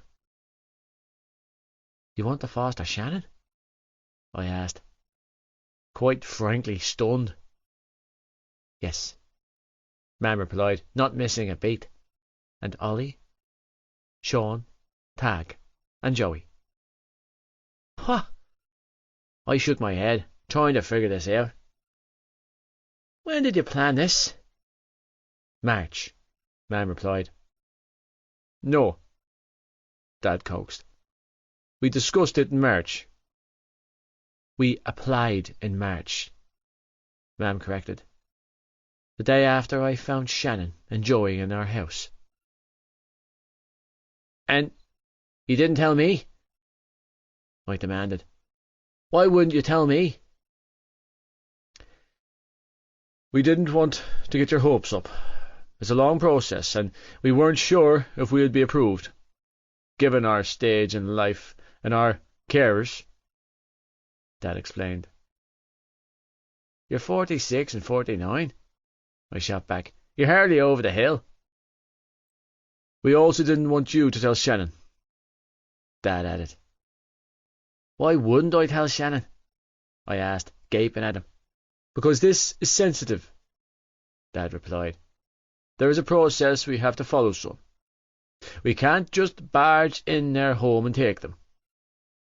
He paused and gave me a thoughtful look. Well, we can't, he affirmed, gesturing to himself and Mam. Cheeks reddening, I shrugged. I have no regrets. And so you shouldn't, love, Mam agreed, reaching across the counter to pat my hand. I would have done the exact same thing in your position. Jesus, Adele, Dad muttered. At least give me a fighting chance to put the lad on the right track. Well, I would, she huffed. It's that simple, love. Shaking his head, Dad turned his attention back to me. We have everything in order, son, he said. But we won't make a move unless you're 100% on board with this. When you say make a move, I eyed him wearily. What are you planning? There's a severe case of negligence in that home, Dad replied. It's blatant child abuse, and your mother's not willing to turn a blind eye to it, and neither am I. So, if I have to play dirty in order to prove it, and get those children out of that environment, then that's exactly what I'll do. Shite, I muttered. You're serious? Deadly, Mam agreed. They are victims of trauma. Those children need a family. They need healthy guardians and a stable environment where their needs are met without the fear of backlash or emotional abuse. They need to be given the opportunity to just be children. Their mother can't do that for them, and the system can't promise to keep them all together. But we can. But like I said, this is your decision too, Dad interjected. We won't do anything without your blessing. You don't need my blessing, I choked out, voice thick with emotion. I want her. I'm not talking about sex or any of that teenage shite you're thinking, Ma. I harried Dad. I want her. I need her safe. Mam sighed sadly. I know, Johnny love. No, you don't, I said harshly. I love that girl. Like, I really fucking love her. And I can't cope with knowing she's in that house right now. I lose sleep worrying about her. Blowing out a shaky breath, I said, I got a call off Dennehy today. They're coming down to see me this Saturday. I'll more than likely know by the end of the week if I'm in or not. What? Mam blurted, eyes wide. Oh my God! That's fantastic news, Johnny. Dad beamed. I'm so proud of you. No, it's not. It's not fantastic news, Dad. It's terrifying. I choked out, frustrated. For months, I've been worrying myself to death over how I'm supposed to leave her if I get the call up, I admitted gruffly. And now that it's right around the corner, less than a bleeding month away, I know that I can't do it. Dad frowned. What are you saying, Johnny? I'm saying I can't leave her in that house, Dad. Not with that woman. And not with him sniffing around. I can't walk away. Not for an entire month. Not knowing whether she's safe or not. So if there's a chance I can get her out of that place, then I'll take it. I looked at my parents. Save her. Swallowing deeply, I added. Save them all. Mam's eyes blazed with heat when she said, "We will, love." "I can't not tell Shannon about this," I warned my parents. "We don't keep secrets from each other." "We're not expecting you to keep anything from Shannon, son," Dad replied. "We both know you're a hopeless liar." "The cat will be out of the bag in an hour," Mam agreed, smiling at my father. I glared at them. "I'm not that bad." They both smirked back at me. "I'm not," I defended. "I can lie just fine." "Badly?" Mam mused. "You're an open book, Johnny." Dad agreed with a chuckle. "And that's a good way to be." No. "I pulled the wool over your eyes plenty of times with my adductor," I argued. "And my doctors, trainers, and half the academy." Mam's eyes narrowed, and I knew I'd shot myself in the foot. "Yeah, that was a bad example," I muttered sheepishly. "Yeah, but he needs you." "Forget I said anything." "The only one you're lying to in that situation is yourself, son," Dad shot back. "And the only one you were hurting with that lie was also yourself." Shoulders sagging, I nodded in defeat. "Yeah, I know. I wanted to have Shannon over for dinner this evening, so we could talk to her," Mom said, thankfully steering the conversation away from my less than stellar discretions. "We wanted to ask her how she would feel about the possibility of coming to live with us." I didn't know about Shannon, but I knew how I felt. Fucking ecstatic. "But this will be a slow process," Dad said, always the voice of reason in our house. "Don't lose the run of yourselves here, guys. It's not going to happen overnight. And they might not want to be with us. There's a lot of legal hoops we'll have to jump through before we can come close to crossing that bridge. So keep the head." He gave Mam a knowing look. "And don't bulldoze." 63. Go to sleep. Shannon. When my mother came in from work earlier, and Darren and I explained what had happened at school, she collapsed in a heap on the floor, crying and wailing. After a few minutes of watching my brother trying to console her, I just stepped around them both and went up to my room. Couldn't handle her any more, I realized. The patience I used to be able to call on was depleting at a rapid rate, and every time she cried, I just wanted to scream. I knew that was bad, and it made me a terrible person, but I couldn't help it. I could barely tolerate being in the same room as my mother anymore. Patricia arrived at the house a little after 6 o'clock, and by then Darren had managed to get Mam to pull herself together. She'd asked all her questions, filled in all her notes, clicked her tongue, snapped her heels, and left shortly after. Numb, I'd returned to my room, clutching my phone and praying for mercy for my brother. Aoife had texted me at least 30 times throughout the evening, asking for updates, and every time I replied with a "nothing yet," a little piece of me died. When 10 o'clock came and went, the anxiety I'd been feeling all evening skyrocketed to the point where I couldn't move a muscle. Mr. Kavanagh said 10 o'clock. It was almost 11 now, and I was still sitting on my bed, watching the clock tick by, waiting for him to come home. The sound of a key turning in the lock filled my ears, and I sprang off my bed. Pulling out my phone, I typed out a quick text to Aoife. "He's back." "Oh, thank God, I'm on my way." Tossing my phone down on my bed, I moved at top speed through the landing and down the staircase.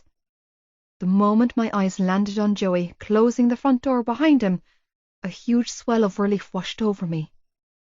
Riddled with emotion, I stumbled down the last 3 steps and threw my arms around him. "You're back!" I pressed my cheek to his back and exhaled a ragged breath. "Thank God!" It's okay, Shan, he mumbled, words slightly slurred. Patting the hand that I had wrapped around him, he kept his head down as he slipped around me and moved for the kitchen. It's all good. Wait. Catching a hold of his hand, I pulled him back. Look at me. He didn't. Fear trickled down my spine. Joey. I pulled harder on his hand. Look at me. Reluctantly, he did as I asked, and my heart sank. Joe. Tightening my hold on his hand, I stared up at his bloodshot eyes in despair. Why? Just get off my back, Shan, Joey grumbled, yanking his hand away to run through his hair. I'm fine. Shaking his head, he turned and stalked into the kitchen, ignoring Mam and Darren, who were sitting at the table. Joey! Mam sucked in a sharp breath. Oh, thank God. Mother, he drawled sarcastically. You're keeping well. Darren jumped to his feet and closed the space between them, dragging our brother into a fierce hug. Joey remained rigid the entire time, hands balled into fists at his sides, not hugging him back.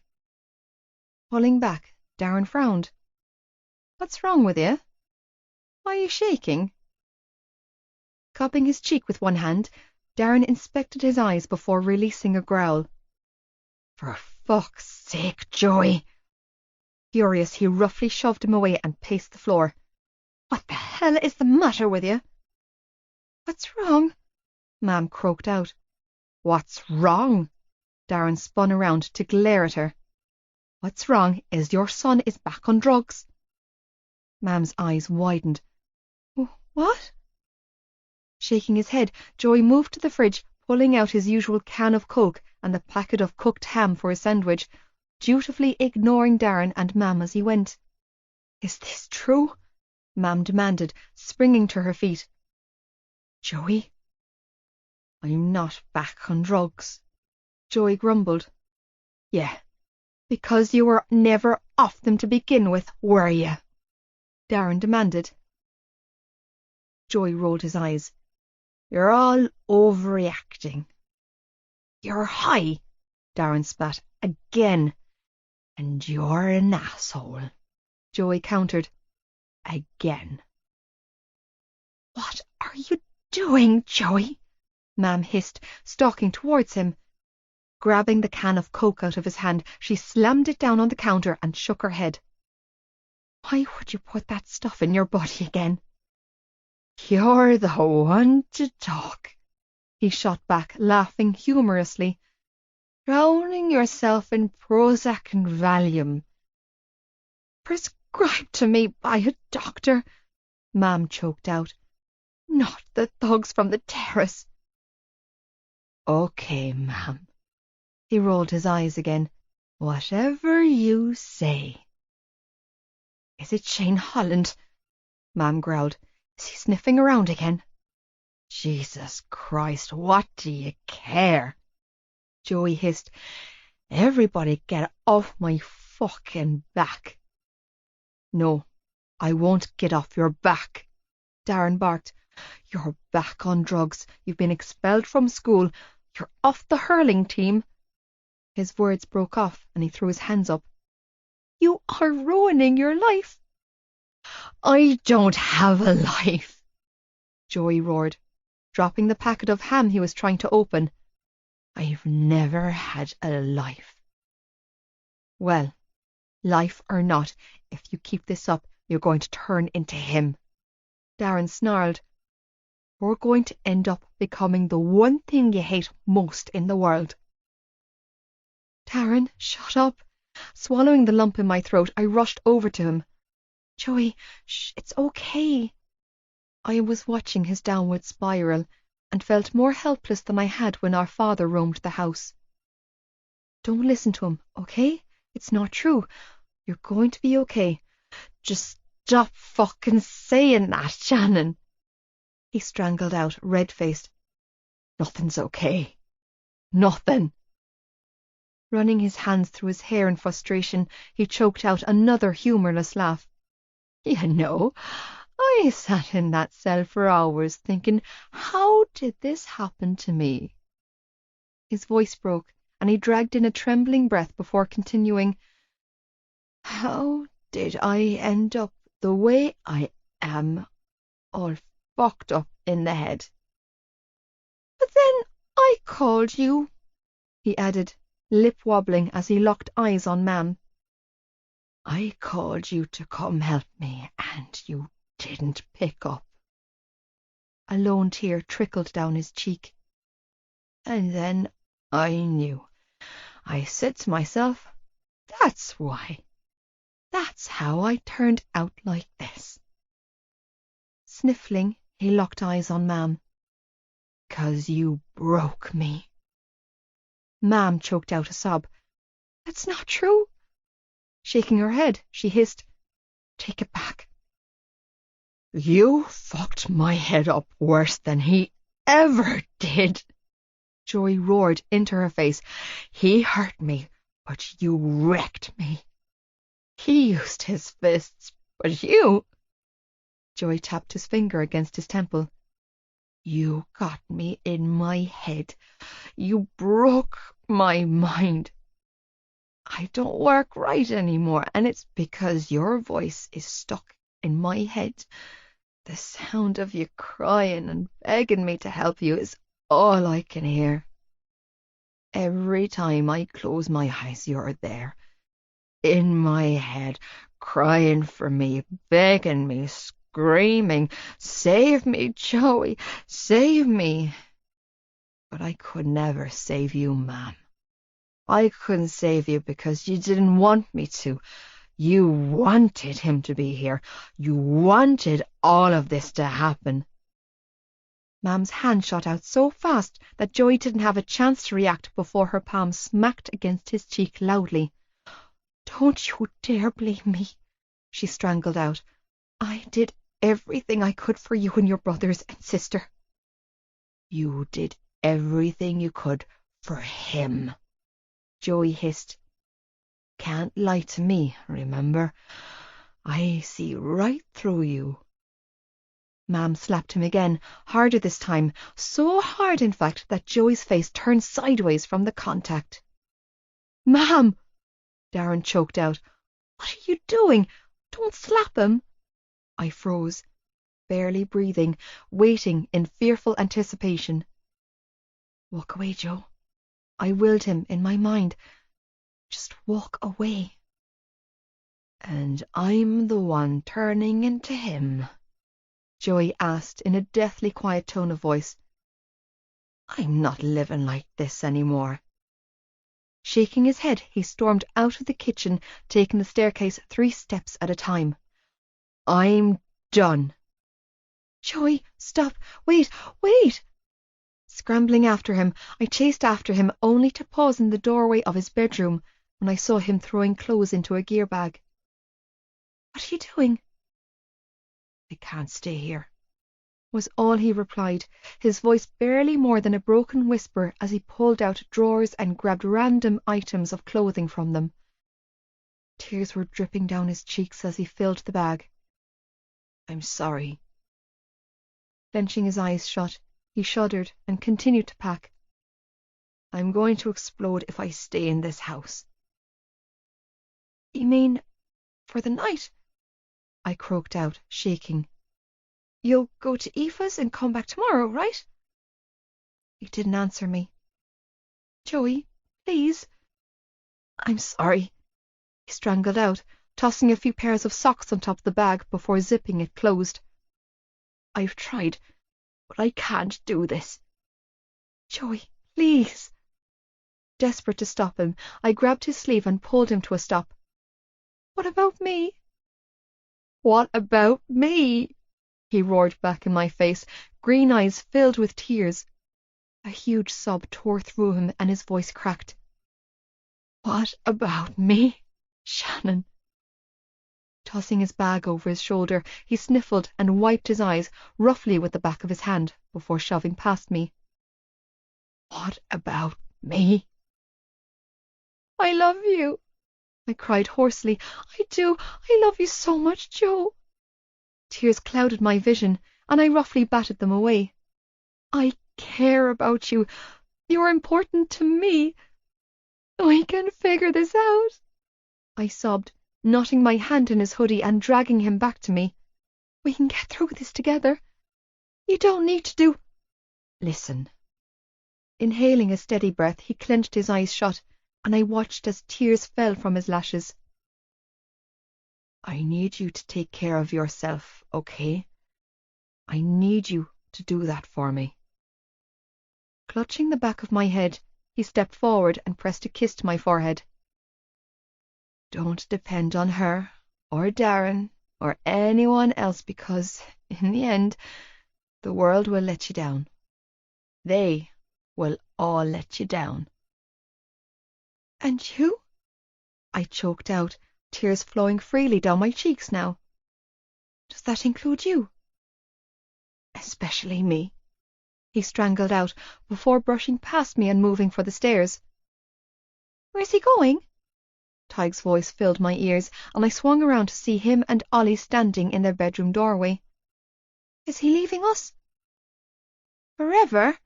Ollie whispered, eyes shining with tears. But he can't go. Wiping my eyes, I ran for the staircase, desperate to stop my brother from leaving. Joey, don't go. Joey, think about this, Darren was saying when I reached the bottom step. He had his back to the front door, blocking Joey's path. Don't rush out. Just sleep on it, and we can talk about it in the morning when you have a clear head. I can't do this, Darren, Joey choked out. Get out of the way. Joey, no. Talk to me. Get out of my way, Darren, Joey repeated, shaking all over. Now. Devastated, I looked around aimlessly and spotted Mam in the kitchen. She was sitting on her chair with a cigarette in hand. Do something, I begged from the hallway. Mam, say something. Please, stop him. She looked straight through me like I wasn't even there. Joey, don't go, Ollie begged, running down the stairs. Please. You swore, Tig cried harshly. You fucking promised you wouldn't leave us. Owie, Sean wailed as he shimmied down the steps on his bottom. Owie. Huge shudder rolled through Joey, and he dropped his head. I'm so sorry. Stay, Joey, Darren whispered. I can't do this without you. Tipping his head back up, he looked at Darren. We're going to have to. Rushing him out of the way, he pulled the door open. Don't let them down. The minute the door slammed shut behind Joey, our little brothers began to scream and wail so loudly that I couldn't hear what Darren was saying as he tried to console and coax them back upstairs. Stricken down with panic, I ran for the door, refusing to let this happen, refusing to watch him leave. Yanking the door open, I ran outside only to stumble over my own legs when my eyes landed on Aoife. Her car was parked across the drive of our house, and she was in her pyjamas, leaning against the driver's door of her car, blocking Joey's way. You were going to leave without telling me? She demanded hoarsely as her long blonde hair blew around her face. I'm not even worth a fucking goodbye? Joey looked broken as he stood in front of her, his gear bag shouldered on his back and his head down. Look at me, she screamed. God damn it, Joey Lynch, you better look at me. Aoife, please, he whispered, shaking his head. Just let me go. I can't, she cried, sniffling. I won't. I have nothing to give you, he roared brokenly. I'm not good for you. Why can't you get that into your head? I don't care about stuff, Joey, she strangled out as she wrapped her arms around his waist and clung to him. I only want you. I'm done, Aoife. Shaking his head, he held his hands up. I'm done dragging you down with me. Please. I can't. Sniffling, he moved her hands away from his body. "So sorry," he whispered, stepping around her. "Don't go!" she screamed after him. "Please, please don't go, Joey. Joey, I love you." "I know," he choked out, not looking back as he walked away. "And it's not good for you to love me." "Joey, I need you." "No, you don't. You need to let me go, Aoife," he roared. "That's what you need to do." "What about the—" "Just go home and don't come back here. Do yourself a favor and forget about me." I watched in horror as Aoife's legs gave out beneath her. Collapsing on the ground with a thud, she shoved her hands in her hair and screamed. "Come back." Numb to the bone, I hurried over to kneel beside her. "I'm sorry." Wrapping my arms around her shoulders, I hugged her tightly. "I'm so sorry." She turned her face into my neck and cried hard and ugly, shaking so badly that I was afraid she was going to have a seizure. "Make him come back," she begged, wrapping her arms around her stomach. "Please, I need him." "Me too." "Shh." Pushing her hair back off her face, I held her tightly, whispering, "It's okay," over and over in her ear. But I was a liar, because as my brother disappeared from sight, I knew nothing would ever be okay again. "I'm going to go look for him," Darren said quietly, and I hadn't even realized he had come outside. With his car keys in hand, he rounded the garden wall and walked over to his Volvo. "You should go inside, Shan." He pulled open the driver's door before adding, "And you should go home, Aoife." "Please, find him, Darren," I choked out. "I will," he replied, before climbing into his car and closing the door. Sniffling, Aoife slowly pulled herself to her feet. I watched as she dusted down the back of her fluffy yellow pajama bottoms in rigid, robotic movements. "I'm going to go now," she said in a hollow tone of voice. "Goodbye, Shannon." "Bye, Aoife." Without another word, she climbed into her old battered Opel Corsa and drove away. I waited for Darren to pull away from the house in his Volvo before I dropped my head in hands, right there on the ground, and let myself cry. I cried hard and ugly, unable to contain myself a second longer. I cried for my broken home, for my fucked up family, for my little brothers. Mostly, I cried for Joey, for self-destructing and detonating the one good thing he had in his life. A little while later, I heard a car engine in the distance, coming closer, bright lights lighting up the dark street. When it parked up outside the house, I couldn't stop the spark of hope from springing to life inside of me. Sniffling, I wiped my cheeks with my hands and stood up. "Joey?"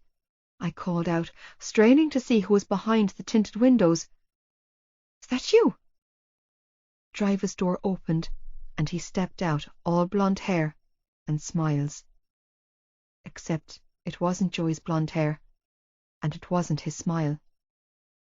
No. "Hello, Shannon." The air escaped my lungs in a pained whoosh, and I sagged, feeling my heart stop dead in my chest before restarting with a violent thud. "No." Shaking my head, I staggered backwards, only to lose my footing and land on the ground in a heap. "You're not supposed to be here." Dad stepped into the garden and walked towards me. "I live here, remember?" Fear exploded in my chest, paralyzing my limbs and locking me into place. "Come on." Stopping in front of me, he glanced down at me, eyes bloodshot, body swaying, and smiled. "Give me your hand," he said, holding his out to me. "You should be in bed." The smell of whiskey hit my senses like a tidal wave, bringing with it a tsunami of pain and memories. "I'll help you to bed." "He's back to finish you off." "You should have kept your mouth shut." Get away now, Shannon. Jumping into action, I pulled myself onto my hands and knees and half crawled, half stumbled towards the front door, with my heart pounding so hard it hurt. Help! I screamed, slamming my hand down on the door handle and falling into the front hall on my hands and knees. Ma'am! I shouted, gasping for air as my skin crawled with the familiar feeling of dread. Mammy! What? Ma'am came barreling out of the kitchen, only to halt in her tracks when she saw who was standing in the doorway behind me. Oh my God. She pressed a hand to her chest and staggered backwards. Hello, Marie. Ma'am. Shaking violently, I scrambled across the floor on my hands and knees and clung to her leg. Ma'am! Teddy, she croaked out, shaking as much as I was. We're not allowed to be here. He held his hands up. I only want to talk to you. He took another step inside the house, swaying on his feet a little as he moved. I'm not going to hurt you any more, darling. He's lying. I shook my head. Ma'am, no, don't listen. You need to go, Ma'am gasped, backing up and taking me with her. You need to leave now. Marie, he said in that coaxing voice of his, slurring his words. We're a family. He closed the door behind him and turned the lock. We need to be together. No, Ma'am shook her head. No, you need to go now. Are the children in bed? He asked, ignoring her pleas as he slipped the house key into his pocket. That's good. He took another step towards us. It's the best they stay asleep. Teddy, Ma'am's voice cracked. Please don't. It's okay, Marie, Dad coaxed. We'll all be together again. This is bad, Shannon. This is really bad. You need to get out. Go. Run. Letting go of my mother's leg, I lunged for the staircase with every inch of my body locked tight in fearful anticipation. Good girl, Shannon. I'm not going to hurt you. Dad slurred. Go on up to bed now and close your eyes. Everything will be better in the morning. Choosing to escape rather than stick around and wait for him to change his mind, I stumbled up the staircase as fast as my legs could carry me. What's going on? Tyke demanded, peeking out from his bedroom. Shan, lock your doors, I choked out. He's back. Tyke's eyes widened in fear. What? Lock your fucking door, Tyke, I screamed. This isn't a joke. He ran back into his room and bolted the door. Breathing hard, I ran into my own bedroom and slammed the door shut. Flicking the lock, I looked around wildly as panic clawed at my gut. With my survival instincts kicking in, I lunged for my dresser and pushed with all my might until it was blocking the door. Still frantic, I dragged my bedside locker over too. His voice was there. I could hear it. I could hear her. They weren't screaming or shouting. They were talking. Why were they talking? Flailing around, I tried to catch my breath, but it wasn't coming easy to me. Diving for my bed, I slipped under the covers and roughly pulled the duvet over my head. Something clattered on the floor then, and I stiffened. My phone. Trembling, I shoved the duvet off and swiped it off the floor. I didn't even think about what I was doing as I dialed. It was like I was moving on instinct. Pressing call, I put the phone to my ear and held my breath. Gibbs. Johnny's sleepy voice came down the line, bringing with it a tsunami of relief. If this isn't an emergency, I'm going to wring your bleeding neck. Hi, Johnny. Shannon? His voice was softer now. Are you okay? I shook my head and jerked my feet, unable to sit still. No. What's wrong? Concern filled his voice. What's happening? I couldn't speak. I couldn't say it out loud. Talk to me, Shan, he coaxed. He's here, I choked out. He's downstairs and I'm scared. What do you mean? My dad, I strangled out. He's in the house, Johnny. Can you get out? He demanded. No, I shook my head and bit back a sob. He's in the kitchen. I can't go back down there. I'm on my way, he replied without hesitation. I'm leaving right now. I'm sorry, I whispered, sinking back down on my bed. Don't say sorry, he told me. Are you safe? Are you in your room? Yeah, I nodded. My door's locked. I'm in my car now, Shan, he said. I'll be as fast as I can. They're not shouting, I strangled out. Why aren't they shouting? I don't know, baby, he growled, but I'm coming. Something's wrong, I bit out. He's different tonight. I don't know what's happening, Johnny, but something's very wrong. I can feel it in my bones. I'm going to get you out of there, he vowed. I promise. I'm going to take you out of that fucking hole and you're never going back. Johnny, I'm really scared. I know, he coaxed. I know, baby, but I'm coming. He sighed heavily. Shannon, I love you. I love you too, Johnny, I whispered, ending the call. I knew it was selfish to call him in the middle of the night and drag him from his bed, but I honestly couldn't take another second of this. I felt like I was close to the edge of something that I wasn't sure I could come back from. I was afraid of dying in this house. I held my breath, not daring to breathe too loudly, listening to the deathly calm sound of my father's voice. Why wasn't he shouting? Why wasn't she shouting? God, I couldn't do this anymore. I couldn't be in this house. I needed an out. I counted down the 33 minutes I knew it took to get from his house to mine, and when he didn't arrive at the projected time, the panic inside of me flourished into a monster-sized knot of fear, gripping at my lungs and making it hard to breathe.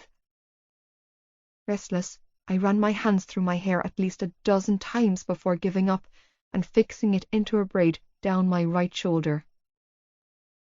Footsteps on the staircase filled my ears and I flinched. Hurry up. Please hurry up. Slipping on my runners, I leaned against my bedroom window with a bated breath and stared out onto the street. The more time that passed, and the louder the noise downstairs grew, the more of a paranoid wreck I became. By the time the familiar headlights pulled onto the street, my breathing was audibly uneven. A knock sounded on the other side of the door, and my body instinctively seized with dread. Are you in bed, Shannon? My father's voice called out from the other side of the door. My eyes were wild and panicked as I glanced from my door to the window. Yes, I managed to strangle out, though it was hard to breathe from the panic consuming me. Good girl, he called back, and the sound of something spilling on the floor outside my door filled my ears. Go to sleep now, Shannon. The stench of alcohol wafted under my bedroom door, and terror clawed at my chest. Your brothers are all sleeping too, he added. Just close your eyes, and it'll all be better in the morning. Okay, I croaked out, trembling from head to toe as I pushed open my bedroom window and climbed onto the ledge. Good night, Dad. 64. Get them out. Johnny. Jerking awake. I remained perfectly still and listened for the noise I was certain had woken me. A few seconds later, and the familiar vibrating sound filled my ears. Shifting around, I felt for my phone, grabbing it out from under my pillow. Bleary-eyed and half asleep, I clicked the accept button and put it to my ear.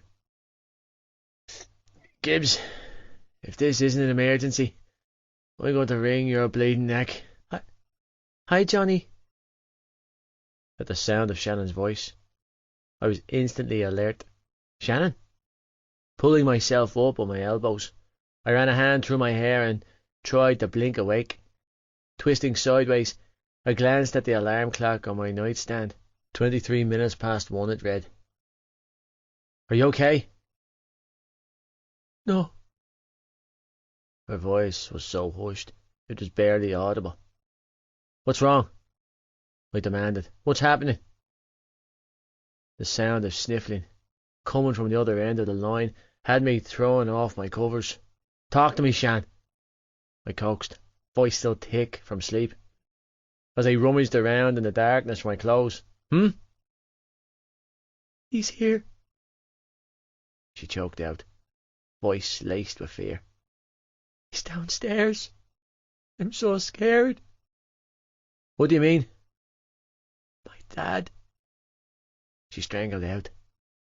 He's in the house, Johnny. Fuck. Can you get out? No. He's in the kitchen. I can't go back down there. Shite.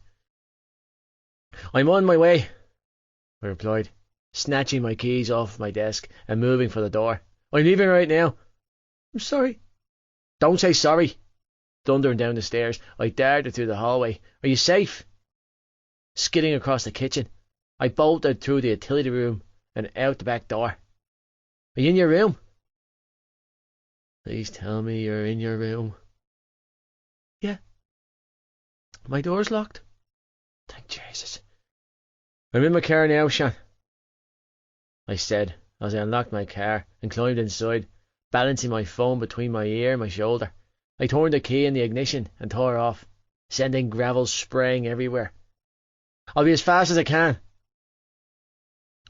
You're not shouting, she told me, and the terror I could hear in her voice was crippling.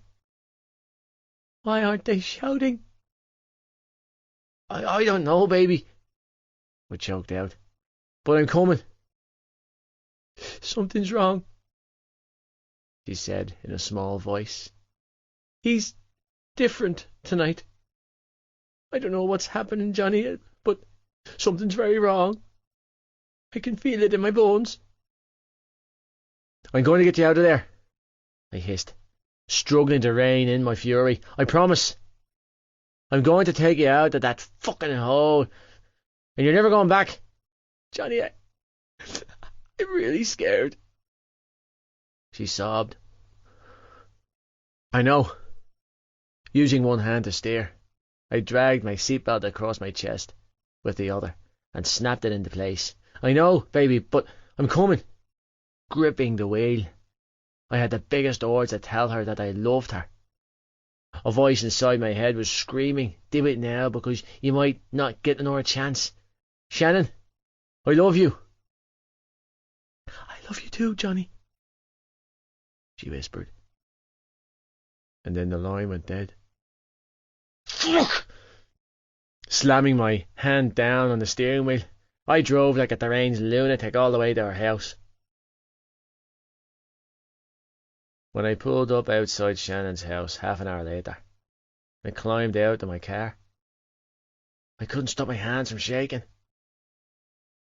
Wholly enraged, I stalked up the overgrown garden path with every intention of kicking the fucking door down to get my girlfriend out of that house. Johnny! Shannon's voice filled my ears when I backtracked, gaze landing on her bedroom window on the second level of the house. Jesus Christ. Whoa, whoa, whoa. I held my hands up, pulse racing. Don't come out there, baby, I warned her, watching with my heart in my mouth as she climbed onto the windowsill and lowered herself onto the shitty veranda. I knew it was shitty because I'd almost cracked my neck climbing up there. Shannon was dressed in a pair of navy pyjama shorts and vest and had a worn pair of runners on her tiny feet.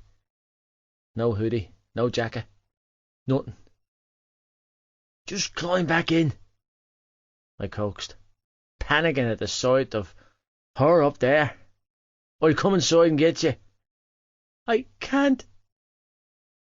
She shook her head and continued to shimmy on her ass to the edge of the veranda. He locked the door. Throw me down your keys, I called back. Don't climb down here. No, you don't understand, she whispered. He's acting really strange, Johnny, and I don't want him to know I'm leaving. Just catch me, okay? Fuck. Shannon, you're going to hurt yourself, I strangled out, in full-blown panic mode now. You can't climb down from there, baby. You're too small. Don't go near the door, Johnny, she begged, when I moved to do just that. Please, just break my fall, okay? Furious, I bit down a snarl and walked to the edge of the path, feeling thankful as hell that I was almost 6'4". Okay. Reaching up, I held my hands out to her, praying she had the dexterity to not trip up and break her bleeding neck. Nice and slow. She nudged herself to the edge of the veranda, and I panicked. Don't jump, I warned her. Just drop your legs down, and I'll grab them. Thankfully, Shannon listened to me, and gingerly lowered her legs. Good job. Catching a hold of her legs, I wrapped an arm around them, and held my free hand up for her to take. I've got you, I promised. Trust me. I didn't get a chance to finish my sentence because Shannon quite literally flung herself down to me. Catching her easy, I hooked an arm around her back and lowered her to her feet. Don't you ever do that to me again, I choked out, breathing hard from the almost heart attack she gave me. You could have killed yourself. Sorry, she whispered, burying her face in my chest. Thanks for coming. Where's Joey? I asked as I led her to my car. He's gone, Johnny, she sobbed. He left. And Darren? He went to find Joey. He sniffled, sinking into the passenger seat. It's all gone to hell. Is your mother in there with him? She nodded. I couldn't do anything. He just showed up and she was standing there. I was so afraid, so I ran and left her with him. Good, I told her, drowning in the relief that she had the good sense to run. No, it's not, she argued weakly, sounding confused.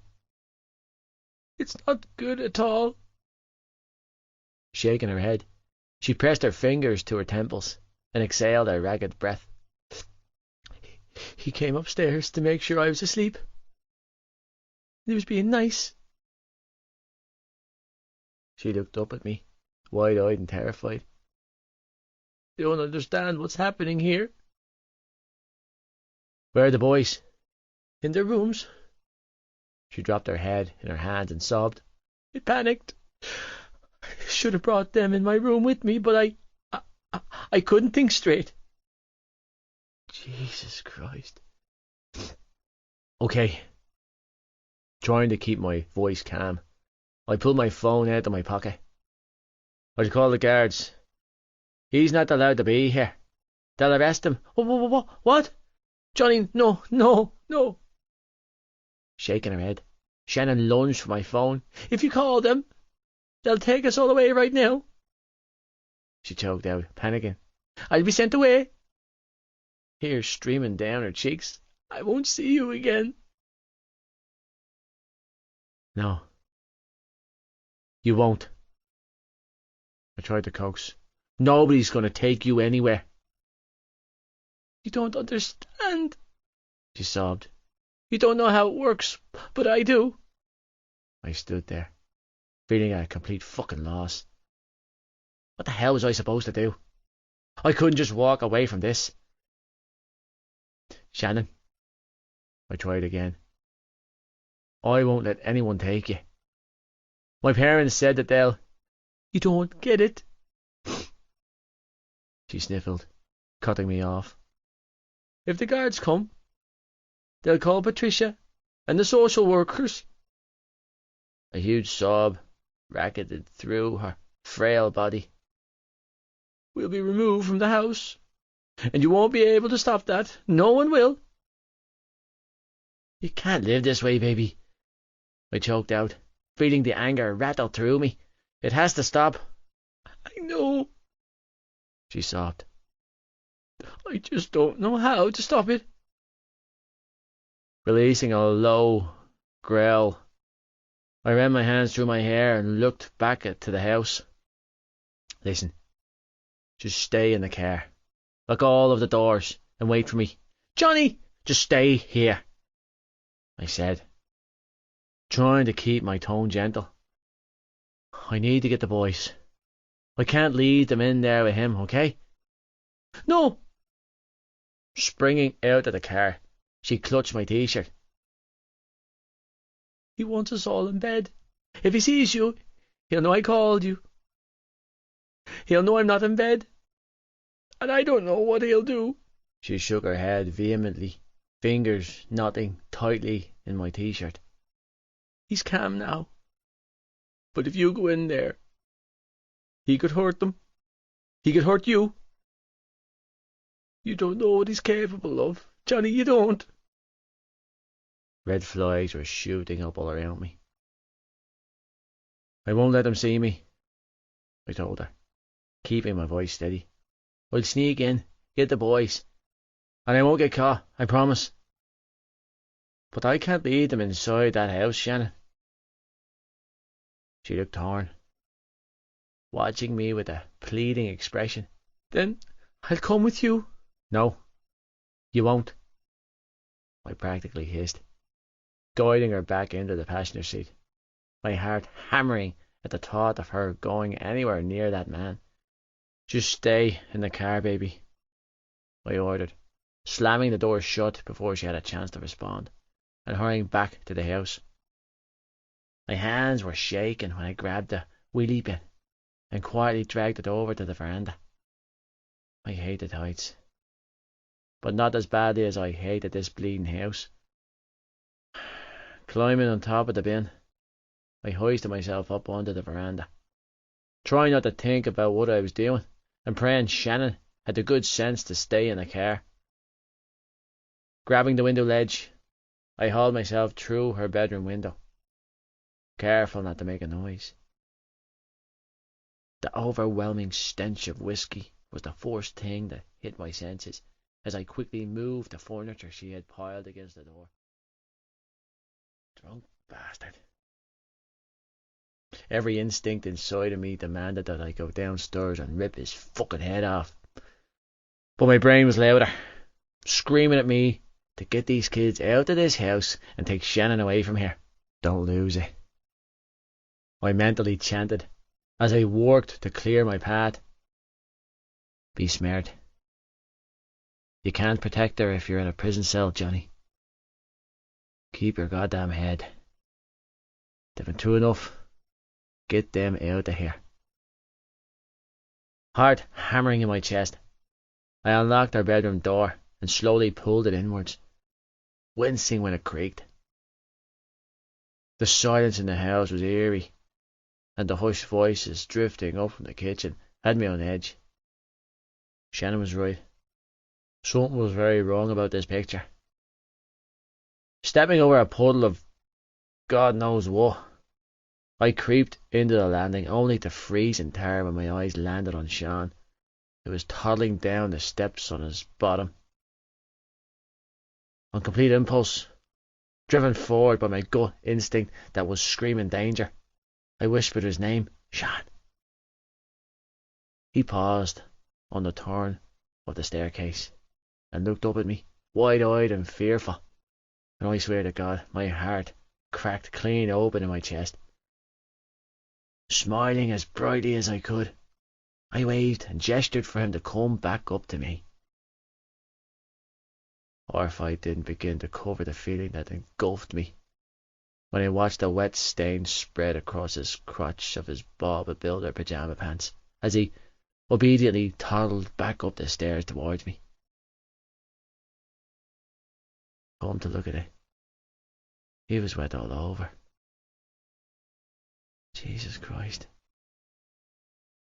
When he stepped back onto the landing, he just stared at me, hair-drenched, clutching a raggedy-looking teddy bear, looking all wide-eyed and broken, as he sucked on 3 tiny fingers.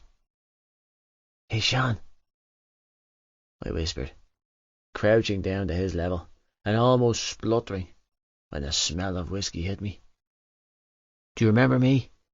I asked him, eyes watering from the stench. "I'm Johnny." He looked up at me with those big, lonesome eyes and nodded slowly. "Do you want to come for a spin with me again?" I asked, desperate to get them the hell out of this hellhole. "Does that sound like fun?"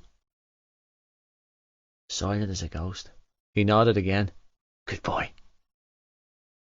"I'm going to pick you up, okay?" I coaxed, slowly stretching my hands out to him. "I'm not going to hurt you. I'm a nice friend, remember? I've got that fast car and a shit ton of sweets for you." I slowly lifted him into my arms like he was a bomb that could detonate at any minute. Jesus, he was soaking through. "Good job, buddy," I coaxed when he didn't resist me. "I'm going to take you to your sister now, okay?" "Oui." I froze, stunned to hear him speak for the first time. Sean?" I whispered, hair in my mouth. "What did you say?" "Oui, gone," he whispered, touching my face with his slobbery fingers. "Oui." "I know, buddy, but we'll be back soon." Shifting him onto my hip, I moved from door to door, checking each room for the boys. "I'm going to get you some help. I'll take you back to my house, where there's no mean shouting, and you can have a bath. A big bubble bath, with ducks and everything. I'll get that dirty booze off you." "Daddy bad?" he whispered, stroking my jaw with his chubby fingers. "I know, buddy," I bit out. "But I won't do that to you." "Daddy, ow," he whispered. "Ow, ow, Daddy." "Keep the head, Cav. Don't lose it while you're holding a toddler." "You like Bob the Builder?" I asked, distracting us both from the very real fact that I was about to commit kidnapping. Again. "Me too. I love Bob. Bob's the bleeding best." "Fuck off." A familiar voice spat from behind the locked door at the end of the hallway when I tried the handle. "I've got a knife." "Tag," I whispered. "It's okay. Open the door." "Who's there?" "Johnny," I told them. "Don't be scared, lads. I'm going to get you out of here." "I want to go," Ollie said from behind the door. "Shut up, Ollie," Tag hissed. "We don't know for sure if it's him." It is him, Ollie choked out. "He's got the funny voice, Tag." "It is me," I coaxed, striving for patience when all I wanted to do was kick down the door and drag them out of here. "I'm here to get you out, boys, but I need you to be as quiet as you can. Can you do that? Just whisper and don't make any noise." I waited a solid minute and a half before a click sound and the bedroom door cracked open just enough for 2 blonde heads to pop out. "How come you're here?" Tag whispered, watching me with mistrustful eyes. "Shannon called me," I replied calmly. "I know he's down in the kitchen with your ma, and I'm here to get you guys out."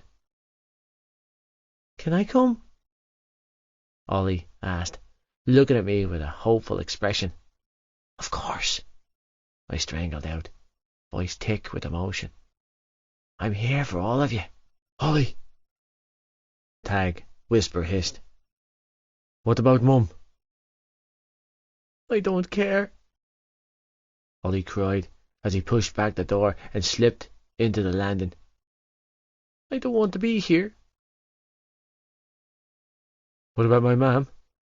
Teg asked, eyeing me wearily, as if he was weighing up his options. Can she come too? If she wants, I forced myself to say. But I have to get you out without your dad seeing us first, okay? Then I'll come back for her, I added, trying to find a way to sway him out of that room. I'll take you to my place, and then I promise I'll come back and get your ma. His nostrils flared. Really? I nodded. Really? He studied me carefully for a moment. Will your mam be there? Yes, I replied evenly, sagging in relief as he loosened his grip on the door. Will you give us ice cream again? Definitely. He glanced back to his room and released a sigh before turning back to face me. Okay. Okay. I sighed in relief and gestured for them to follow me into Shannon's room. Listen. Door's locked downstairs, so we're going to have to climb out the window. My heart was racing so hard. I was afraid the toddler in my arms could feel it. In fact, I was sure he could, because Shan pressed his small hand to my chest and whispered, "Bang, bang." You can't climb out the window, Ollie said in a hushed tone, when I leaned out the window with Shan in my arms. You'll drop him, and I'm scared. It's okay, I bit out, knowing there was no safe way to get 3 small boys out of a 2-story window without killing them. We'll figure something else out. How are we going to get out? Teg asked, sounding panicked. Are we stuck? We are stuck, Ollie wept. Daddy's downstairs and he's going to kill us if he sees you. Sniffling, he added, He said we're all supposed to go to sleep. And we're not asleep. Something's wrong, Johnny. Tag strangled out. We're in trouble, aren't we? No, we're not, I assured him, heart racing. I promise. I'll get you guys out of here. Your dad's not going to see us. Everything's going to be fine. Searching the tiny room with my eyes, I said, We just need to find Shannon's house keys. She keeps them in her coat, Ollie choked out, visibly shaken now. She always hangs it on the banister downstairs. Nodding, I desperately tried to rein in my emotions as I shifted Sean onto my other hip and held a hand out for Ollie. He came willingly, wrapping his arms around my waist with a death grip. Don't be scared, I whispered, trying to console him. We're going to creep down the stairs as quiet as we can, okay? Looking at Tag, I said, Hold Ollie's hand and stay right behind me. What if he sees us? They both asked. He won't, I whispered, making yet another promise I wasn't sure I could keep, as I moved for the staircase where Shan clung to me like a baby monkey. Don't make a sound, I whispered. Barefoot and in their pyjamas, Teg and Ollie both nodded and trailed after me without a word. As I crept down the wooden staircase that was slippery and wet, I felt the worst pang of remorse in my heart for the way these kids had to live. When I was 9, I'd been playing with Pokemon and building forts. When I was 12, my biggest concern was scoring a try. I couldn't comprehend what these boys must be feeling. Good job, I whispered into Sean's ear. The further we descended down the stairs, the harder he shook in my arms. We're nearly there.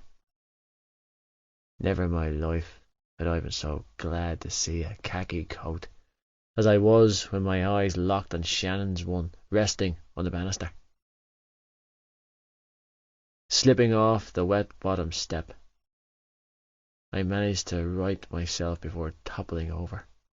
Regaining my balance, I slid my hand into the pocket of Shannon's coat and almost wept in relief when my fingers closed around her keychain.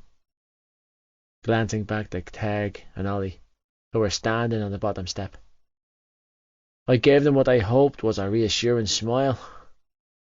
Both boys sagged in relief when I waved the keys in front of them. "It doesn't have to be this way," I heard Shannon's mother weep, and I froze, heart jackknifing in my chest, swinging my gaze to Tag and Ollie's terrorised faces. I held a finger to my lips. "You know I love you," she continued, voice low and hushed. "We can sort this out, Teddy. But not if you—" "Marie, Marie," their father slared. "It's the only way." A small whimper tore from Sean's throat, and I tucked his face into my chest, praying to all that was holy to help me get these kids out. "Shh," my mouth, rocking him in my arms. "Shh. Not for them," their mother sobbed. "For us, maybe, but not for them, Teddy." "They are us," he replied in an eerie tone of voice. "They're all us. Please," she continued to sob quietly. "I love you, Teddy. Don't do this. I love you." "This is the only way," he replied calmly. "Now have a drink with me. It'll take the edge off it." Holding a hand up when Tag started to move towards me, I glanced around the hallway, wondering how the hell I was going to get these kids to the door without their parents seeing us. The kitchen door was wide open, and they would have a perfect view of the front door. Forcing myself to breathe slowly, I kept my back to the wall behind me and edged closer to the door, gesturing for Ollie and Tag to follow me slowly. That bleeding staircase was like a death trap. Ollie slid clean off the bottom step and lunged for me, wrapping his arms around my waist. He clung to me tighter than Sean was. "Shh," I whispered when he hiccuped a tiny sob. "Shh, buddy." Trembling from head to toe, Tag skated across the floor to my other side, burying his face in my side, and my heart cracked clean open. I knew this kid was prideful. He was badass for 12. To see him fall apart like this was sobering. Smoothing a hand over his blonde head, I carefully moved for the door, with the three of them literally hanging off me, weary of the water on the floor, and never once taking my eyes off the kitchen doorway as I moved. When I reached for the front door, my eyes landed on their father, slumped in a chair at the kitchen table, with his back to the door. Several empty bottles of whiskey and vodka were lined out on the table in front of him, and I knew if he turned around right now, I was going to kill him.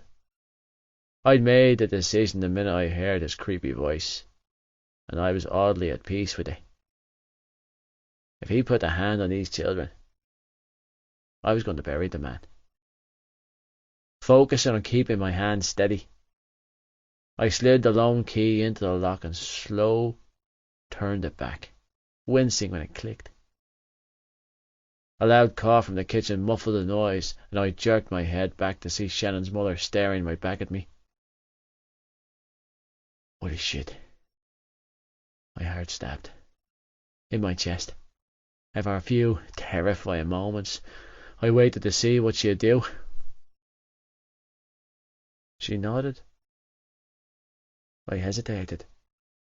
She nodded again.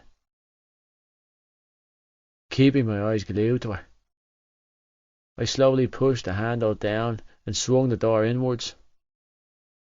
She coughed loudly again, drowning out the creak from the hinges as I pushed Tag and Ollie through the small crack in the doorway. With Sean in my hands, I turned my back to leave, but quickly swung back to face her, hovering anxiously in the doorway. Go, she mouthed, looking at me right in the eyes. Go now. What about you? I found myself mouthing back, feeling torn and conflicted.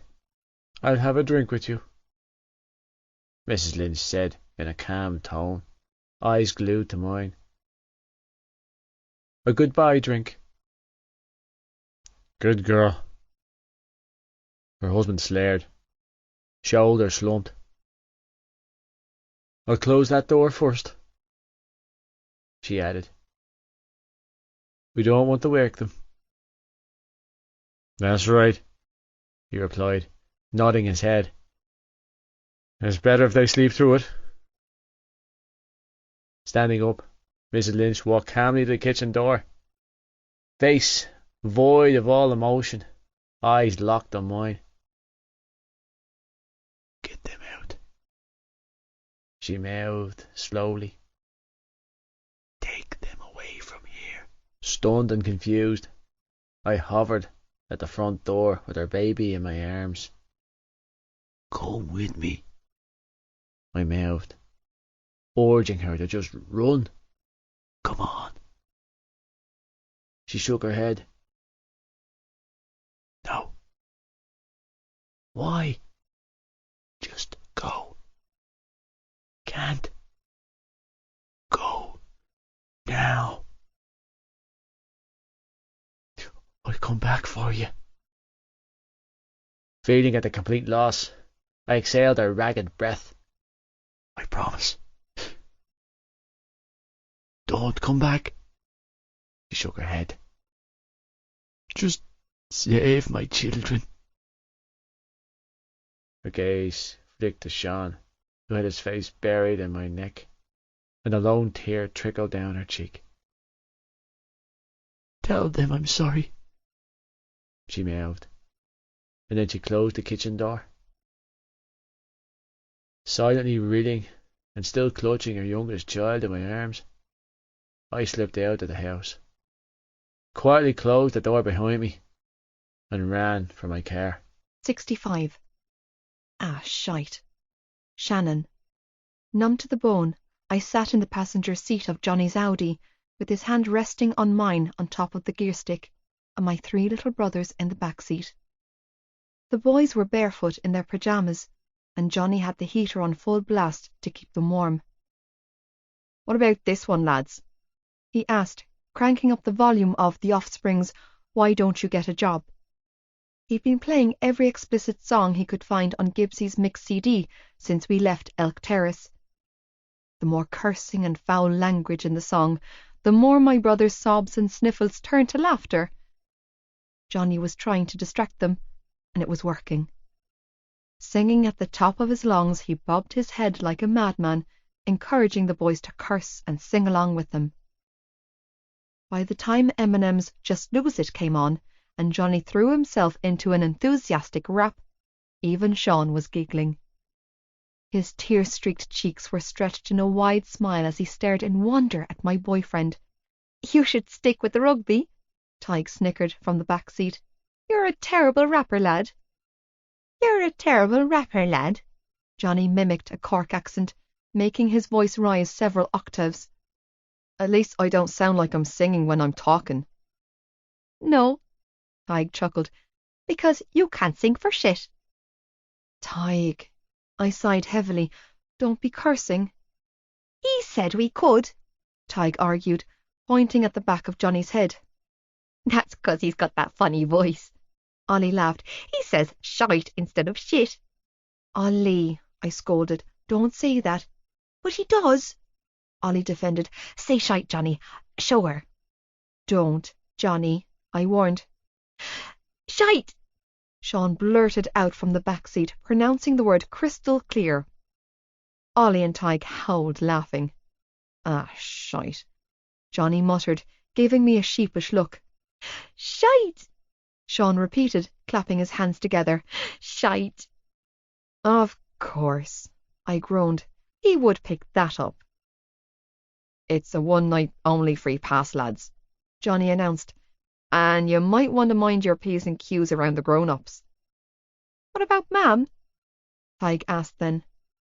Smooth like honey and not missing a beat, Johnny said, I talked to your ma before I left.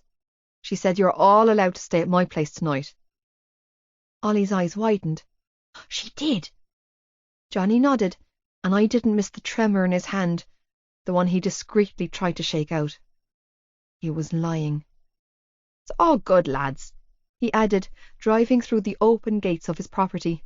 Consider it an adventure. I like adventures, Ollie offered. As we approached Johnny's house, every light in the place was on, making the building look even more impressive than during the daytime. Desperate to keep my mind as empty as possible, I counted and then recounted the 18 windows at the front of his house, and then I wondered how many times a month Mrs. Kavanagh had the window cleaners out to the house. They were always streak-free and sparkling clean. The moment Johnny caught the engine of his car, the front door swung inwards, and his mother came running outside in her dressing gown, wide-eyed and frantic-looking. Where did you go? She demanded, hand pressed to her chest. I've been calling you. Ah, shite, Johnny muttered, unfastening his seatbelt. Just wait here for a sec. I'll go calm her down. Climbing out of the car, he hurried over to his mother, patting her on the back when she threw her arms around him. I'm all right, Ma. I'm grand. I left my phone in the car. I didn't know what was happening, she strangled out, clutching her son. I heard the tires screeching and checked your room and you were gone. Shaking her head, she reached up and cupped his face in her hands. You can't do that to me, Johnny. Turning back to the house, she cried out, John, he's okay. Call Sife back, love. Tell her to let Gerard know he can stop looking. He's home. Reaching across the seats, I pressed the button on Johnny's door to wind up the windows, not wanting my brothers to hear what was being said. Why is Telly crying? Ollie whispered, leaning between the seats to watch the commotion. Because she was worried about Johnny, I explained, feeling my throat tighten at the sight. He's her son.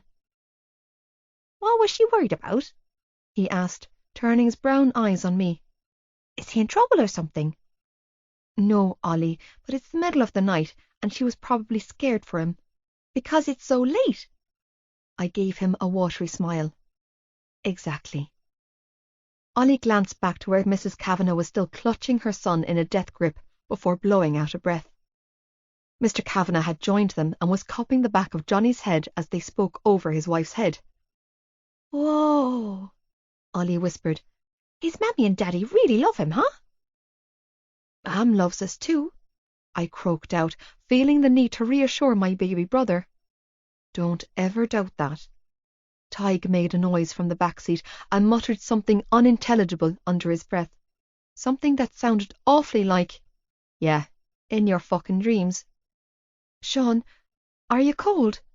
I asked, trying to keep the tremor out of my voice. Shivering, my youngest brother nodded. He stinks, Tig noted with a huff. He's pissed himself again. And he smells like Daddy, Ollie added, scrunching his nose up. It's not a good smell, Shan. Come up here to me, Sean, I coaxed, holding my hands out to him. I'll keep you warm.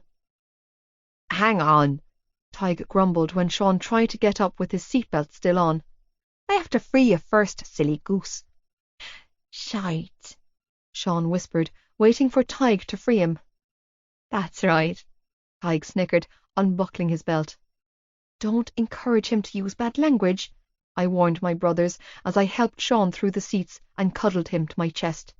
He's only 3. Ollie and Tig shrugged in response before busying themselves with opening every compartment and pressing every button they could find in the back of Johnny's car. "Oh-ee," Sean croaked out, shivering violently as he wrapped his small arms around my neck. "Oh-ee gone." "No," I whispered, gently rocking him in my arms. "He'll be back." My heart was hammering wildly in my chest, my fingertips numb and tingling as I forced myself to remain calm. I was embarrassed, terrified, and ashamed. Ridiculous as it sounded, I didn't want Johnny to see this part of my life, but he was seeing it all now, the ugly reality that was my family, my reasons for why I was the way I was. All of my issues, they all began and ended with that man I called my father. I kept my eyes on the Kavanaghs, knowing the exact moment Johnny explained what had happened tonight, because Mrs. Kavanagh covered her mouth with her hands and buried her face in her husband's chest.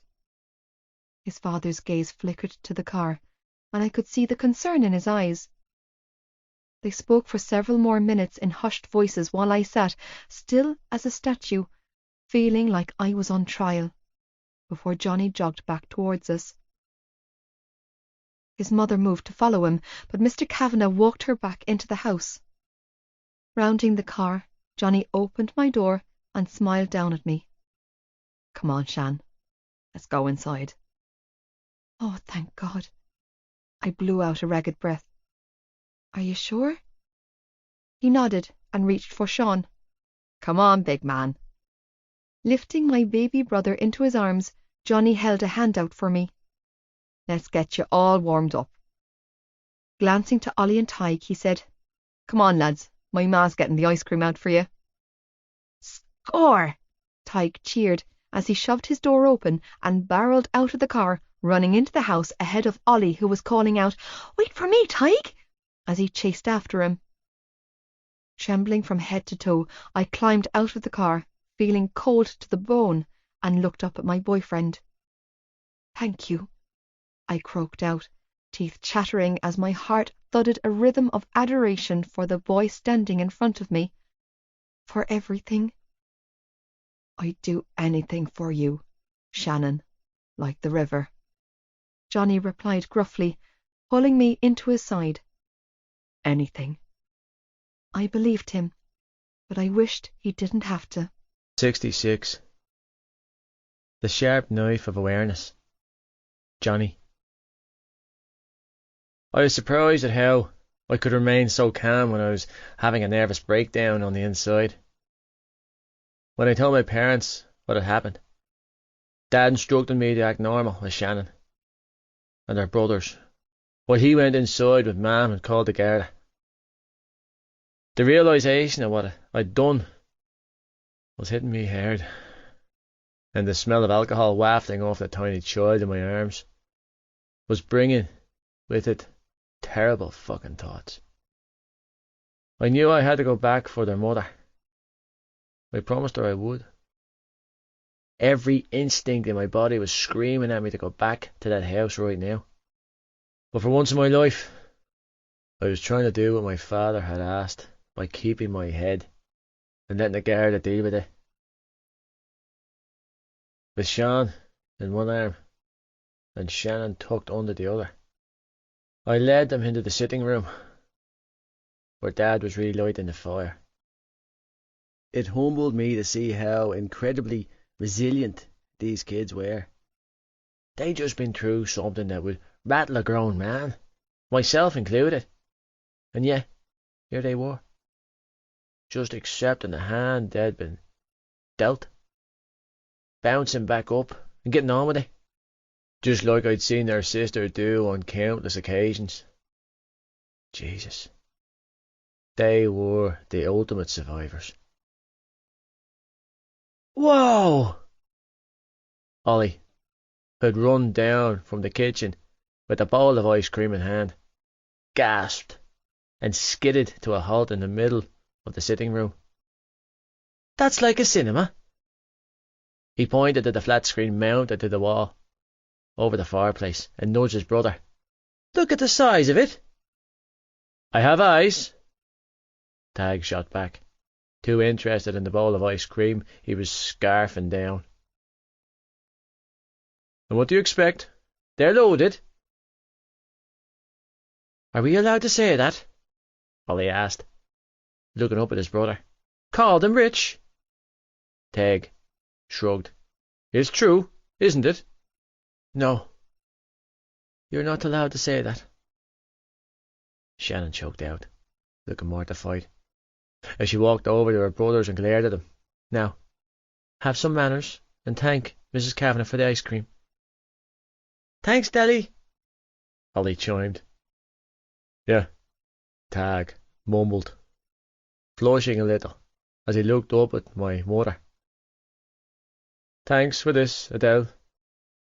"You're more than welcome, boys," Mam replied, voice hoarse as she walked into the sitting room.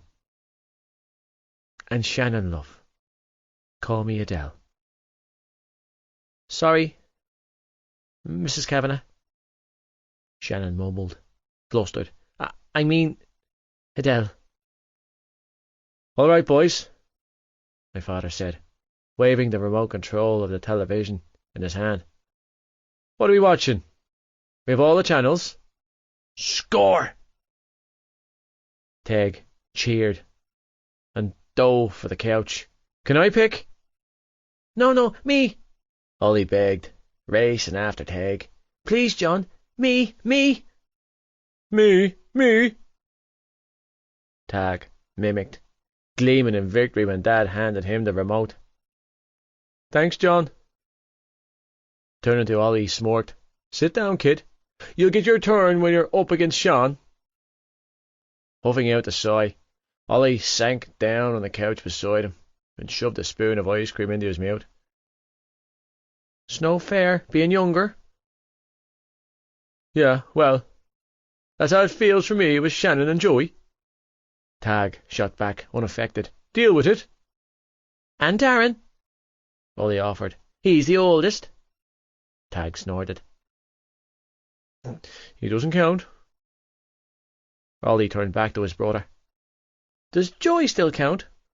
Tag nodded stiffly. "For now." "Okay." Nodding in acceptance, Ollie turned to watch the television as Tag channel surfed with my father. "Are you all right, Shannon, love?"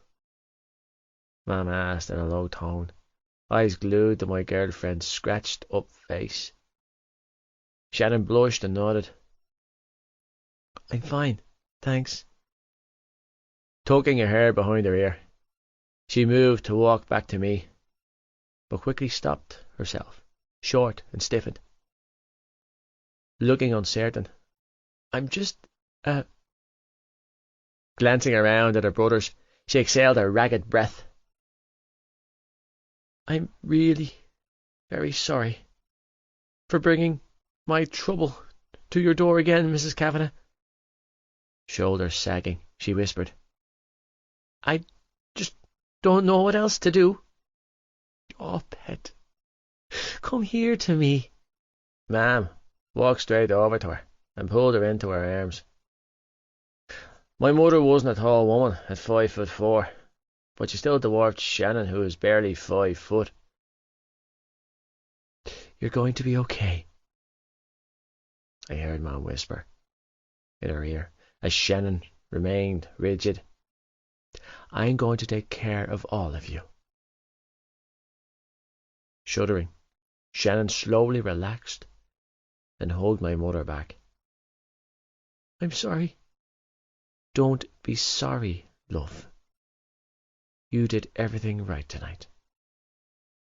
Pressing a kiss to Shannon's head, Mam pushed her hair off her face, cupped her small face between her hands, and smiled down at her. "You and your brothers are going to stay with us for the night. We'll get everything straightened up in the morning, okay?" Shannon nodded weakly. "Thank you so much for your help. I'm very proud of you for calling," Mam continued to say.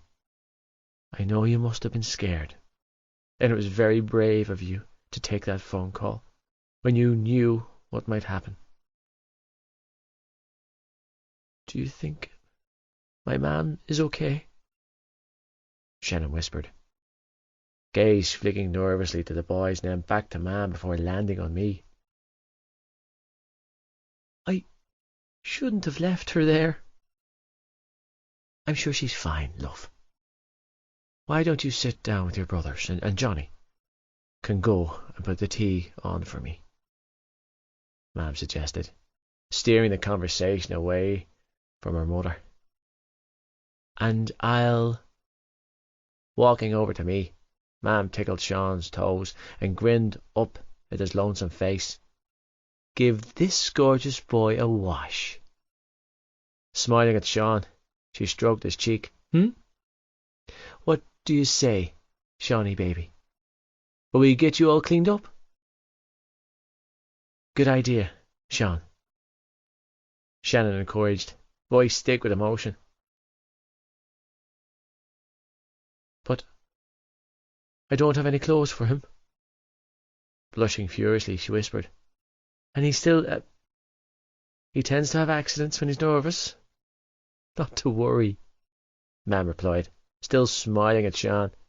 "There's plenty of boxes of Johnny's old clothes in the attic." "What do you say, bud?" I asked Sean.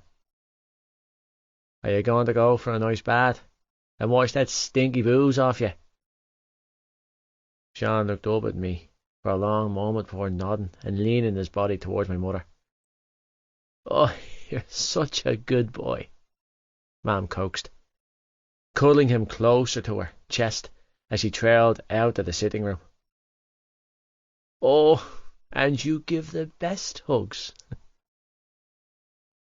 My father's phone began to ring then.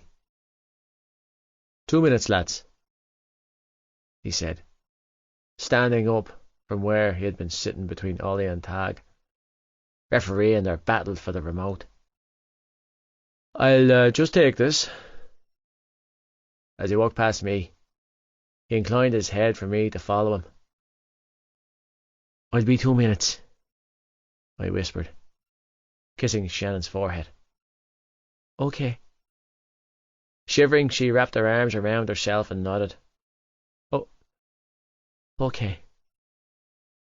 I walked over to the door only to hesitate and turn back. "Shan?"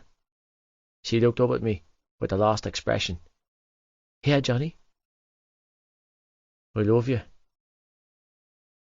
Relief flashed in her big blue eyes as she smiled back at me. "I love you," Teg mimicked from the couch, not taking his eyes off the television. He made loud kissing noises before snorting loudly. "Lad, you're so whipped." "Ugh," Ollie snickered. "I bet he kisses her with tongues too." "That's our sister, you little creep," Tag grumbled. "I don't want to be thinking about Shannon's tongue in Johnny's mouth."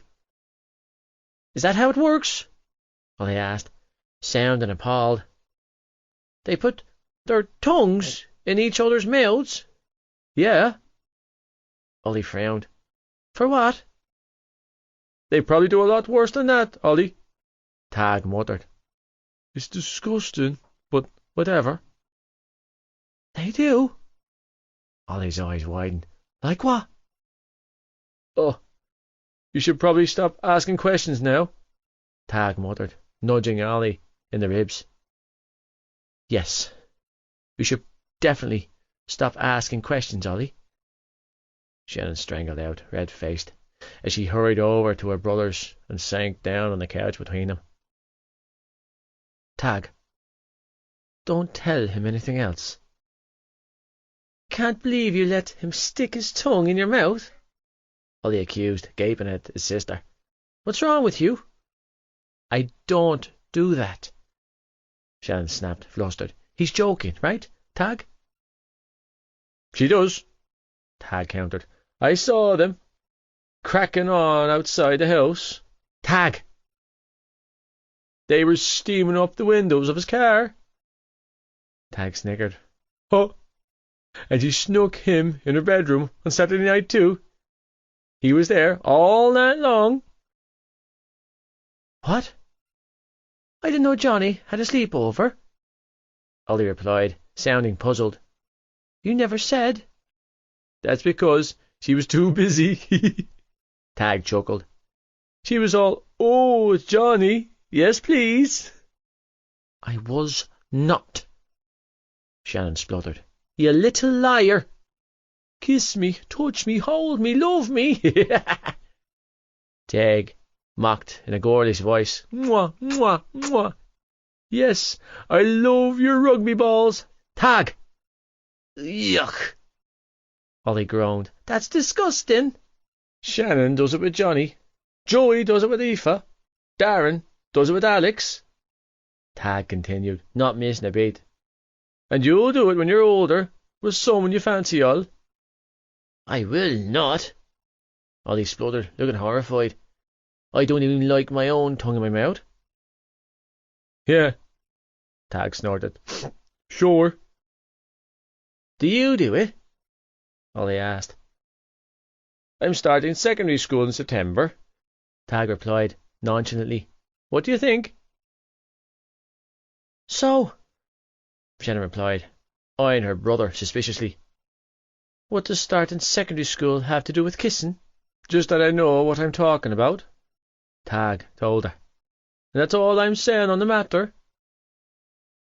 Johnny, my father's voice filled my ears, and I tore my gaze off Shannon and her brothers before hurrying into the hallway after him. What's going on?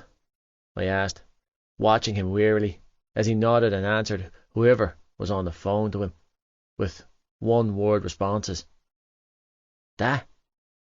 Come here, he mouthed, gesturing for me to follow him.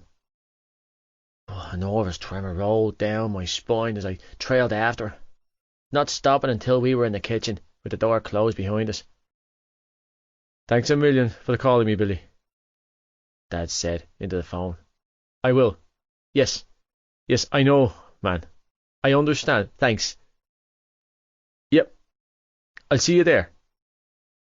Hanging up, he looked at me and sighed heavily. Johnny, his voice cracked, shaking his head. He placed the phone on the kitchen island and exhaled a pained breath before saying, sit down, son. And I knew right there in that very moment that something terrible was going to come out of his mouth. Dad, I bit out, shaking like an ivy leaf. What's going on? Johnny. Releasing another pained sigh, my father walked over and steered me to a stool. I need you to sit down, son. Fuck. Feeling weak, I sank down on a stool at the island and dropped my head in my hands. Just tell me, I strangled out, clenching my eyes shut. Just say it, please. That was Billy Collins on the phone, Dad explained, taking the stool opposite mine. Do you remember Billy? I went to school with him. We were great friends. He'd been over here a few times with his wife for dinner. I know, he's a superintendent at the station, Dad. I choked out, knowing exactly who my father was talking about. His Garda buddy. What did he say? Dad nodded stiffly. He's sending a car over here. They'll be with us shortly. Dad glanced down at his phone that was lighting up again. I called Darren too. He's on his way. Are they taking him back? I growled, flicking my gaze up to meet his. Are you seriously going to let them take those kids back to that fucking house? No, Johnny, Dad replied calmly. That's not what's... She's not going anywhere, I hissed, feeling anxious and wildly protective. I don't give a shite what you, Darren, or any bleeding guards say. You're not taking Shannon back there. I'm keeping her here with me.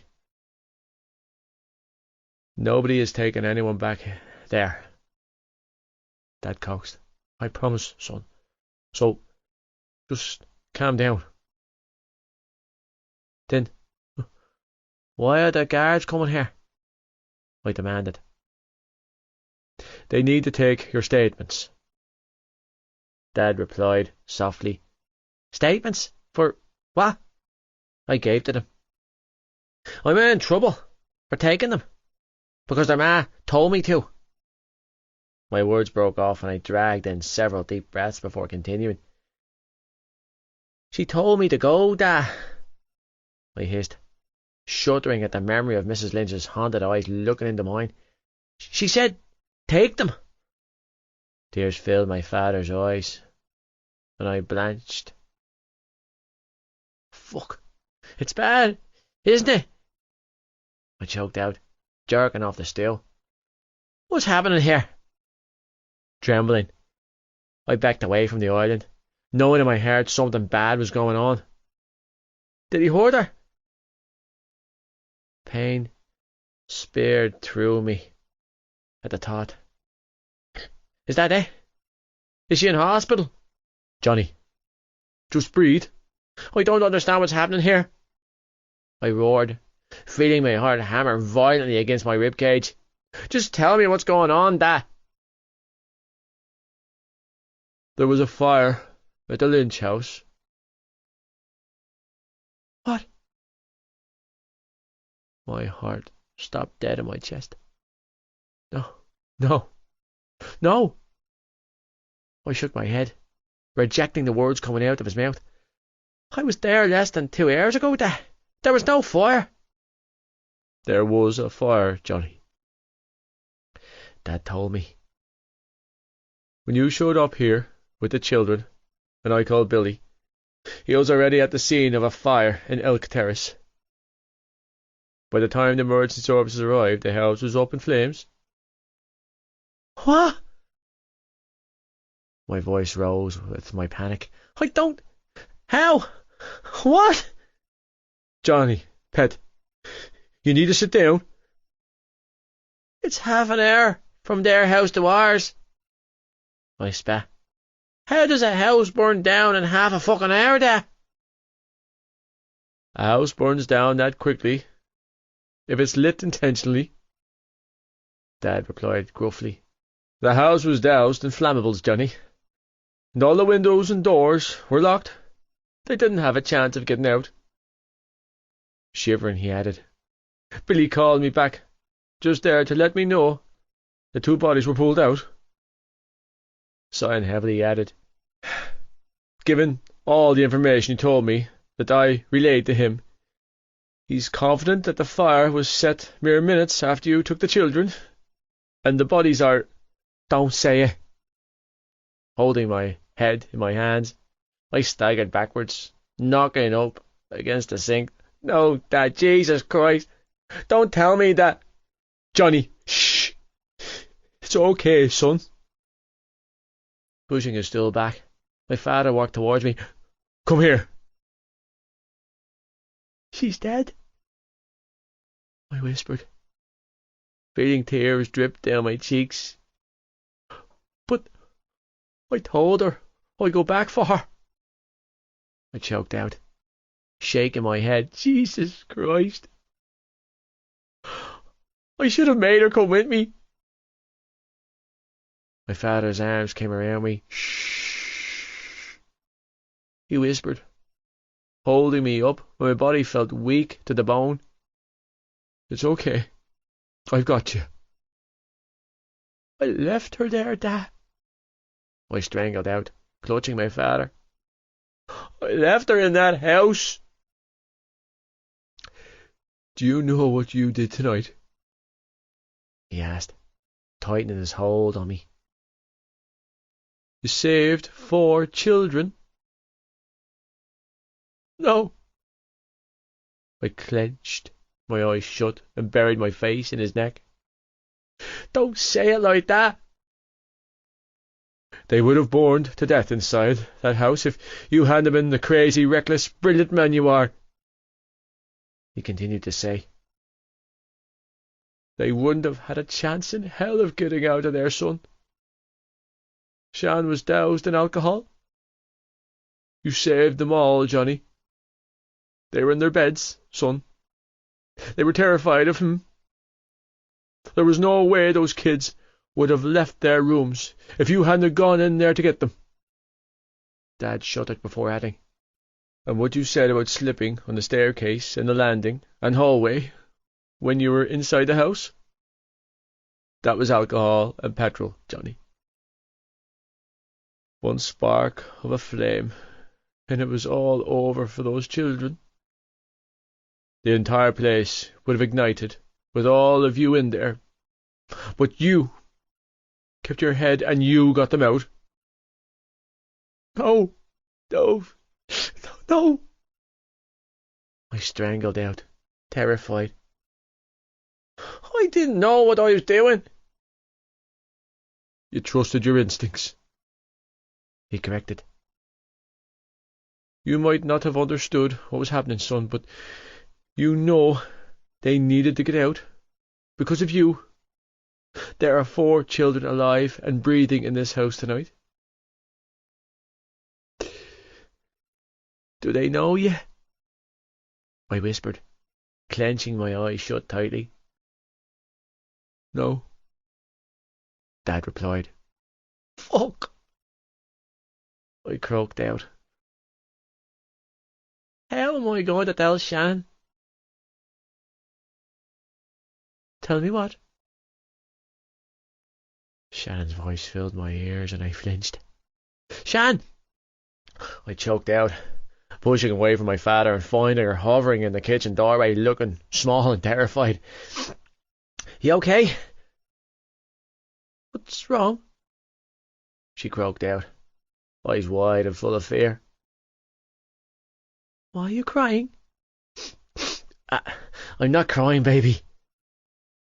Sniffling, I wiped my eyes and moved to go to her.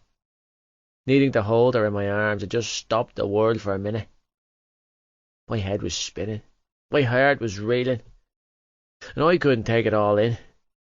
Closing the space between us, I pulled her into my arms and squeezed her body tighter than I knew I should. "I love you," I whispered, holding her close. "Jesus Christ, Shan. I'm so fucking sorry." "Why are you sorry?" she choked out, clinging to my waist. "What's going on?" "I tried, Shan," I strangled out, tightening my hold on her. "I really did." "Johnny, what's happening?" she asked, voice cracking. "Shannon!" Darren's voice filled my ears, and I turned just as he burst through the utility room door, tears streaming down his cheeks. "Are you all okay?" His bloodshot eyes were wild and panicked as he staggered into the kitchen. "Where are the boys?" "Darren!" Shannon cried, breaking out of my hold. "What's happening here?" "Shan!" A gut-wrenching sob tore from his throat. "I can't." "The boys are all here, and they're all safe," Dad replied, moving to catch Darren just as his legs gave out beneath him. "That's it. You're okay." Lowering them both to the floor, my father pulled him into his arms. "I've got you." "Mom!" he cried, burying his face into my father's neck. "My mom!" "I know," Dad whispered, cupping the back of his neck. "Shh, I know, Dad. I know." "What's wrong with Mom?" Shannon choked out, trembling violently. "What did he do?" "She's dead," Darren cried. "He fucking killed her." "No!" Shaking her head, Shannon backed away, like her brother's words had scalded her. "No, no, no, you're telling lies." "He killed my mother," Darren choked out, clutching my father. "Fucking bastard." "Stop saying that," Shannon screamed, pulling on her hair. "She's not dead, Darren. She's at home. I saw her." Clutching her head in her hands, she glared at her brother and hissed, "She's fine. Tears streamed down her cheeks as she looked up at me. "Tell him, Johnny," she begged, lunging for me. "Tell him he's wrong." Grabbing my hand, she tugged aimlessly. Just tell him." "There was a fire at your house, Shan," I strangled out, feeling my body shake with the effort it was taking not to lose it. "A fire?" Her eyes were wide and full of tears. "No, Johnny, no." "There was a fire, baby," I croaked out, heart racing. "And your ma, she, My words broke off, and I cleared my throat before forcing the words "she and your dad didn't make it" out of my mouth. "No!" It was one word that I knew the sound would haunt me until my dying day, as she stared up at me, those big blue eyes, begging me to tell her different. I wanted to, more than anything, but there was no escaping this. Her parents were dead. "I'm so sorry," I whispered, moving for her. "Shan, I'm so..." "No!" she repeated, backing up until her back hit the wall behind her. "No!" Covering her face with her hands, she slid down the wall. "Mommy! No, no, no! Not my mom! Not my mom!" A tear slid down my cheek as I watched her, feeling more helpless than I ever had in my life. Crouching down beside her, I placed a hand on her knee. "Shan, no!" she strangled out, shaking my hand off. "No, no, no!" Exhaling brokenly, I tried again. "Shan, I said no!" she sobbed, wrapping her arms around her legs. "No!" Burying her face in her knees, she rocked back and forth. "Oh God, they're both gone." I know. Feeling at the complete loss, I edged closer and nuzzled her shoulder with my cheek, desperate to give her comfort. "I'm so sorry." "Joey?" Shannon sobbed. "Joey, oh God, where's Joey?" "It's okay, Shan," my father replied, tone coaxing. "We'll find him, pet." "He doesn't know," she wailed. "He's gone." She tugged roughly on her hair. "He's just gone." "Don't," I choked out, taking her hands in mine. "Don't do that to yourself, baby." I couldn't take another second of watching her like this. "Please, don't touch me."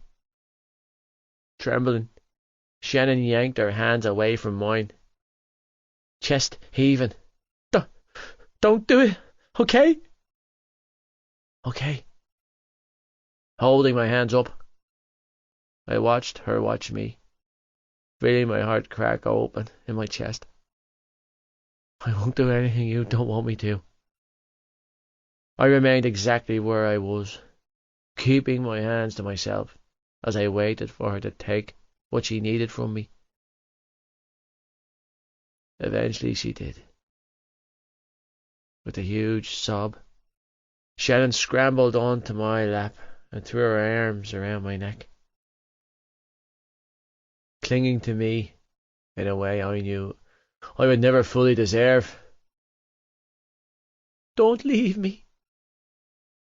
Tightening her arms around my neck, she buried her face in my chest and whispered, "Please, don't go." Exhaling a broken sigh, I wrapped her up in my arms and held her to me. "I won't. Tightening my hold on her frail body, I rocked her gently. I'm right here. Exhaling a ragged breath, I ducked my face and dropped a kiss to her hair. I promise. I wanted to stand in front of this girl and shield her from all the horror she was exposed to. It wasn't right, damn it. And I felt like I was drowning in the unfairness of her life. If I could lay her cuts and bruises over my skin, I would. A loud knock came from the back door then, followed by a male voice. John, is it okay if we come in? We're in here, Billy, Dad called out, still holding Darren. Come on in. Two uniformed guards walked into our kitchen then, followed by my father's friend, Superintendent Billy Collins. The moment they removed their hats and said, I'm sorry for your loss. The worst, most heart-breaking sob tore from Darren's throat, and Shannon sagged weakly against me. Holding her tightly, I slowly rocked her in my arms, whispering everything and anything I could think of in her ear so she didn't have to hear what the guards were saying to my father and Darren. She was hysterical, gasping for air and crying harder than I ever heard her cry before. My heart was shattering into a million pieces, my mind reeling. But I stayed right there with her, unable to separate my emotions from hers. When Dad, Darren, and the Garda went down to the sitting room, to where Mam was with the younger boys to break the news, and the screaming started, I held her even tighter. Right there on the floor of my kitchen, I cradled her in my arms, feeling every one of her sobs and cries in the deepest part of my soul. Shh, little darling. You're singing? Sniffling, she clung to my chest. Here comes the sun. I was singing. I was doing whatever I could to make this better for her. That's my Granda Murphy's song, she hiccuped. You remember me telling you that? Yeah. I remembered her telling me about her grandfather singing this song to her when she was frightened, and it was all I could do in this moment. Should I stop? No. Shannon shook her head. Don't stop. Trembling, I continued to rock her in my arms and softly hum the words of the song in her ear, while I waited for the doctor I knew had been called. 67. Here comes the sun. Shannon. At first, I was numb, completely and utterly numb, as my mind tried to digest the words, the images, the unknown. Then a tingling sensation swept through my body, attacking every nerve ending inside of me, making every limb tremble violently. It was the pain that was the most unbearable. It came last and drowned me in jagged, crushing, life-altering torment. My heart couldn't take the pressure, and I was certain it would stop beating. It didn't, and that surprised me. I was surprised to be still alive, having had my heart cut clean open. I wasn't stabbed in the back. I was stabbed in the front, in the chest, right through the middle. And unlike a blade, the damage felt like buckshot, splaying and splicing me in countless areas and so many irreparable ways.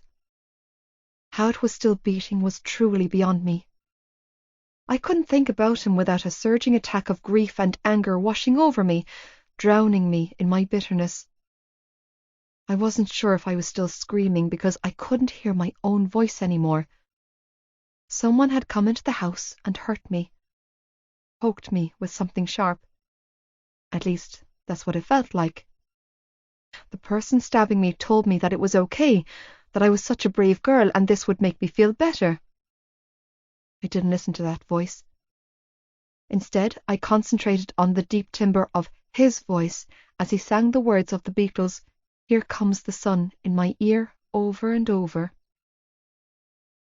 Sagging against Johnny, I closed my eyes, feeling woozy, and tried to breathe through it, as I tried to find a way to survive the god-awful hemorrhaging of my heart and the annihilation it had taken at the hands of my father. My sanity had certainly slipped. Delirious and grief-stricken, my mind continued to whiz around and haunt me with the truth. They were dead. They were both dead. "Mammy," I slurred brokenly, not even recognizing my own voice now. "My mam—" "You're my little darling," Johnny whispered, his large hand cupped the back of my head as he held me to his chest, slowly rocking our bodies. "My little darling is safe with me." The familiar smell of his bedroom was all around me then. That didn't make sense. How were we in his bedroom? I was just in my bedroom. Everything was dark and I couldn't figure any of this out. "Shh," Johnny whispered, laying me down on something soft and warm. "I'm right here." Trembling, I clung to his body, feeling the floor dip beneath me. Or maybe it was a mattress. I couldn't be sure of anything anymore. Shivering in his arms, I closed my eyes and breathed him in. "Mammy." "Shh," he whispered over and over, holding me so close to his chest that I could feel his heart banging against my cheek. "Just close your eyes." I felt his lips against my hair. "I'll be here watching over you." "You're always doing that," I slurred, feeling drowsy and numb. Everything was slipping away from me. I couldn't keep a hold of my thoughts. I felt like I was falling away, like a warm and enticing darkness was trying to cloak me. "My mind is going on me." "Let it go," he whispered. "You don't need it tonight." Nestling closer, I held on to him, feeling numb and bone-weary. "I might be dying." "You're not dying." His arms tightened round me. "You're just sleepy." "Joey."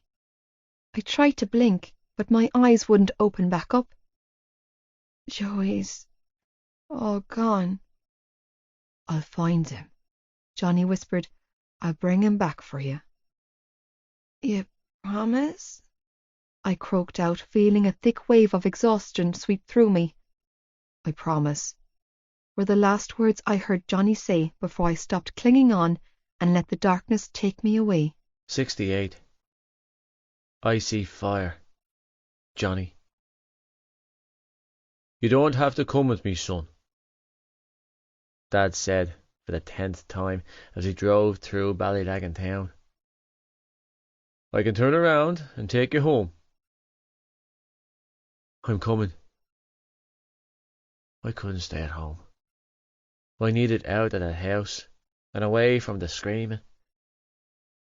The doctor had arrived a while ago and gave Shannon some sort of injection to sedate her. She was sleeping now, curled up in a small ball and passed out cold on my bed. I held her while the doctor took care of her, unable to let her go, until she finally gave in and let sleep take her. Mam was still in the sitting room with Darren and the younger boys. They were still weeping and sobbing their hearts out. It was too much to take, and I felt like I was smothering in their grief. "I need to not be there right now," I admitted, knees bopping restlessly.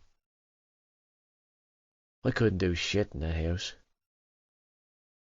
But I could help my father get Joey. Billy had called to let Dad know that Joey had shown up at the house and was understandably hysterical. He had managed to barge his way past the authorities and make a break for the house before the firemen dragged him back out. The guards couldn't make any hand of him, and didn't want to arrest or restrain him. They were looking for a next of kin, someone to help them and take him away from the area. But all the Lynches had was an 80-something-year-old great-grandmother, and us. "It's going to be daunting," Dad said, as he turned up the familiar hill to Shannon's house. "The fire's not out yet, and they might not have moved the bodies. Are you sure you can handle it?" "I'll be fine." He glanced sideways at me. "Johnny, are you sure?" I nodded stiffly. "I need to do this, Dad." Flames, smoke, and fire were all I could see, all I could smell when my father pulled onto the street. Reality came crashing down on me as I took in the sight of Shannon's house burning. Jesus Christ. I'd been in that house just a couple of hours ago. Those kids. Shannon. Oh, shudder rolled through me. They could have all been burnt to death. "Dad," I choked out, eyes locked on the ambulance and the fire engines. I had a chance to save her, and I didn't. "No," my father replied, cutting me off as he parked the car and turned to face me. "You saved her children." "But she was right there," I strangled out, shaking. "Right in front of me." I dropped my head in my hands. "And now they don't have anyone." "They still have us," Dad corrected, unfastening his seatbelt. "And I still have you." Reaching over, he grabbed my neck and forced me to look at him. "You could have died in that house tonight," he whispered. "I could have lost my boy." He pressed his forehead to mine and exhaled a ragged breath. "I'd throw the whole world away to keep you, them included, and I'm not sorry for it." "I'm fine, Dad," I choked out. "I'm okay." "Then don't do this to yourself," he ordered, smoothing my hair back. "You did everything right. You're a good man. You saved her children." "I feel so responsible," I confessed. "Don't," he replied, steely blue eyes locked on mine. "This is not on you. This is the work of a madman." "How could he do that?" I croaked out. "I don't understand." "Neither do I, son," Dad replied. "And I don't want to." Pressing a kiss to my brow, he leaned back and looked me straight in the eye. "I need to go and get Joey now," he said calmly. "You can stay in the car, Johnny. You don't need to come with me." Commotion surrounding a group of Garda caught my attention, and we both turned to see Joey thrashing around like a maniac, throwing off a blanket they were trying to place over his shoulders. He was frantic and screaming as he tried to push and barge his way into the house. He was all on his own, the last Lynch, standing all alone. "My brothers and sister," he was screaming as he pushed against the Garda holding him back. "Let me the fuck in!" There's no one else inside. You're wrong, he roared. My brothers and sister are upstairs. They're inside the house. You have to let me get them. I left them in there with her. Oh, shite, Dad muttered, as he climbed out of his Mercedes and jogged towards the house. Joey, it's all right, lad. I left them in there, he continued to scream. Get your fucking hands off me, you dirty pig. Ah, shite. Unfastening my seatbelt, I shoved the car door open and rushed for the house. Ducking under the tape, I moved straight for my girlfriend's brother, slipping past the authorities, trying to stop me. Joey, it's okay. Cav, he strangled out, noticing me. I fucking left them in there. Tears were dripping down his soot-stained cheeks as he broke free from a guardless hold and ran straight for me. You have to help me get them out, he panted, eyes wild and clothes covered in soot and smoke stains. I walked out. I got pissed and left. But I couldn't do it. I couldn't leave them, so I came back. But the house was... and my mother... Fuck. Shannon. Tag. Nobody's listening to me. I have them, Joey. I snapped at him, desperate to get them to hear me. I got them out. You have them? His voice cracked. You got them out? I nodded, shaking. Ollie, Tag, Shannon. Shit, Darren. Panic filled his eyes, and he bolted towards the house once more. My brother's still in there. No, he's at my house too. I choked out, dragging him back to me. They're all there. I swear to God, lad, all your brothers and Shannon are at my place right now. Wrapping my arms around him, I held him back as I whispered, they're safe. A ragged breath tore from his throat as he sagged against me. You both need to get out of here, a fireman barked. It's not safe. We're going, I strangled out, backing away with Joey in my arms. Come on, lad. My breath caught in my throat when my gaze landed on the body bags being wheeled into the back of an ambulance. I spun us both round, desperately trying to block the image out of both my head and his. You don't need to watch this. This is my fault, he whispered. No, shaking my head. I hauled him back under the tape and moved straight for my father's car. It's not. Flicking my gaze up to meet Dad's, I gestured for him to climb in. This is his fault, Joey, not yours. I was high, he choked out. I lost my head and walked out on them. And if you stayed, you'd have been passed out on your bed, I barked. Darren wouldn't have been out trying to find you. Shannon wouldn't have been awake to call me. And you all would have burned to death in your sleep. Jesus Christ, he hissed, stiffening in my arms. My mother? This is not on you.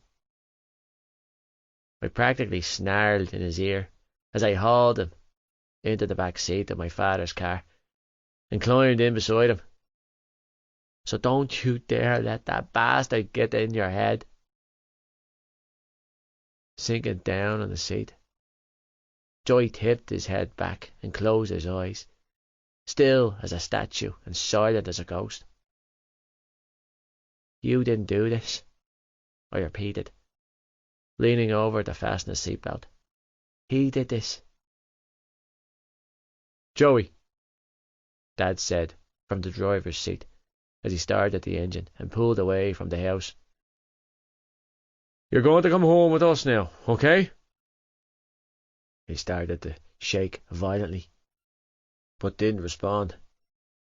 Keeping his eyes clenched shut, Joey placed his hands on his knees to steady himself. "We're going to take care of you," Dad continued, keeping his voice calm and steady. "And that's not me asking you, son. That's me telling you." "I should have been here," he whispered, trembling. "It's my job to keep them safe." They are safe. Reaching over, I slung an arm around his shoulders. And so are you. "No." He shook his head, and I watched as a tear trickled down his cheek. "It was my job to keep her safe."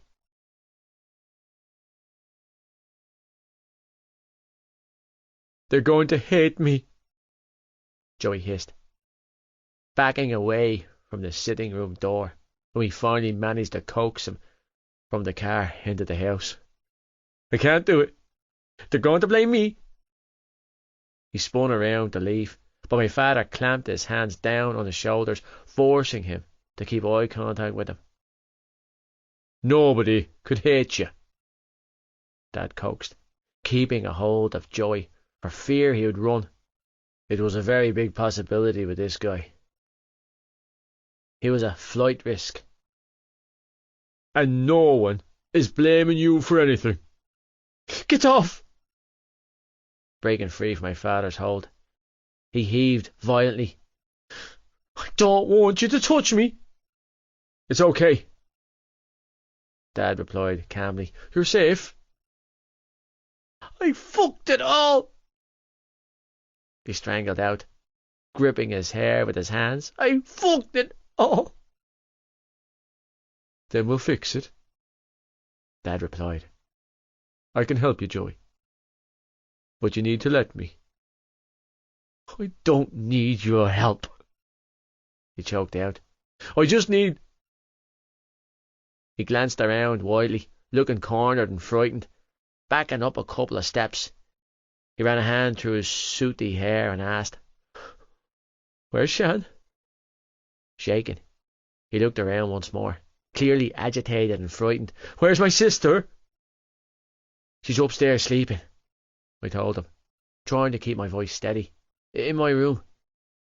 You can go up to her if you want to, lad," I coaxed, edging closer to him with my hands up. "Whatever you want to do." "Don't touch me," he spat, batting at my father's hand.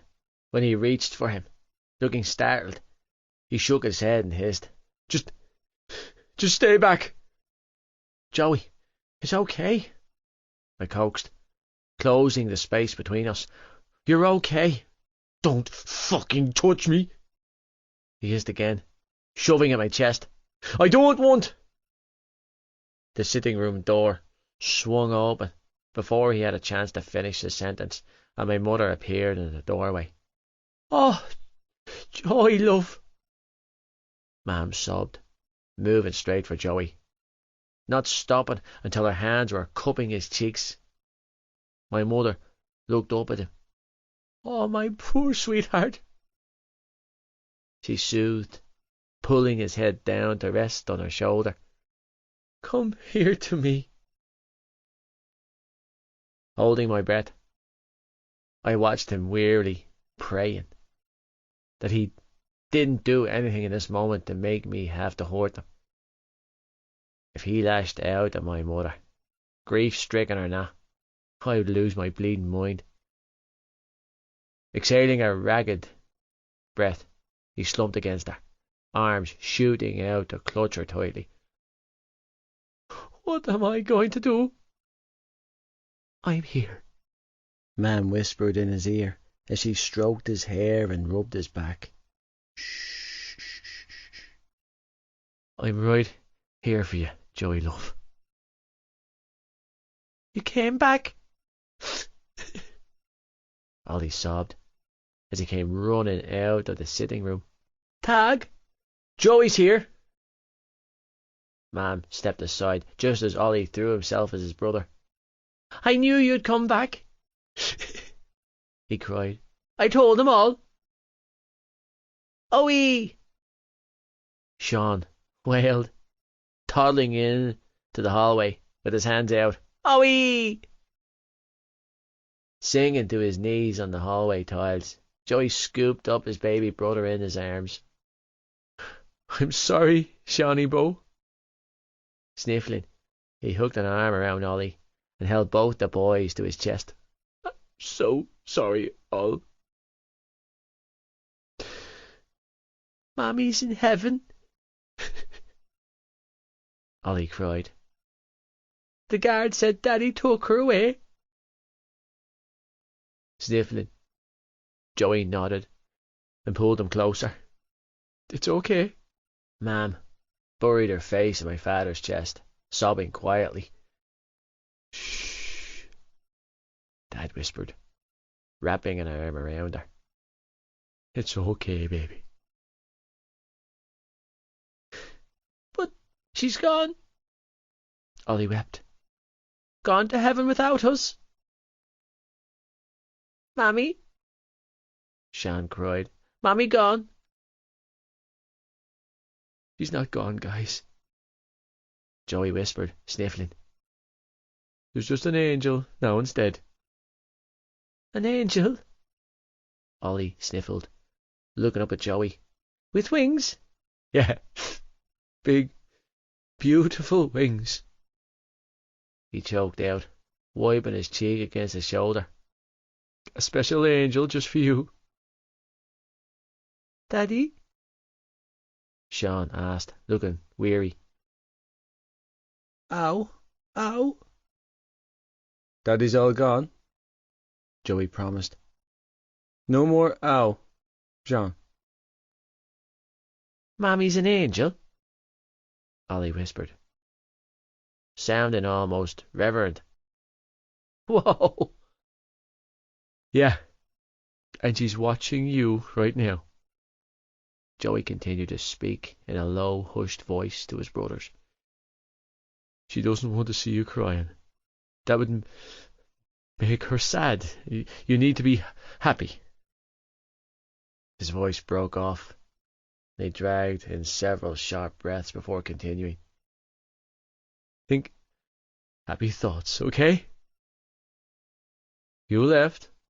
Tag's sharp voice came from the sitting room doorway. Tears dripped down his cheeks as he stared at Joey, jaw jutting out. You fucking left us. Leave him alone, Ollie defended, sniffling. He's back now. Owie, no go. Sean croaked out. Owie, stay with Sean. I know, Joey choked out, voice trembling, as he stared back at his brother. I'm sorry. I hate you. A small sob of pain tore from Tag's throat. And then he was running, barreling against Joey, folding himself up in his big brother's arms. I fucking hate you, Tag sobbed as he clung to Joey. I hate you so much. I know. Clenching his eyes shut, Joey held all three boys against him. Me too. You found him? Darren said, voice thick with emotion and relief, as he stood in the doorway where Tag had just been, eyes locked on my father. Thank you. Staggering forward, he hesitated for the briefest moment, before crouching down beside his brothers. Hey, Joe.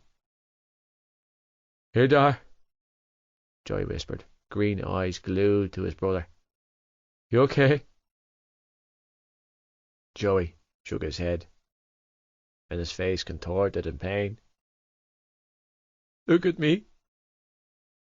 Cupping his face in his hands, Darren pressed his forehead at Joey's, and exhaled a ragged breath. You did more for her than anyone else? Joey clenched his eyes shut. I didn't do enough. You did, Darren corrected, voice hoarse and raspy. You're the reason they survived as long as they did. Not me or anyone else, just you. Tears trickled down his cheeks. No, I should have been there. You? He repeated. You couldn't have done anything more. Silently, Mam and Dad ushered Tag, Ollie and Sean back into the sitting room, giving Darren and Joey some privacy. I left them, Joey strangled out, dropping his head on Darren's shoulder. I did that to them.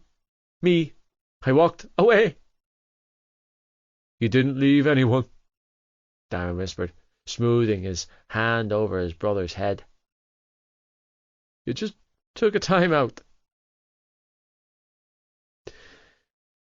I'm in trouble, Darren. He squeezed out through sobs. I've got a problem, and I can't stop. I know, Darren soothed, holding on to him. We'll get you some help, Joe. I promise. He did it, Joey choked out, crying hard now. He finally finished her off. His voice cracked, and he heaved a huge sob. Jesus Christ! He burned her alive. The sound of a car engine came from outside, and I spun around and moved shakily for the door. I couldn't be in here. I couldn't listen to their pain another second, yanking the front door open. I practically ran out into the night, staggering away from the house in my bid to get some clarity. When my eyes landed on the silver Ford Focus parking up outside, and the familiar blonde head climbing out, I felt my body give out beneath me. I've got you, Johnny, Gibbsy said, wrapping his arms around me just before I collapsed in a heap. I'm right here, lad, he whispered, lowering us both to the gravel.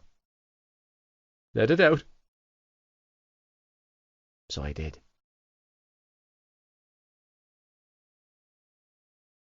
You saved their lives, Johnny, Gibbsy stated, when I'd managed to compose myself enough to tell him what had happened. We were sitting side by side in our old, battered treehouse down the back field from my house, looking out as the sun rose over the mountains. All of them. You should have seen the baby, lad. He was soaked in whiskey. Shuddering, I hooked my arms around my knees and swallowed down a scream. At the time, I didn't even think about it. I just thought that drunk bastard spilled his drink on him or something. I shook my head, feeling lost and bewildered. It didn't click in my mind, Gibbs. Why would it? He replied, mirroring my actions. Who does something like that? Him, I muttered, still reading. Gibbsy sighed heavily. Are they all in your house now? Yeah, they're inside with my folks. I had to get out and get some breathing space. I shrugged helplessly. It's too upsetting. You did good, Johnny, he replied quietly. She was right there, I choked out, eyes filling with tears, looking right in my eyes. I told her I'd come back for her. I clenched my eyes shut and shuddered at the memory. She looked resigned, Gibbs, like she knew. She probably did know, lad, he told me. and you must have given that lady some serious peace, seeing her kids getting out, knowing that they'd be safe. You give that to her, lad. She couldn't go anywhere. She knew that. The whole place was rigged to blow. If she had tried to leave with you, and he lit the match, you'd have all burned to death before you had a chance to blink. You, and Sean included. Why would he do that? I hissed, shivering at the realization of how close to death I'd come. Why would anybody do that, Gibbs? I don't know, Johnny, he replied. It doesn't make any sense, I strangled out. No, he agreed with a heavy sigh. it doesn't. I'm so freaked out, I confessed, biting down on my lip. I keep thinking, what if you turned round when we were in the hall? I shivered again. What the hell would have happened to those kids? But that didn't happen because you got them out, Gibbsy reminded me. You're all safe, lad. She got them out too. I turned to face him. She helped me, lad. And I know that sounds fucked up, but she did. It was like she was willing me to get them out of the house. I shuddered. And once I did, she just turned around and went back to him. She sacrificed herself for those kids, for me. Shit, he whispered. Yeah, I nodded. Shite. We sat in silence for several minutes before Gibbsy finally rose from his feet and moved for the ladder. I better make tracks, he said. My mam will in meltdown mode. Gibbs, Yeah, lad. don't go home yet, okay? He paused on the ladder, hands clasping the wooden frame, and I watched as a multitude of emotions flashed across his features. Finally, he climbed back up and reclaimed the space beside me.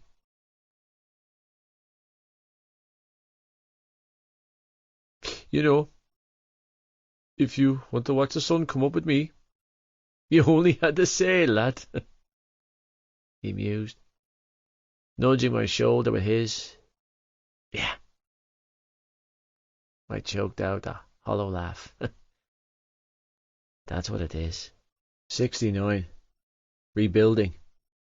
Johnny. What are you doing up there, lad?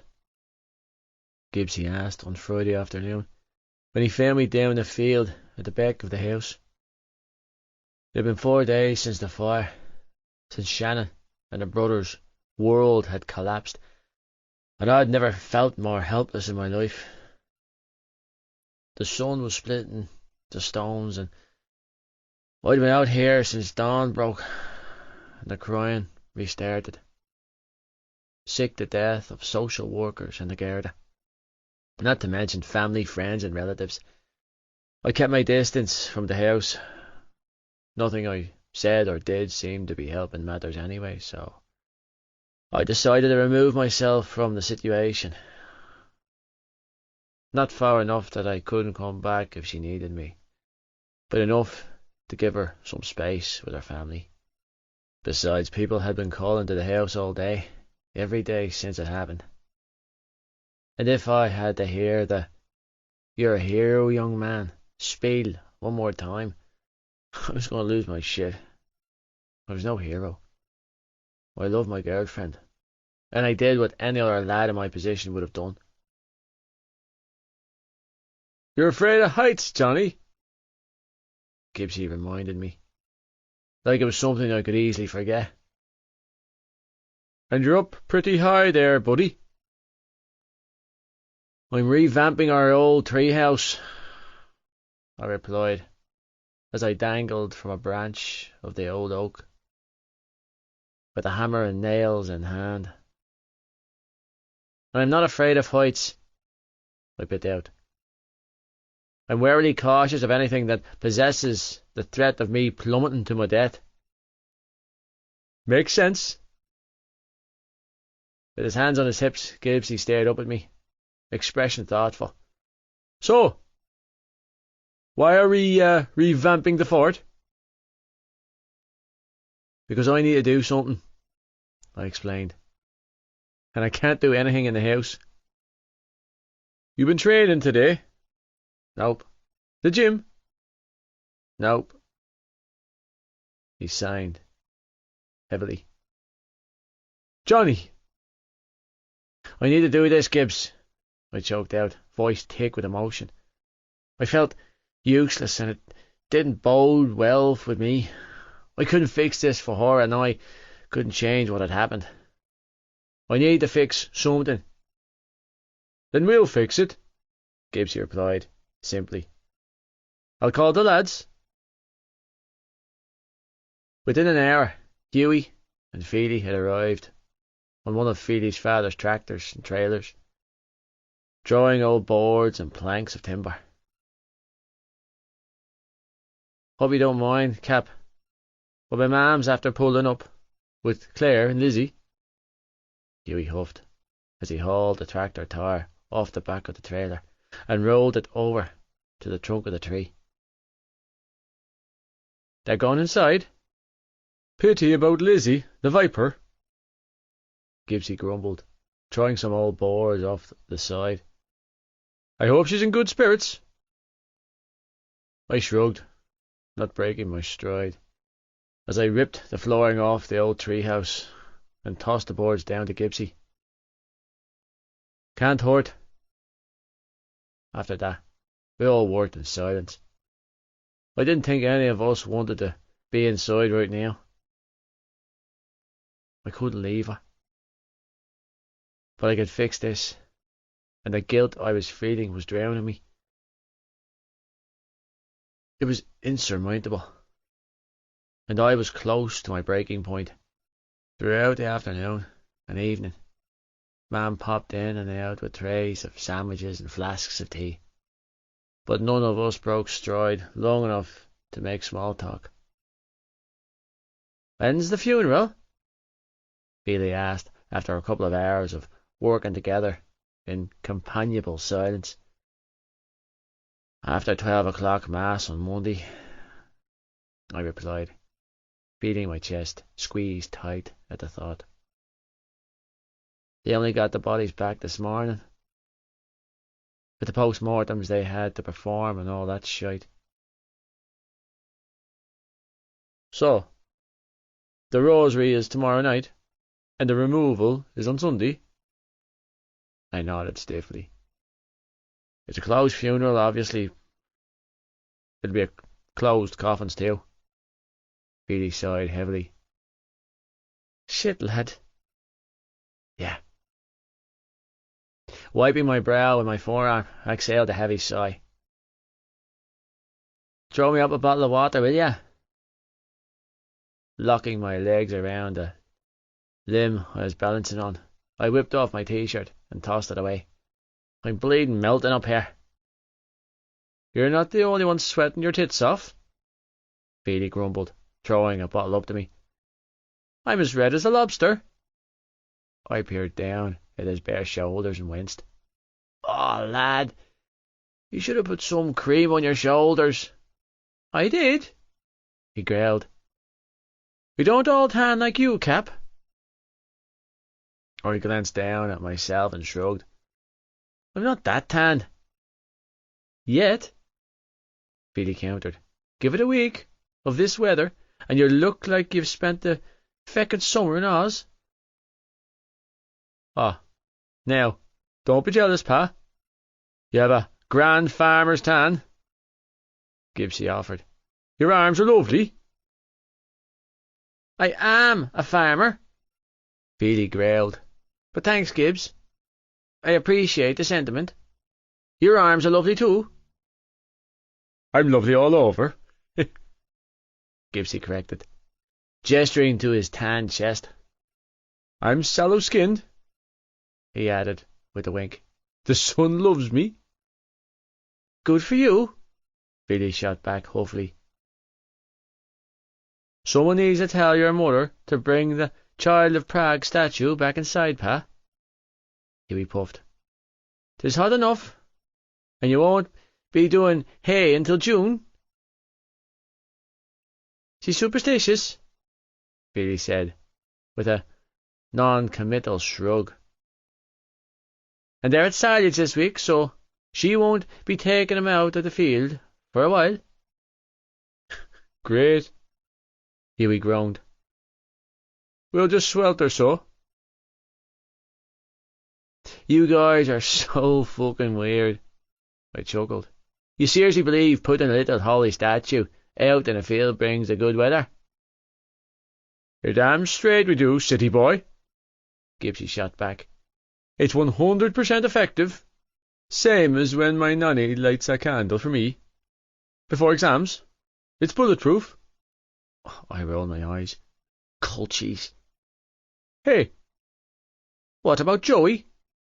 Hughie asked then, covering his eyes from the sun. He looked up at me and asked, What's happening there? I leaned down and grabbed another board off Gibbsy before dragging it up and laying it down on the beams of the treehouse. The treatment place. We're sending some guys down to escort them after the service on Monday. Jesus, Hughie muttered, rubbing his jaw. What the hell was he thinking? Getting mixed up with drugs? He's probably thinking his dad was a psycho prick who spent the best of his life beating the living shit out of him, and he wanted an escape.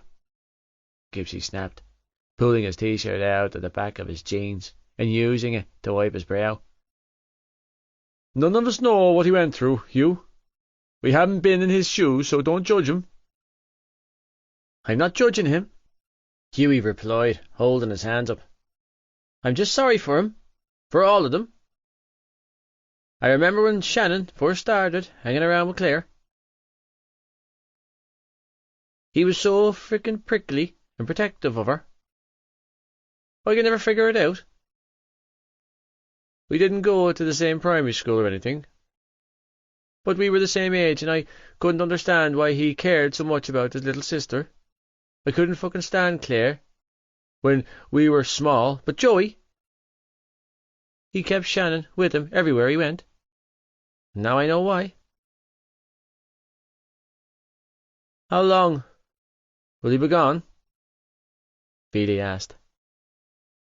The summer, I replied, feeling numb to the bone as I hammered the board down. It's a 90-day program, but it depends on how he copes. It might take longer. It might take less. Shrugging, I added. He wants to do it. That's good, Gibbsy agreed, tone steady, as he passed me up another board to hammer down. He's only 18. He's got as good a chance as any of beating it. And the rest of them? Feely asked. What happens to Shannon? And the younger ones? They're staying here, I said. Dad pushed for an emergency hearing. Himself and Ma were approved temporary guardianship. And Darren was okay with that? Gibbsy asked, looking confused. Apparently he supported it, I said, wearily. He's still staying here. But he won't stay over, right? Gibbsy asked. He'll go back to Belfast eventually. Who fucking knows anymore, lad? I shrugged, feeling stupid for not having the answers. My folks said he can stay for as long as he wants. And Shannon? Feely asked. How's she doing? My shoulders sagged in defeat. She's a mess. Where is she now? Last I saw, she was with Joey, I mumbled. They were holed up in one of the spare bedrooms together. They don't leave each other's side. I shook my head. They're like magnets. And what about the others?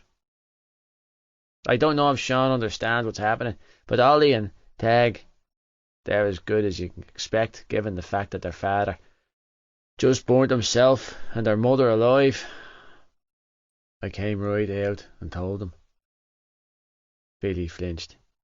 Jesus. I don't even know what to say, lad. Hughie choked out. I'm so sorry. Yeah. Well, me too. Turning my attention back to the treehouse, I hammered the last floorboard into place. I should have dragged her out of that house with me when I had the chance.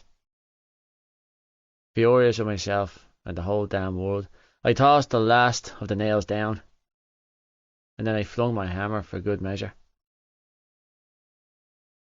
Her blood is on my hands. Those kids have no mother because I left her in that house with him. I looked her in the eyes and I walked away. I left her to burn. It's on me. No, it's fucking not, Gibbsy snapped, climbing up the old rickety ladder to join me in a newly floored treehouse. We've been through this. That kid was a walking explosion, Johnny. The entire house was rigged to go up in flames the minute that psycho freak sparked that match. He continued to rant. You saved 4 lives, lad.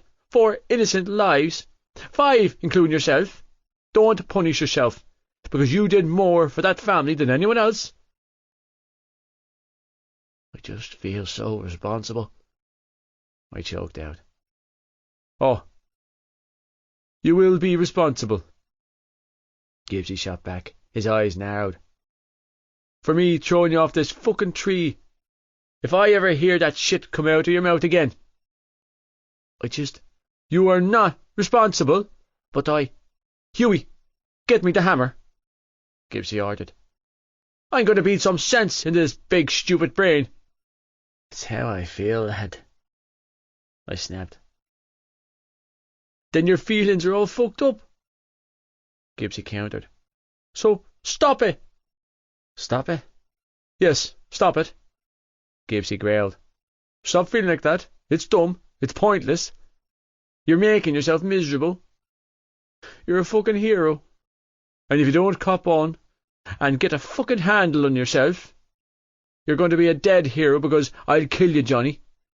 You know I'll do it. Oh, that's probably not the best threat given the circumstances, Gibbs, Hughie interjected. I know what it's like, Johnny, Gibbsy barked. I've been there, so I can tell you to stop. I have the right and the experience to tell you to get a fucking grip. You did what you could, and you did a damn good job. Now enough.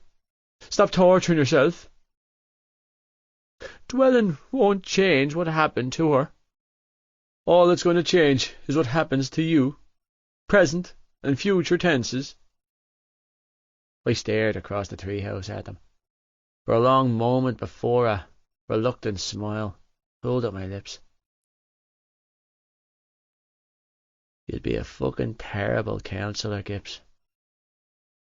You're smiling, aren't you? He shot back, giving me a lopsided grin. Very true, Beatty mused from the ground, hammer in hand. Do you need this? That depends, Gibbsy replied, keeping his eyes locked on mine. Am I going to have to hammer some sense into you, Johnny?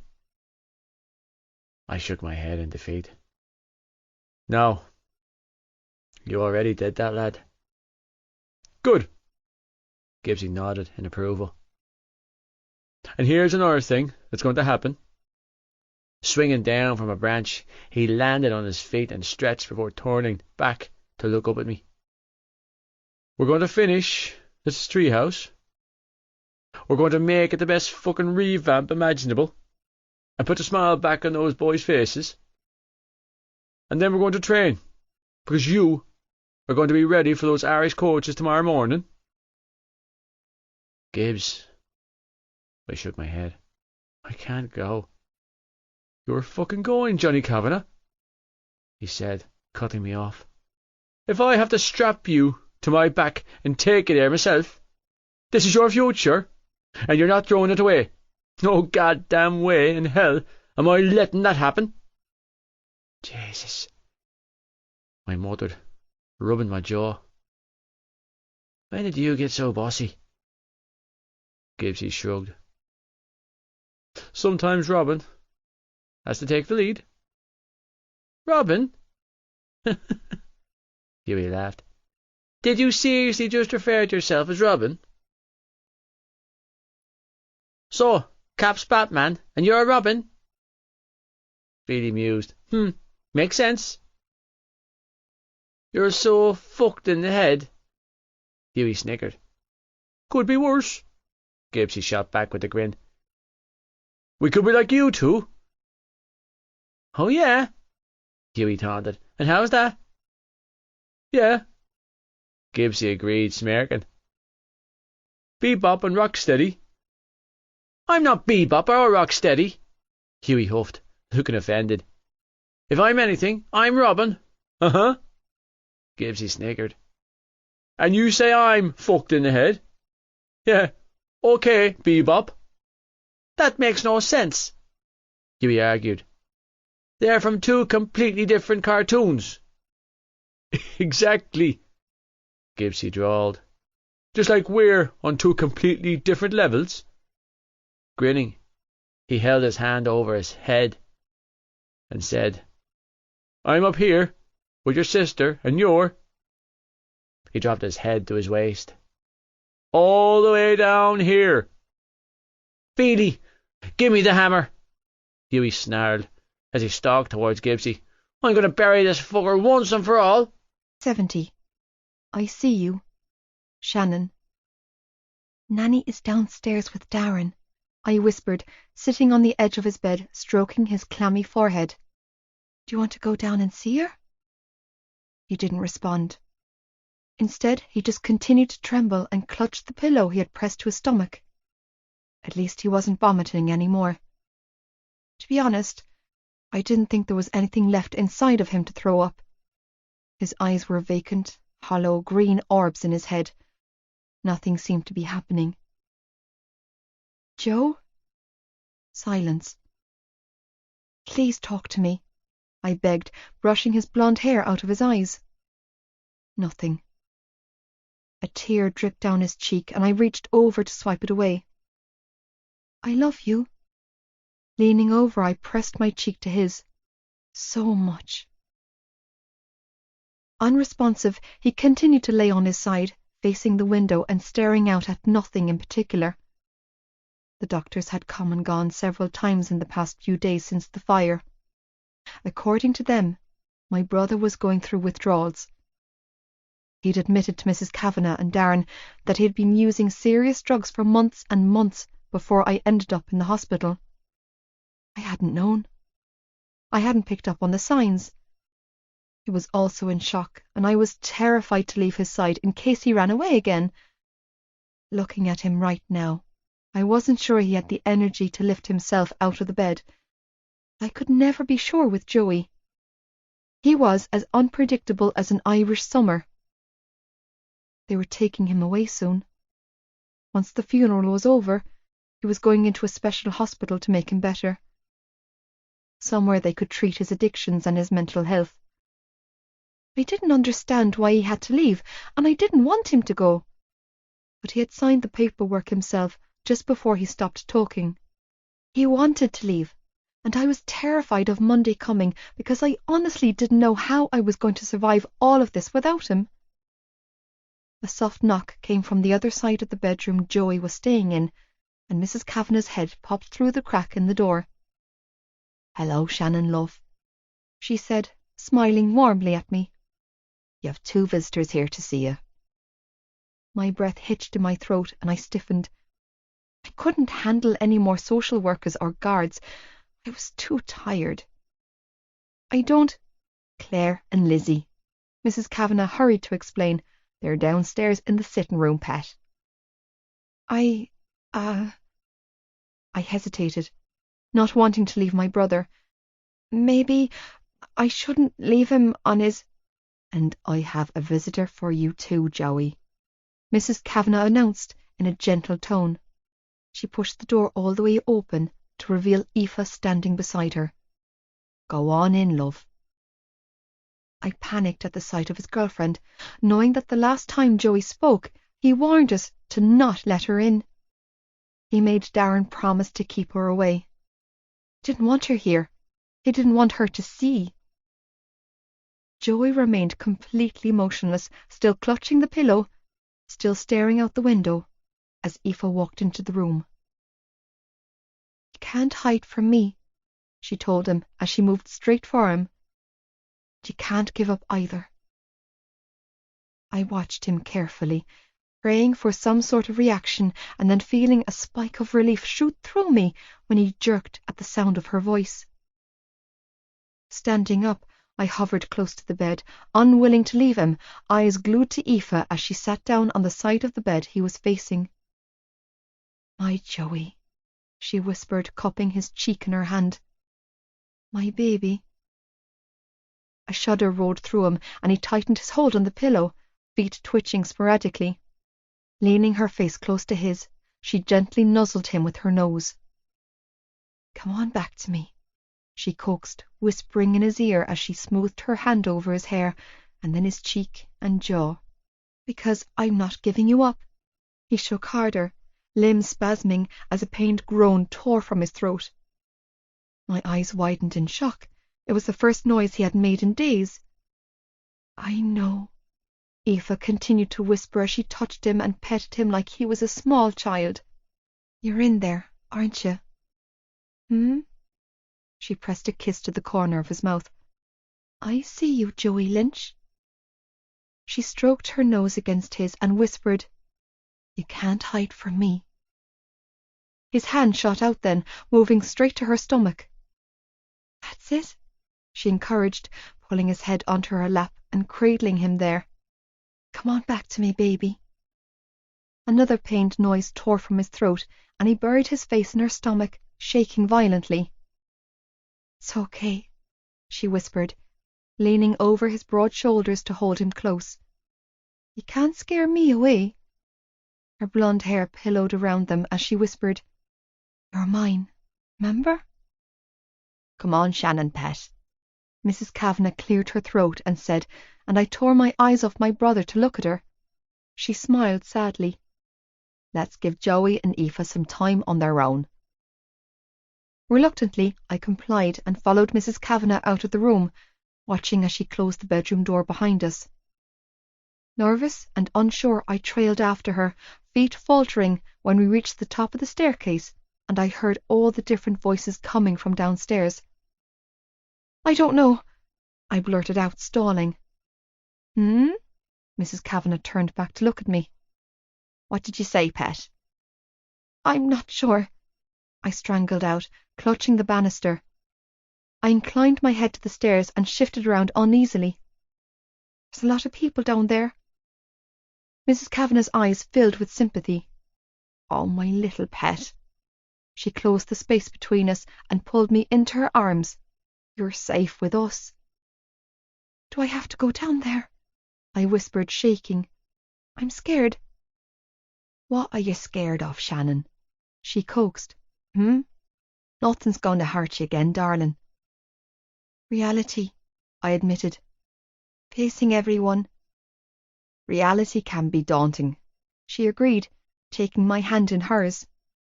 And facing it can be worse, but you're a strong girl. Smiling at me, she added, And you can do this, Shannon Lynch. I know you can. I blew out a shaky breath. Really? Smiling, she nodded. Really. Exhaling a ragged breath, I released my grip of the banister and walked down the stairs, clinging to her hand for all I was worth, knowing that this woman must have fallen clean out of heaven above because she wanted to help us, to keep us, all of us. I didn't understand her. I probably never would. But I knew I never wanted to leave this house. She was good and kind, and she made me feel safe. Is Johnny around? I asked when I reached the bottom step, forcing myself to ask the question and feeling my heart beat rapidly from the pressure it was under. He's around, love, Mrs. Kavanagh replied. He's down the backfield with the boys. I hadn't seen much of Johnny since that night. Everything was happening so quickly, and I was so afraid of leaving Joey alone that I hadn't spent any time with him. I was feeling his absence in the deepest part of me, which was ridiculous considering I was staying at his house. Should I call him? Mrs. Kavanagh asked, dragging my thoughts back to the present. He'll come straight back to the house, Shannon. I know he'd love to spend some time with you. Oh, no, no, I hurried to say, releasing my hold on her hand. It's okay. Please don't bother him. Swallowing deeply, I forced a smile. He's with his friends. Are you sure? She asked, eyeing me with concern. I know you wouldn't be bothering him in the slightest. No. I'm sure, I croaked out, clasping my hands together. I'll go say hi to the girls now, if that's okay. Of course. Taking a step back, she waved me towards the sitting room. You don't need to ask anyone's permission. Thank you, I told her in a voice thick with emotion. Spinning around before I lost it, I forced myself to breathe slowly as I made my way down the fancy hallway and slipped inside the sitting room. My bravery, resolve, and grip on my emotions floated away from my grasp the moment I laid eyes on my two best friends. Shan! Claire cried, jerking up from the couch. Oh, Shan! Lizzie choked out, joining her. I'm so sorry about your parents, Claire whispered. Me too, Lizzie whispered. Are you okay? My face contorted in pain, and I shook my head before rushing towards them. We're here, they both whispered, throwing their arms around me. We're not leaving you. The floodgates inside of my heart opened, and I just let it all out, pouring every ounce of pain and heartache out of my system before it crippled me to the point of no return. 71. Hammers and whore. Johnny. We were putting the finishing touches to the treehouse when Ollie's voice echoed from the ground. Whoa! He gasped, staring up at the four of us with a look of awe on his face. That's the biggest treehouse I've ever seen. He shook his head. In my whole entire life. You like it? I called back to him, leaning over the railing we'd added to the edge. Pretty nice, huh? Which one's he? Phoebe whispered. Ollie, I replied quietly. He's my favourite, Gibbsy announced. Hey, Ollie, said Phoebe, waving down at them. Yeah, hey, lad, Hughie added, popping up. Hi. He waved at the lads as his gaze trailed over the treehouse. It's so cool, Johnny. A huge smile spread across his face.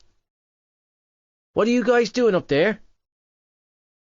We're having a secret meeting, Gibbsy piped up. Over 17s only, kid. Ollie's face fell, and I shook my head before turning to glare at Gibbsy, who was bammed out on his back in the treehouse, smoking his brains out. You bleed needs you. I turned back to Ollie. I smiled down at him and said, Don't mind him, Ollie. We made this for you and your brothers. You did? His eyes widened. Really? I nodded. Yeah. So, go and get Tag. Spinning on his heels, Ollie darted back through the field towards the house, screaming, Tag! at the top of his lungs. "You gotta come see this." "I don't want to give it up," Gibbsy groaned, exhaling a cloud of smoke. "I love this treehouse." "You are the biggest child I've ever met that never grew up," Bailey muttered. "But it's so nice," Gibbsy huffed. "And now we have to hand it over."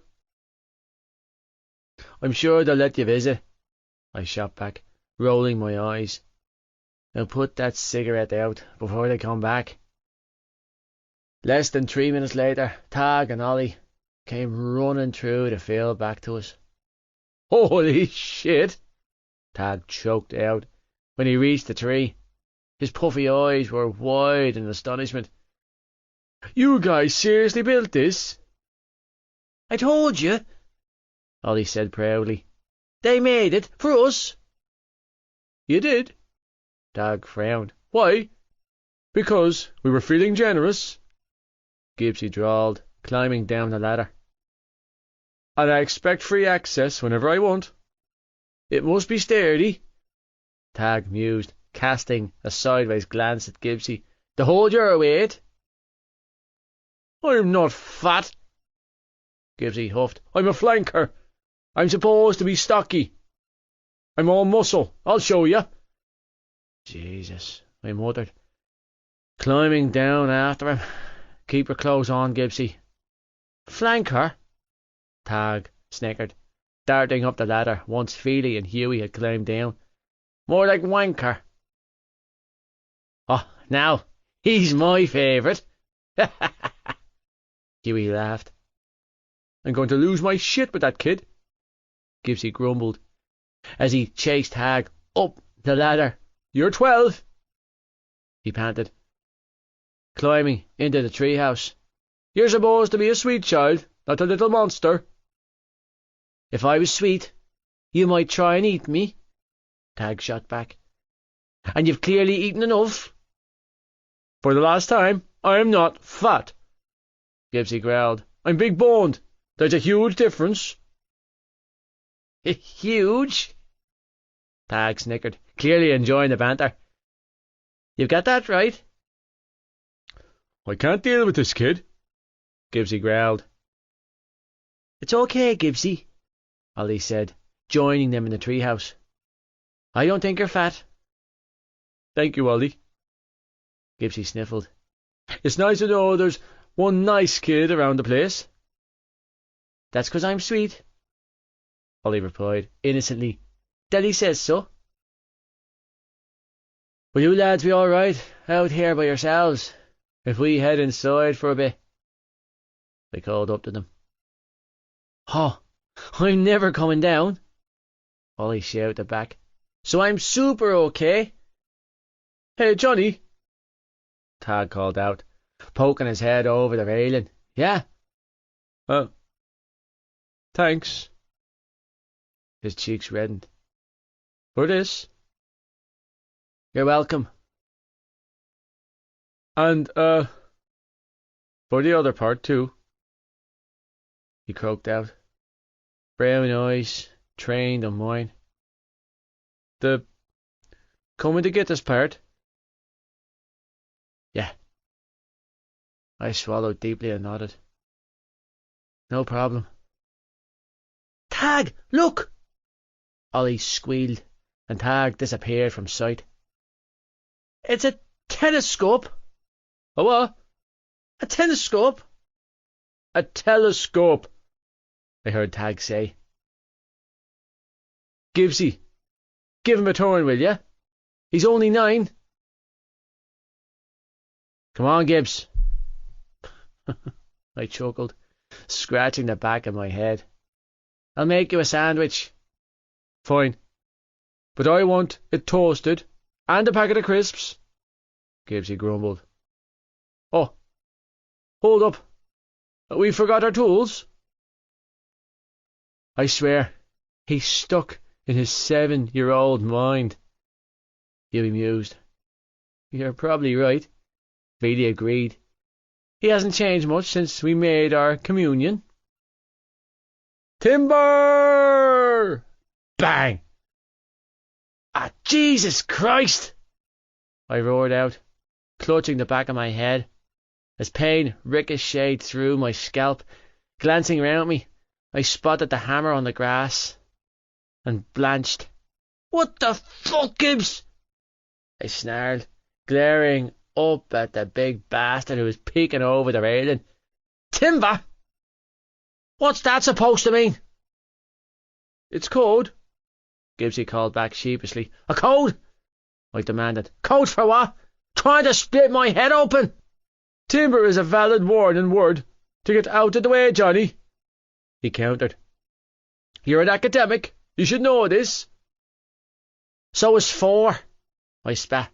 4 is a code." Gibbsy shrugged. 4 is a golfing reference. "I'm more of a golfer than a fucking woodcutter," I hissed, still clutching my head. "Jesus!" "I was throwing a hammer, not a golf club," he defended, climbing down the ladder to join us. "Ah, balls, lad," he muttered, heading straight for me. "Your head's all gooey and bleeding." "No shit, Sherlock," I snapped, "because you threw a bleeding hammer at me." "Technically, I threw a hammer on you, not at you. And I did call timber," he reminded me as he poked at my scalp. "It's not my fault you can't read signals. I think you might need a stitch or 7. "Just give me your T-shirt," I growled, "and your band from the treehouse, and handling tools, do you hear me? No more." "Are you okay, Johnny?" Ollie called out, sounding worried. Shite. I couldn't even kill him in peace. "I'm grand, lads." Snatching Gibbsy's T-shirt out of his hand, I pressed it to my head and forced a smile when all I wanted to do was throttle my best friend. "Make sure you both come back to the house before it gets too dark," I added, before turning my back on the treehouse and mouthing, "You better run, bitch," to Gibbsy, who was already legging it in the direction of the house. "Don't hurt him too much, Cap," Feely called out, as I broke into a run after Gibbsy.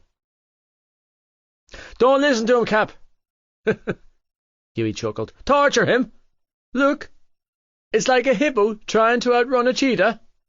I heard Teg and Ollie laugh, and even though I was mad as hell and had blood dripping down the back of my neck, I had to admit it was a lovely sound. "Jared, you don't throw hammers at Johnny," Mam repeated for the 10th time. I walked back into the kitchen, having just returned from the out-of-hours doctor for a quick stitch and go. "Fine," Gibbsy huffed, folding his arms across his chest. "But you remind him right back of what he's not supposed to do to me." Oh, Lord, save me from the stupidity of teenage boys. Setting her handbag down on the island, Mam ushered us both onto the stools and sighed heavily. "Johnny, you don't smother Jared with your blooded T-shirt and trip him up. You know he gets squeamish around bloody fluids." "My bloody T-shirt," Gibbsy corrected, narrowing his eyes at me. "It was my bloodied T-shirt to match my broken chin." "You didn't break your chin," I scoffed. "You grazed it." His mouth fell open. "I have a gaping hole in my face." "Yeah," I glared back at him, "to match the gaping hole in my head."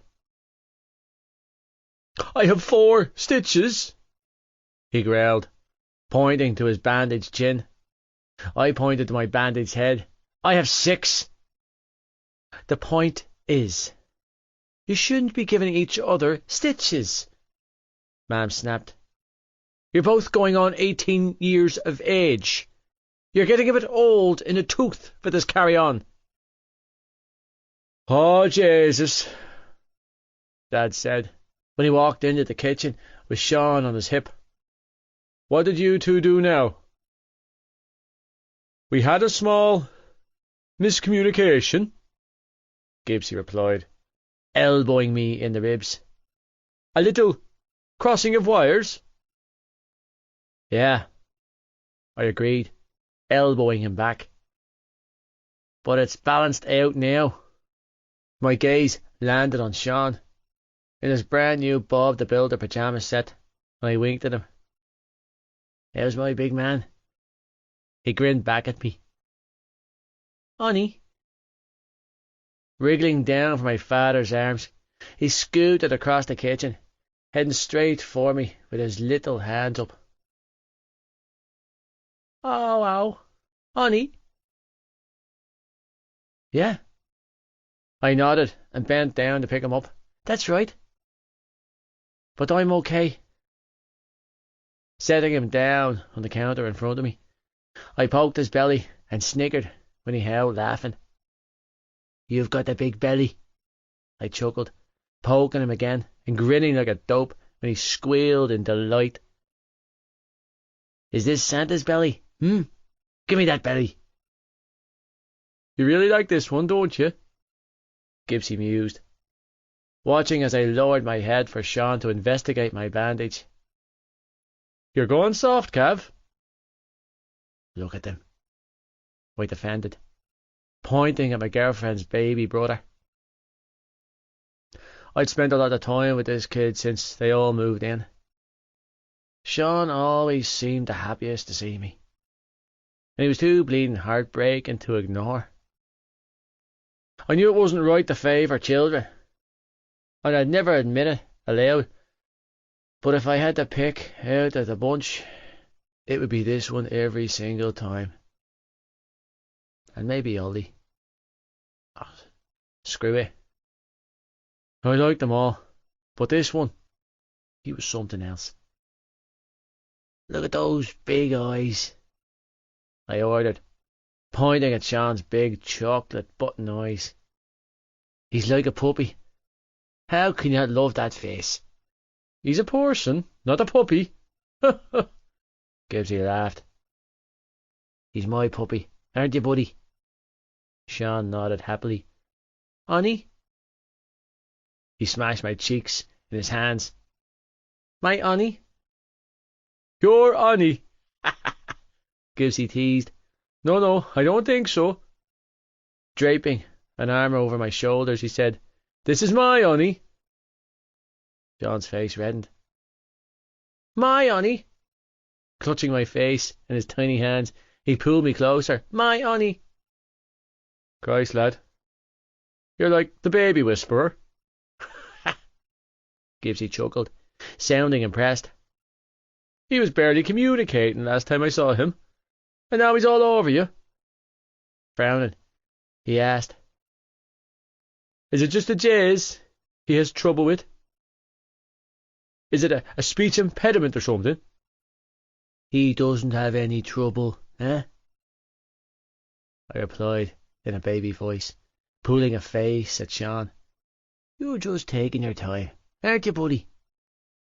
Sean nodded happily, and I knew he didn't have a notion of what I was talking about, but he was so fucking cute that he made me laugh anyway. "See that bold boy, Sean?" I teased, pointing to Gibbsy. "We're gonna get him, aren't we? What do you say? When we chase people?" "Oof!" Narrowing his eyes at Gibbsy, he lunged forward and barked, "Oof!" "Oh my God!" Clutching his stomach, Gibbsy fell off the stool from laughing. "You did not teach the baby to bark." "Ollie, oof!" Sean barked. "Ollie, shite, oof!" "Johnny!" Mam gasped. "You did not teach the baby to curse." "Ah, shite," I groaned. "Ah, shite, Ollie." Sean mimicked, rubbing my head. "Ah, shite." "And that's enough playtime with Johnny." Dad chuckled. sweeping Sean up in his arms once more. "Come on, little man." Grabbing a beaker of milk off the countertop, Dad strolled back down the hallway. "Let's have a story before bed." "Don't read him that book," I called after him. "Oh, don't worry, love," Mam coaxed. "I burned that book years ago for you." "You're not still freaked out over that book, are you?" Gibbsy snickered. "It's been years." "I'm okay," I growled. "But he's only small." "Johnny, lad, no one else thinks the way you do." "Ha!" He chuckled. "We don't all overanalyze everything like you do. It's a storybook about a chicken." "It was legitimately terrifying," I defended. "I couldn't sleep for weeks." "You couldn't sleep because you couldn't turn that brain of yours off?" He shot back. "You're still the exact same now?" "He's right," Mam chimed in. "You're a bit of a worrier, love." "Yeah," I muttered, deciding not to bother arguing when they were spot on. Fair point. "Well, I'm thinking I should hit the road and let you get some sleep before the big day," Gibbsy said, giving me a meaningful look. "Do I need to come and pick you up in the morning and drag your ass over there? Are you going to be a big boy and drive yourself?" "I'll drive," I told him. "Thanks anyway, lad." "Oh, sweet Jesus, the trials!" Mam gasped, slapping a hand over her mouth. "I completely forgot." "It's all right, Mummy Kay," Gibbsy said. "I've got your boys back." He gave me a scathing look. "Be up, or I'm coming for you." "I'll be there," I replied, voice thick and gruff. "I'll see this through." "Damn straight you will," Gibbsy replied, nodding. "Call me as soon as you're done." Turning to my mother, he pressed a kiss to her cheek before swiping a sandwich off the tray she was holding and sauntering out the back door. "Toodles!" "Johnny," Mam whispered, when the back door closed behind him. "I am so sorry, love." Hurrying over to me, she pulled out the stool Gibbsy had vacated and sat down next to me. "I don't know how I forgot about the coaches coming down tomorrow." "Ah, it's okay," I muttered. "It's not a big deal." "It's a huge deal," she corrected, placing her hand on my arm. "You've worked so hard to come back from injury. Your whole life. Oh, Johnny, baby, I'm so sorry." "You've had a lot on your mind," I reassured her. "And a lot of kids to be minding. It's just another trial. Don't even worry about it." "But you're my son," she choked out. "I should have been supporting you and helping you prepare for this." "Nah. We have 6 people staying in this house that just lost their home and both their parents," I told her. "I'm not going to begrudge loaning them mine." "Oh, pet." Mam smiled sadly. "I just want you to know that you're still my number one." "I know," I smirked. "And you should know that I don't need that kind of reassurance." I patted her hand. "I know who I am, and I know who I belong to." I shrugged. "I'm not worried, Ma, so don't worry about me." "Do you want me to come with you in the morning?" she offered, squeezing my hand. "I can wait in the car, or sit in the stands." "Show up to training with my mother?" I shook my head and laughed. "Come on, Ma. What are you trying to do to me? The coaches would never let me live it down." "What about your dad, then?" she offered, tone hopeful. "No, I shook my head.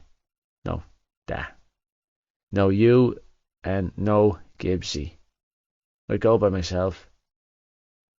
Oh, Johnny, are you sure? 100%. Fair enough, she sighed. But I'll be thinking about you the entire time. And I'll light a candle for you, pet. Try not to worry about it, I replied. It's just another day. How about I do the worrying for the both of us? She offered, smiling. You just concentrate on blowing their socks off. Yeah. I pushed down my nerves and forced a smile. I'll do that. Oh, you will, she replied. You always do, love. How's Shannon? I asked then, forcing the question out of my mouth. The one I was both desperate to ask and terrified to know the answer to. Did she come out of her room today? She came downstairs for a little while to visit with Claire and Lizzie. Ma'am sighed heavily. But she went back up to Joey shortly after. Aoife's still up there too. I told her that she can stay as long as she wants. She seems to be making more progress with him than anyone else. I nodded, slowly digesting everything. And Darren? He's dropping their nanny home, Ma'am explained. Oh, she's such a lovely lady, Johnny. My heart goes out to the poor creature. Marie was her granddaughter, you know. She raised her from a small child. Is she eating you? I asked, unable to concentrate on anything other than my girlfriend. Did she have anything today? Yes, she had some soup with the girls, Ma'am replied. Oh, thank Christ, I choked out, shoulders sagging in relief. She's after losing a lot of weight, Ma. She'll be okay, Johnny love, Ma'am coaxed. She just needs some time to take it all on board. It's a lot to process. I knew that. But it wasn't easy watching her from a distance. Ma'am chewed on her lip before saying, I think it's more that she's scared to let Joey out of her sight, for fear he runs, than anything else.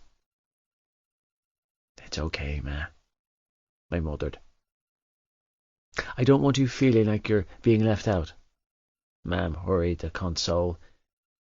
She's not mad at you, pet. She's just grieving. I know. Are you sure you know? No. Yeah. Pushing back my stool, I stood up and stretched my arms over my head. I'm going to hit the sack. Tried to turn my brain off for an hour. I pressed a kiss to her head before heading for the hallway. Night, Ma. Good night, Johnny love, she called after me. Closing the kitchen door behind me, I trailed down the hall and took the stairs 3 at a time, listening to the sound of voices coming from all directions.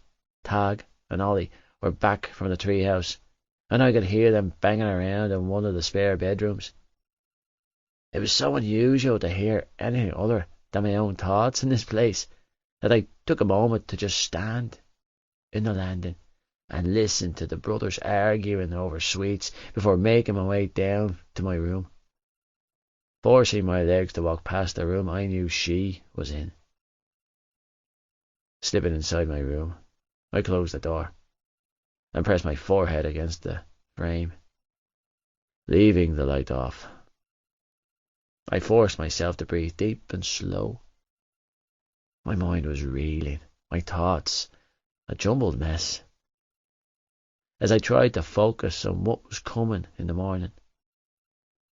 What I knew I had to show up to both physically and mentally. Problem was, my mind was stuck on the girl in the room down the hall. The one I couldn't fix. The one who owned me. What was I thinking going tomorrow? It wasn't like I could leave now. How could I leave her? Jesus Christ. I felt like I was going to explode. Hey, Johnny. Startled at the sound of Shannon's voice, I spun round to find her, sitting on the edge of my bed in the darkness. The moonlight pouring in from my bedroom window illuminated her pale face as she looked up at me with the loneliest expression I'd ever seen. Hi, Shannon, I replied, quickly clearing my throat when the words came out all thick and gruff. Wary, I remained exactly where I was, unsure of what she wanted me to do. How were you feeling? Her long hair was loose and resting over one shoulder, and she was dressed in a pyjama set from one of the countless bags of new clothes that were filling up the spare room. The lads' mothers had been dropping things over to the house for days now, and I knew from one glance at the pink glittery string top and matching shorts she was wearing that Claire had a hand in purchasing it. She glanced down at her clasped hands and blew out a shaky breath before retraining her gaze on my face. Oh God, Johnny, your head, she choked out. Her voice was panicked, her eyes wide. What happened? Well, it all started back in the spring of 1988 when Jared Gibson entered the world. 10 years later, he was thrown into my life and it all went to shite from there. I chuckled, and then mentally kicked my own ass for cracking jokes. Sorry. It's okay, she whispered, tugging on the hem of her vest nervously. I missed you. My heart cracked in my chest, and my legs were moving before my brain had a chance to catch up. I'm right here, Shan. Sitting down beside her, I resisted the urge to pull her onto my lap, settling on placing a hand on her bare knee instead. I never left, babe. I was just trying to give you some space. I don't want any more space, she whispered, shifting closer. I just want you. You have me, I croaked out, feeling my heart thump rapidly. Always. You saved my life, Johnny.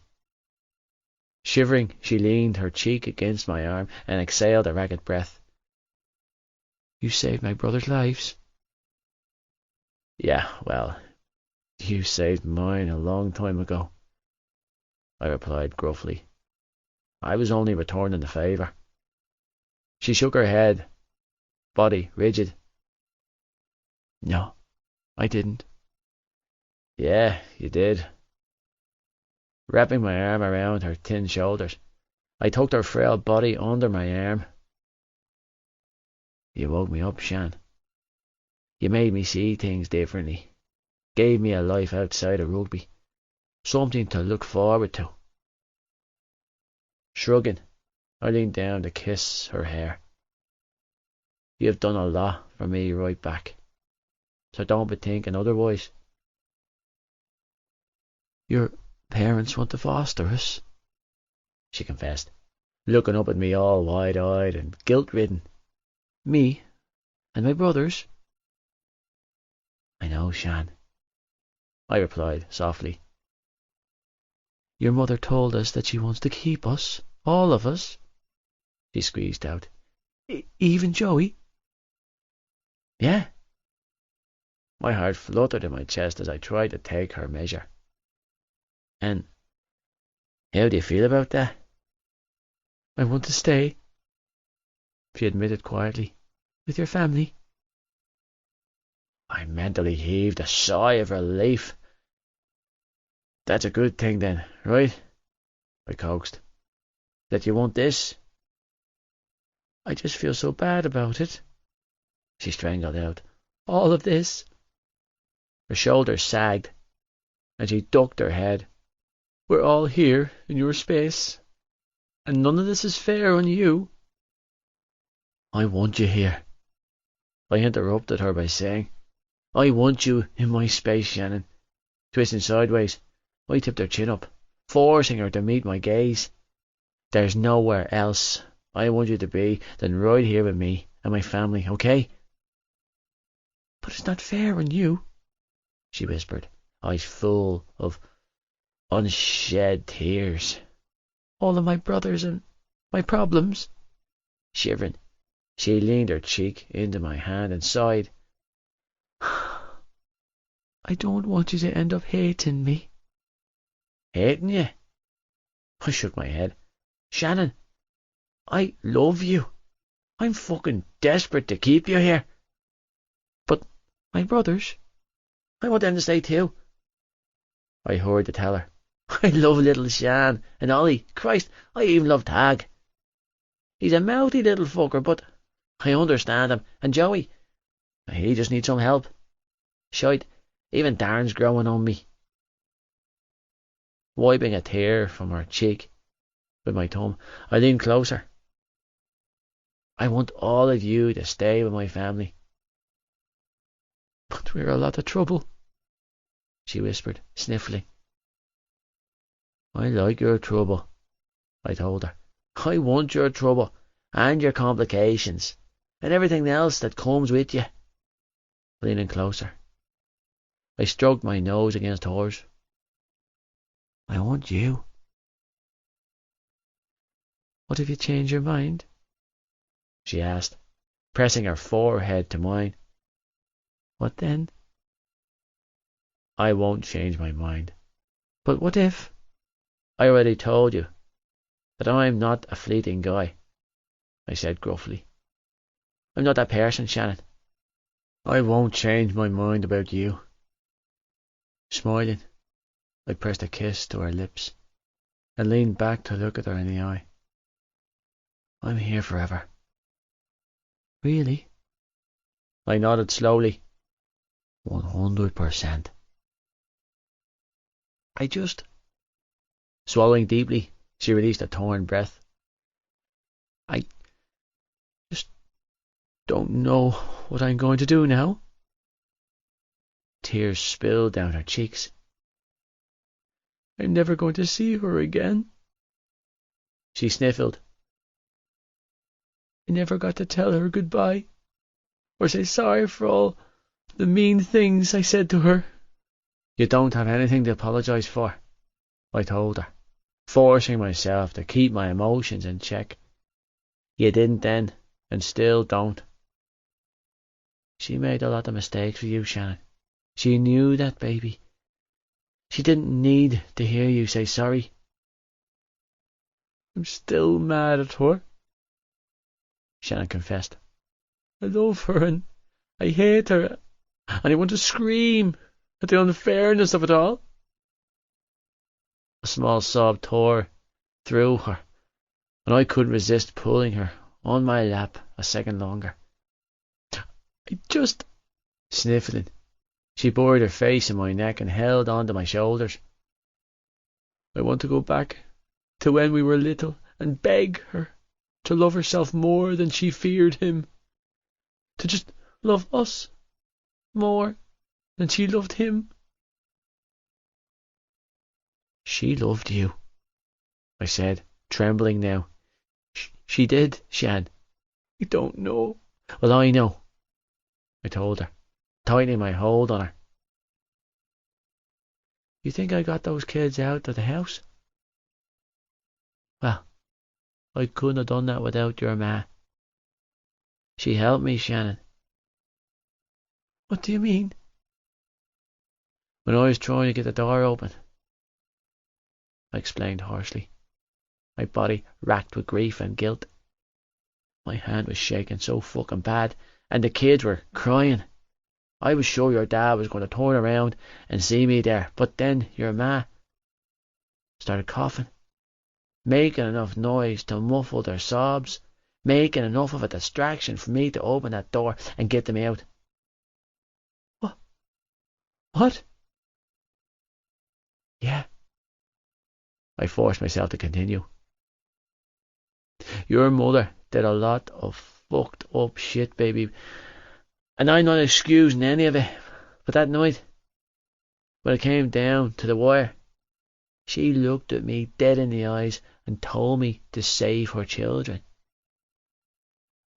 That was the only thing on her mind at the end, making sure you and your brothers were out of that house. Shannon's breath hitched in her throat. You spoke to her? Guilt-ridden, I looked my girlfriend in the eyes and nodded. He was sitting with his back to the kitchen door, and there were empty bottles spread all over the table. I just didn't know what they were at the time, or else I blocked it out, shaking the horrific image from my head. I focused on Shannon's face as I spoke. But your ma saw me, and she nodded her head. I didn't know what to do. I thought for sure she was going to scream at me, but she didn't. She looked at me and nodded. She was telling me to go. And then she walked over to the door. And I cut myself off, struggling to verbalise the night that was haunting me. Keep going, Shannon begged, silently crying. Please. We couldn't talk, I choked out. So we were mouthing words to each other. And she said, go now. Shuddering, I wiped my cheek against my shoulder and forced myself to keep going. Get them out. She kept saying to me, take them away from here. Oh, God. Shannon's hands tightened on my shoulders. Don't stop. I told her I'd come back for her, I admitted, brokenly. I said, I promise. And she said, don't come back. My voice cracked, and I had to inhale a shuddering breath before I could finish. I couldn't understand it. I didn't know why she wouldn't come with me. I begged her to just come with me. I would have protected her, I swear, I would have. I thought she was afraid of him hitting her. I didn't know he was going to do that. But she must have known because she told me to save her children. Those were her exact words. Save my children. Sniffling, I croaked out.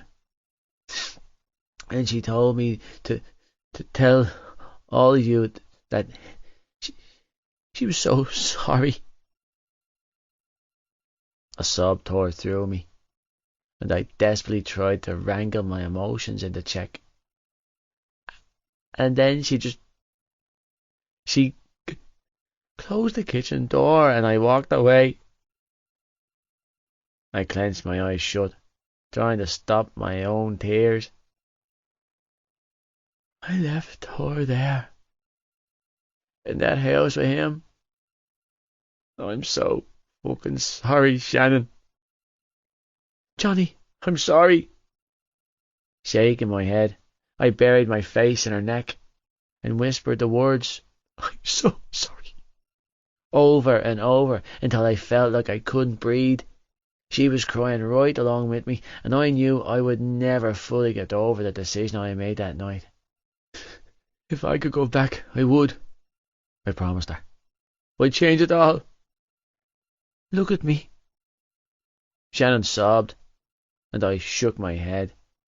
I was too ashamed. Johnny Kavanagh, look at my face. When I didn't comply, she cut my face in her small hands and forced me to look at her. I'm sorry, I whispered, feeling tears trickle down both cheeks. So sorry.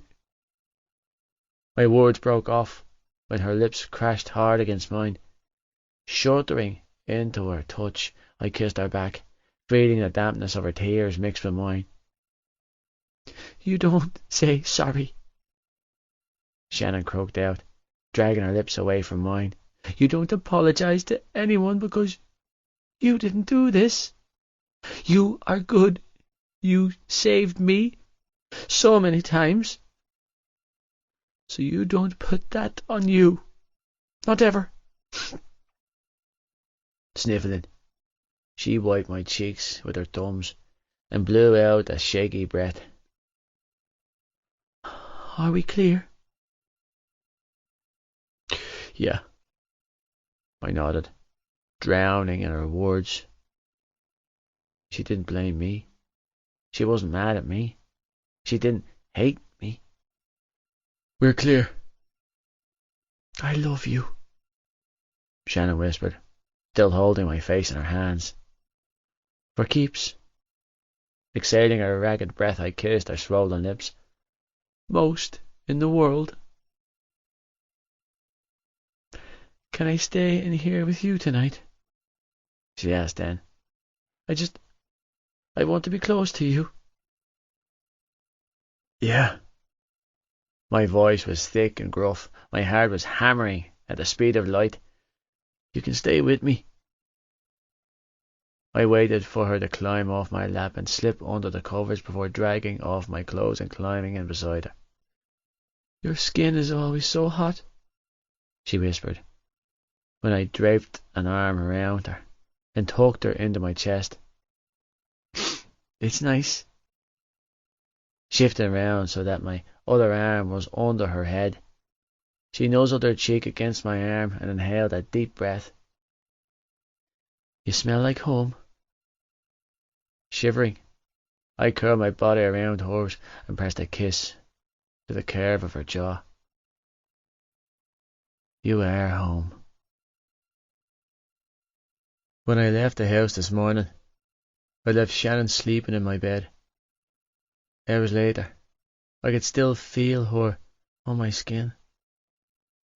I was washed, dressed, in clean training gear, and far away from the girl, and I could still feel her on me.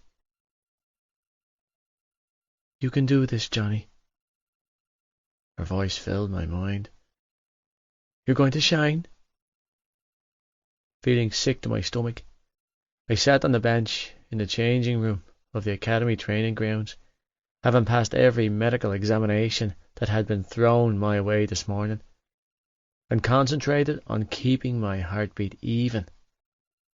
Anxiety was gnawing at my gut, adrenaline pumping through my veins at a furious rate, making my knees bop restlessly. Shaking my hands out, I inhaled a steadying breath and retied the laces on my football boots before moving my attention to the strapping on my tie. Blocking out everything around me, I emptied my mind and strapped my body until I was satisfied with the level of support. Standing up, I tested my limbs, twisting from side to side, making sure I was good to go. They were waiting for me. Right outside. This was it. "You can do this," I mentally chanted to myself. "You were born to do this." A loud knock sounded on the other side of the changing room door, followed by my coach's voice. "Let's go, Kavanagh." "On my way," I called back, unable to suppress the shudder that rolled through my body as my nerves tangled with my excitement. Closing my eyes, I blessed myself and threw a silent prayer up to the man upstairs.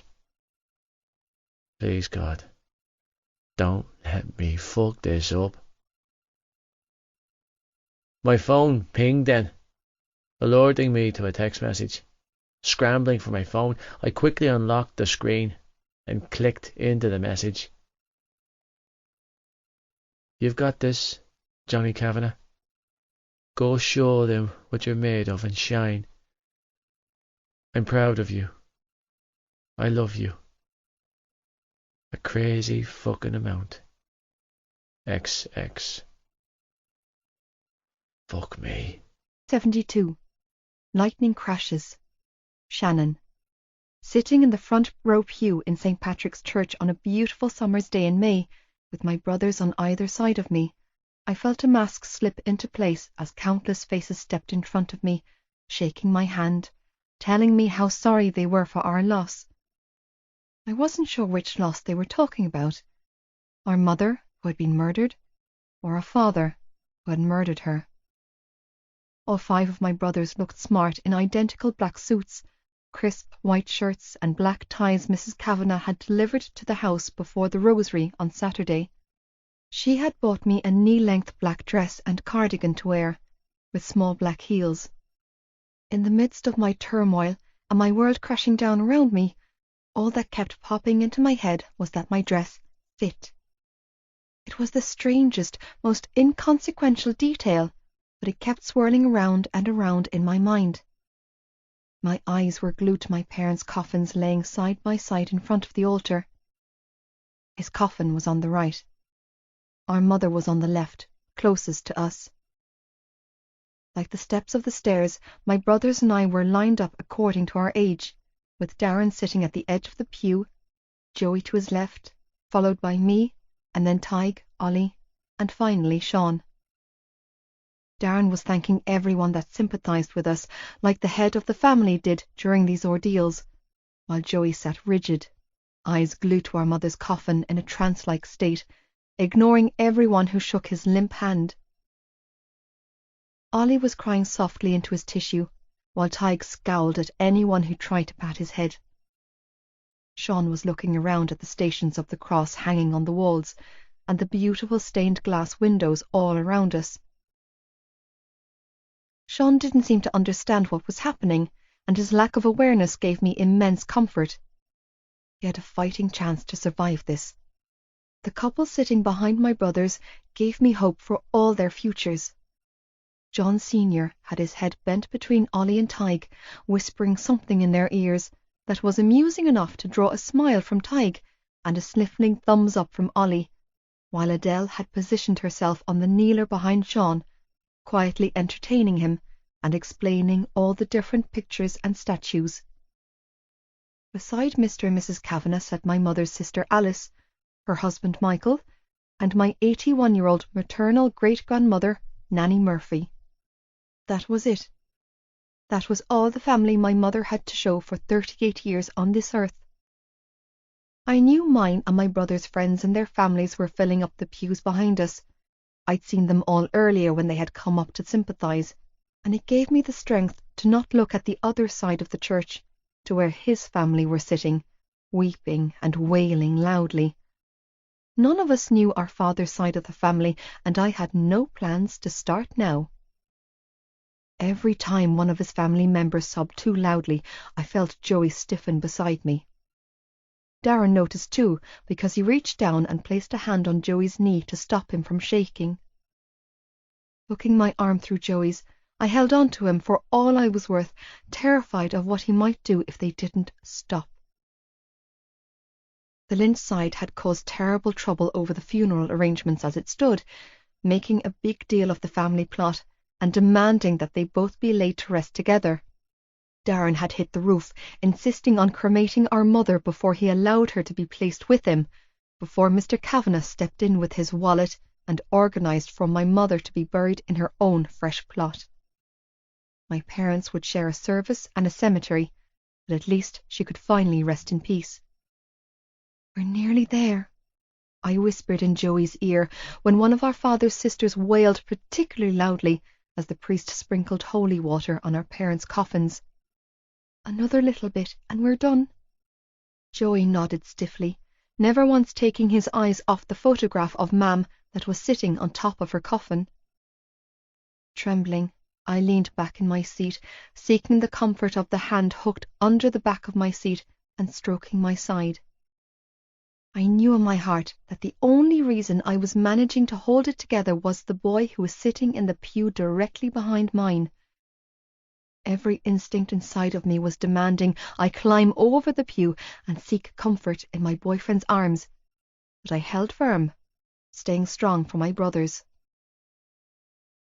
When the Mass ended and my father's family stood up to shoulder his coffin out of the church with the second priest on the altar, I reached down and gripped Johnny's hand tightly, needing the connection to build up enough courage to hold my ground. All 6 of us remained seated and turned our heads away, refusing to watch as our mother's killer was shouldered away by his friends and relatives. The emotions I was desperately trying to wrangle in got the better of me, and a pained sob tore from my throat. Then I felt him right behind me. I heard the words, "You can do this," in my ear as his lips brushed against my earlobe. Nuzzling my cheek with his nose, he whispered, "I promise." Shuddering, I nodded and pressed his hand to my chest, clutching it so tightly that it had to be uncomfortable for him. He clearly had to kneel behind me in order to give me so much of his arm. I couldn't physically let him go, not when I'd already lost so much today. Finally, when he was gone, and it was our mother's turn to be shouldered from the church, I watched Darren and Joey rise to their feet. Everyone was crying behind us, sobbing loudly as my mother's 2 eldest children carefully removed her picture from her coffin and handed it to Father McCarthy before folding the pole and returning that to him too. But then Darren and Joey just stood there, staring at our mother's coffin, looking completely lost, with tears dripping down their cheeks. Exhaling a shaky breath, I let go of Johnny's hand and stood up. Keeping my back straight, I walked up to my brothers and whispered, "What's wrong?" "We need 6 people to carry her," Darren whispered back. "Didn't think." He shook his head and sniffled. "I don't know what to do." Everyone in the jam-packed church was staring at us, some in confusion, most in pity. "Johnny," Darren called out in a hoarse voice, turning his attention to my boyfriend, who was sitting next to Aoife in the second row and pulling faces at Sean. Snapping his attention to us, Johnny straightened up, looking like he'd been caught red-handed doing something he wasn't supposed to. "Yeah?" "Will you shoulder our mother with us?" Clearly taken aback, Johnny sank back in his seat. "Are you sure?"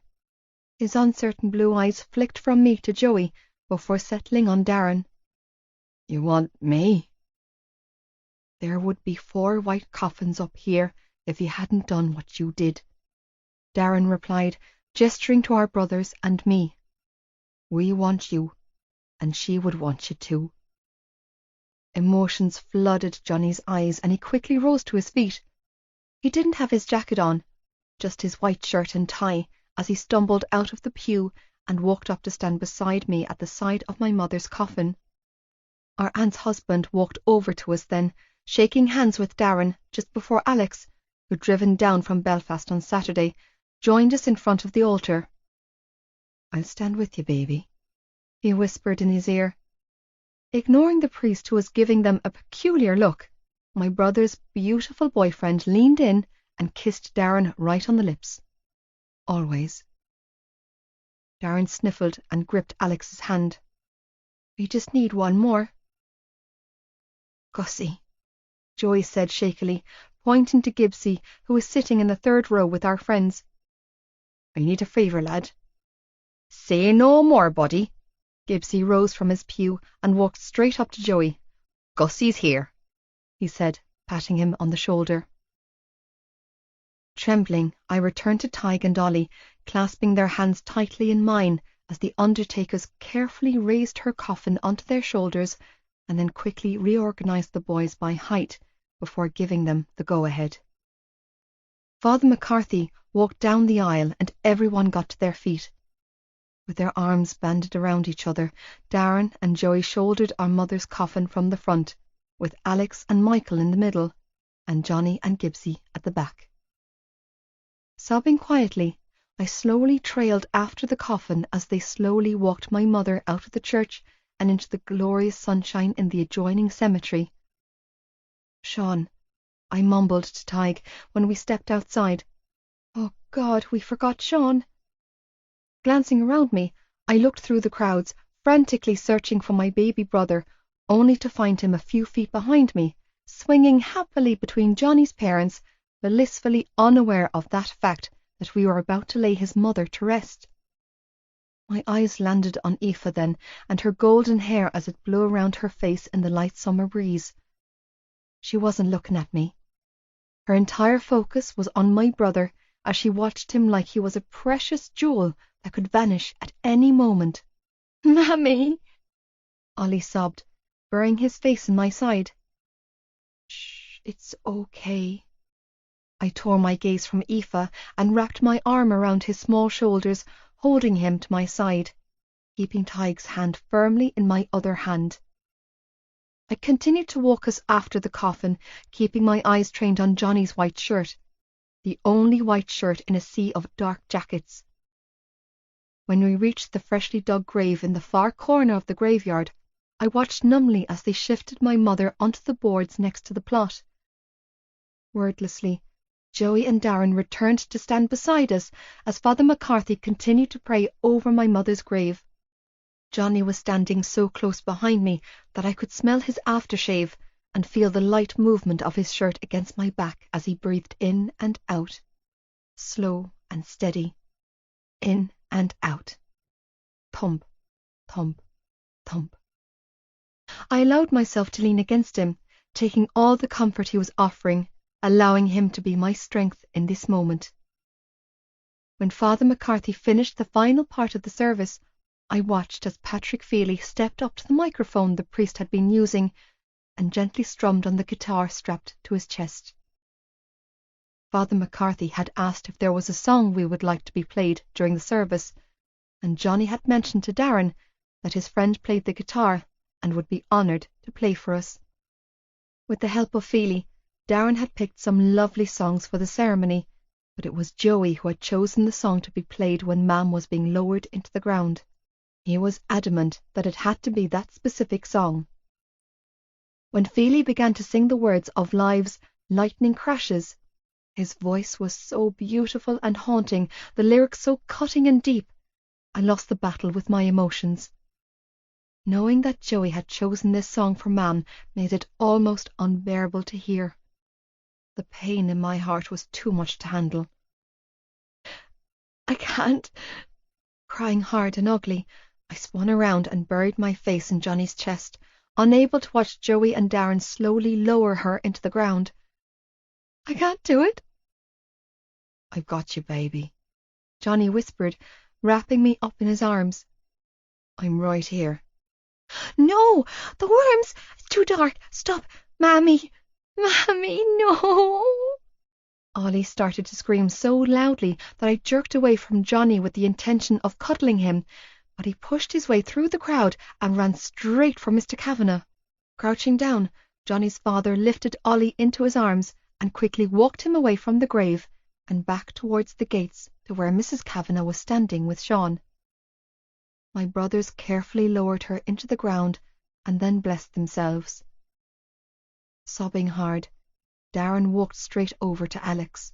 Like he had when she was alive, Joey remained right by our mother's side, staring into the hole in the ground that would be her final resting place. A lone teardrop fell from his cheek, and I watched it as it disappeared into the grave with her. Patrick finished his song, and the crowds of mourners slowly scattered away until it was just a few of our close friends remaining.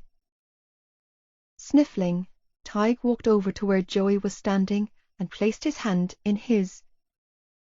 Never taking his eyes off the grave, Joey draped an arm around our little brother and pulled him into his chest. "You have to go, Joe," Tig told him. "Those guys are waiting down at the gates with John and Adele to take you to the hospital."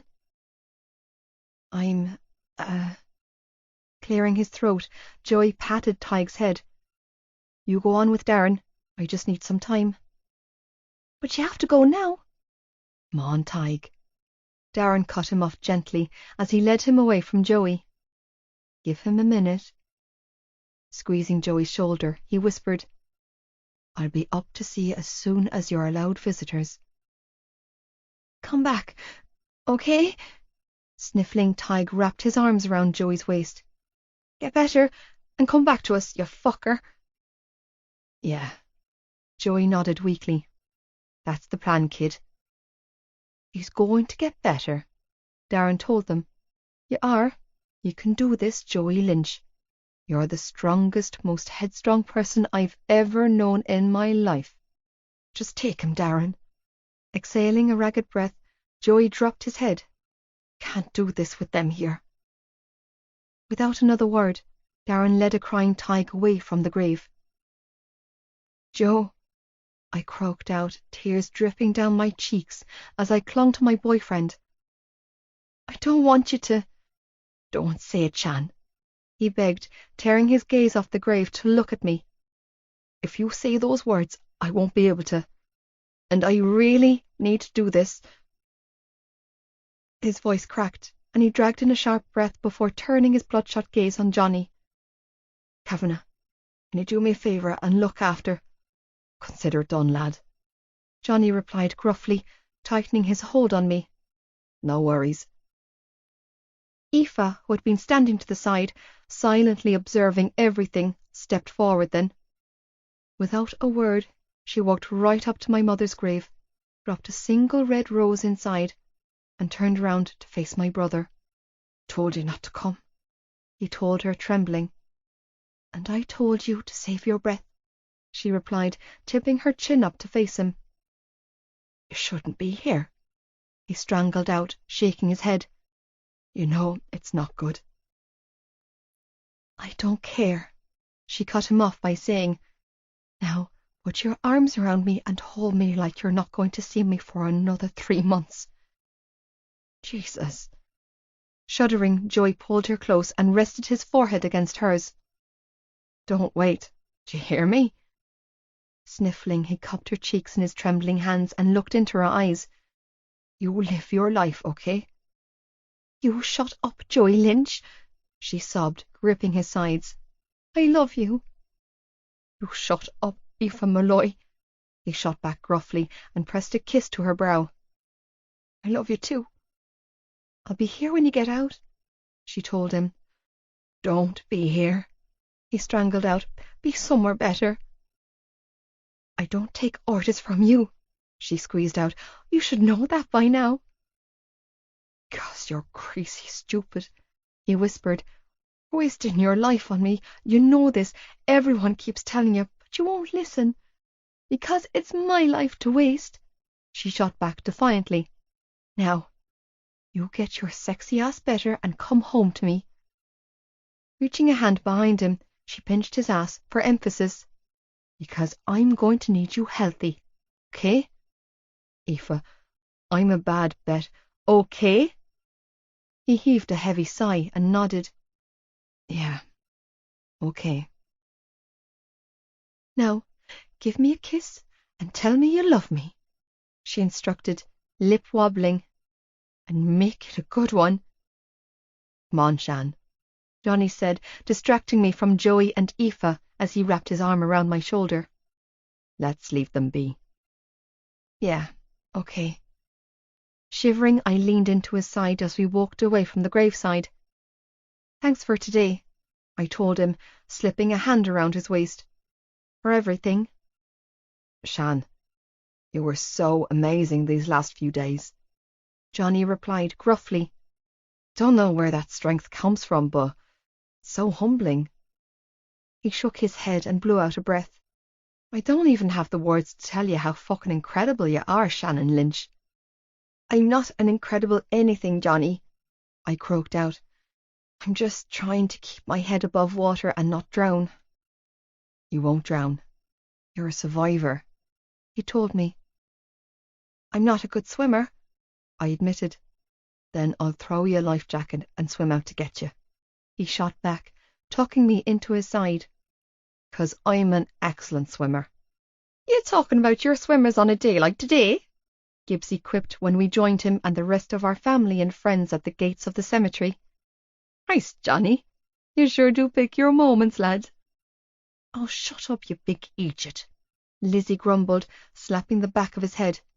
You need to pick your moments. It's called looking on the bright side, Gibbsy shot back, glaring at her, and that's called assault. Lizzie rolled her eyes. Whatever, don't talk to me. Fine, Gibbsy countered. Don't touch me. No problem, Lizzie muttered. I need hand sanitizer anyway. Yeah, Gibbsy bit out, for your tongue. Can you two pack it in for one bleeding day? Johnny hissed, bristling. Christ, look at where you are. He inclined his head to where my younger brothers were standing with his parents, watching their interaction with curious eyes. Just call a truce for an hour, he added, smoothing a hand up and down my arm. We don't need any more fighting. Yeah, Lizzie said, cheeks reddening. Of course. Ignore them, Chickie, Claire said, stepping forward to wrap her arms around me. You did such a good job today. I'm so proud of you. Thanks, Claire. Shivering, I hugged her back tightly before taking a step back and smiling weakly. Thank you all for coming. I looked up at Feely, who was standing between Hughie and Gibbsy, and said, Thank you so much for doing that for my family. Clasping my hands together, I nodded to the guitar case at his feet and smiled. You have a very beautiful voice. His cheeks turned bright pink. I was honoured to be asked. He's our dark horse, this fella, Gibbsy interjected good-naturedly, slapping a hand on Feely's shoulder. Pa's full of surprises. John, did you have to give him chocolate buttons? Mrs. Kavanagh groaned loudly, and it caught my attention. It's 24 degrees outside, and he's wearing a custom Ralph Lauren. Kneeling down in front of Sean, she pulled a tissue out of her designer handbag and dabbed at my baby brother's chocolate-covered face and fingers. What did he give you, Shawnee? You wanted a snack? Mr. Kavanagh chuckled, not sounding one bit sorry. And you're worse for putting a €600 suit on a toddler baby. Slipping his hand into his tailored suit pants pocket, he pulled out a handful of mini bags of chocolate buttons and passed them around to Tig and Ollie, who were grinning in delight. Don't be jealous, Johnny warned Gibbsy, who was scowling at my brothers. You're on a diet, and you're a grown-ass man.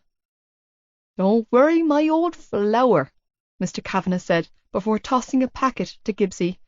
I've got some for you too. Score, Gibbsy snickered as he ripped open the packet and hoofed them down in one mouthful. I don't know about you, Gibbs, Feely said with a pained sigh. I really don't. Take the boys back to the car, will you, love? I need to have a word with Joey before we go, Mrs. Kavanagh said as she straightened up and smoothed down her dress. You're all more than welcome back to the house for lunch. Thank you. Yeah, thanks a mil, Mrs. Kavanagh. Sound as a pound, Mammy K, Gibbsy chimed in. I'll be there with bells on. And don't you dare give those boys any more treats before their lunch, John. Smirking at her husband, Mrs. Kavanagh leaned up on her tiptoes and pressed a kiss to his clean-shaven cheek before saying, Or you won't be getting your treat. Jesus Christ, Johnny strangled out, scrubbing a hand down his face. Come on, Shan. Gagging, he grabbed my hand and moved for the gate. Let's get out of here before we both start anxious puking.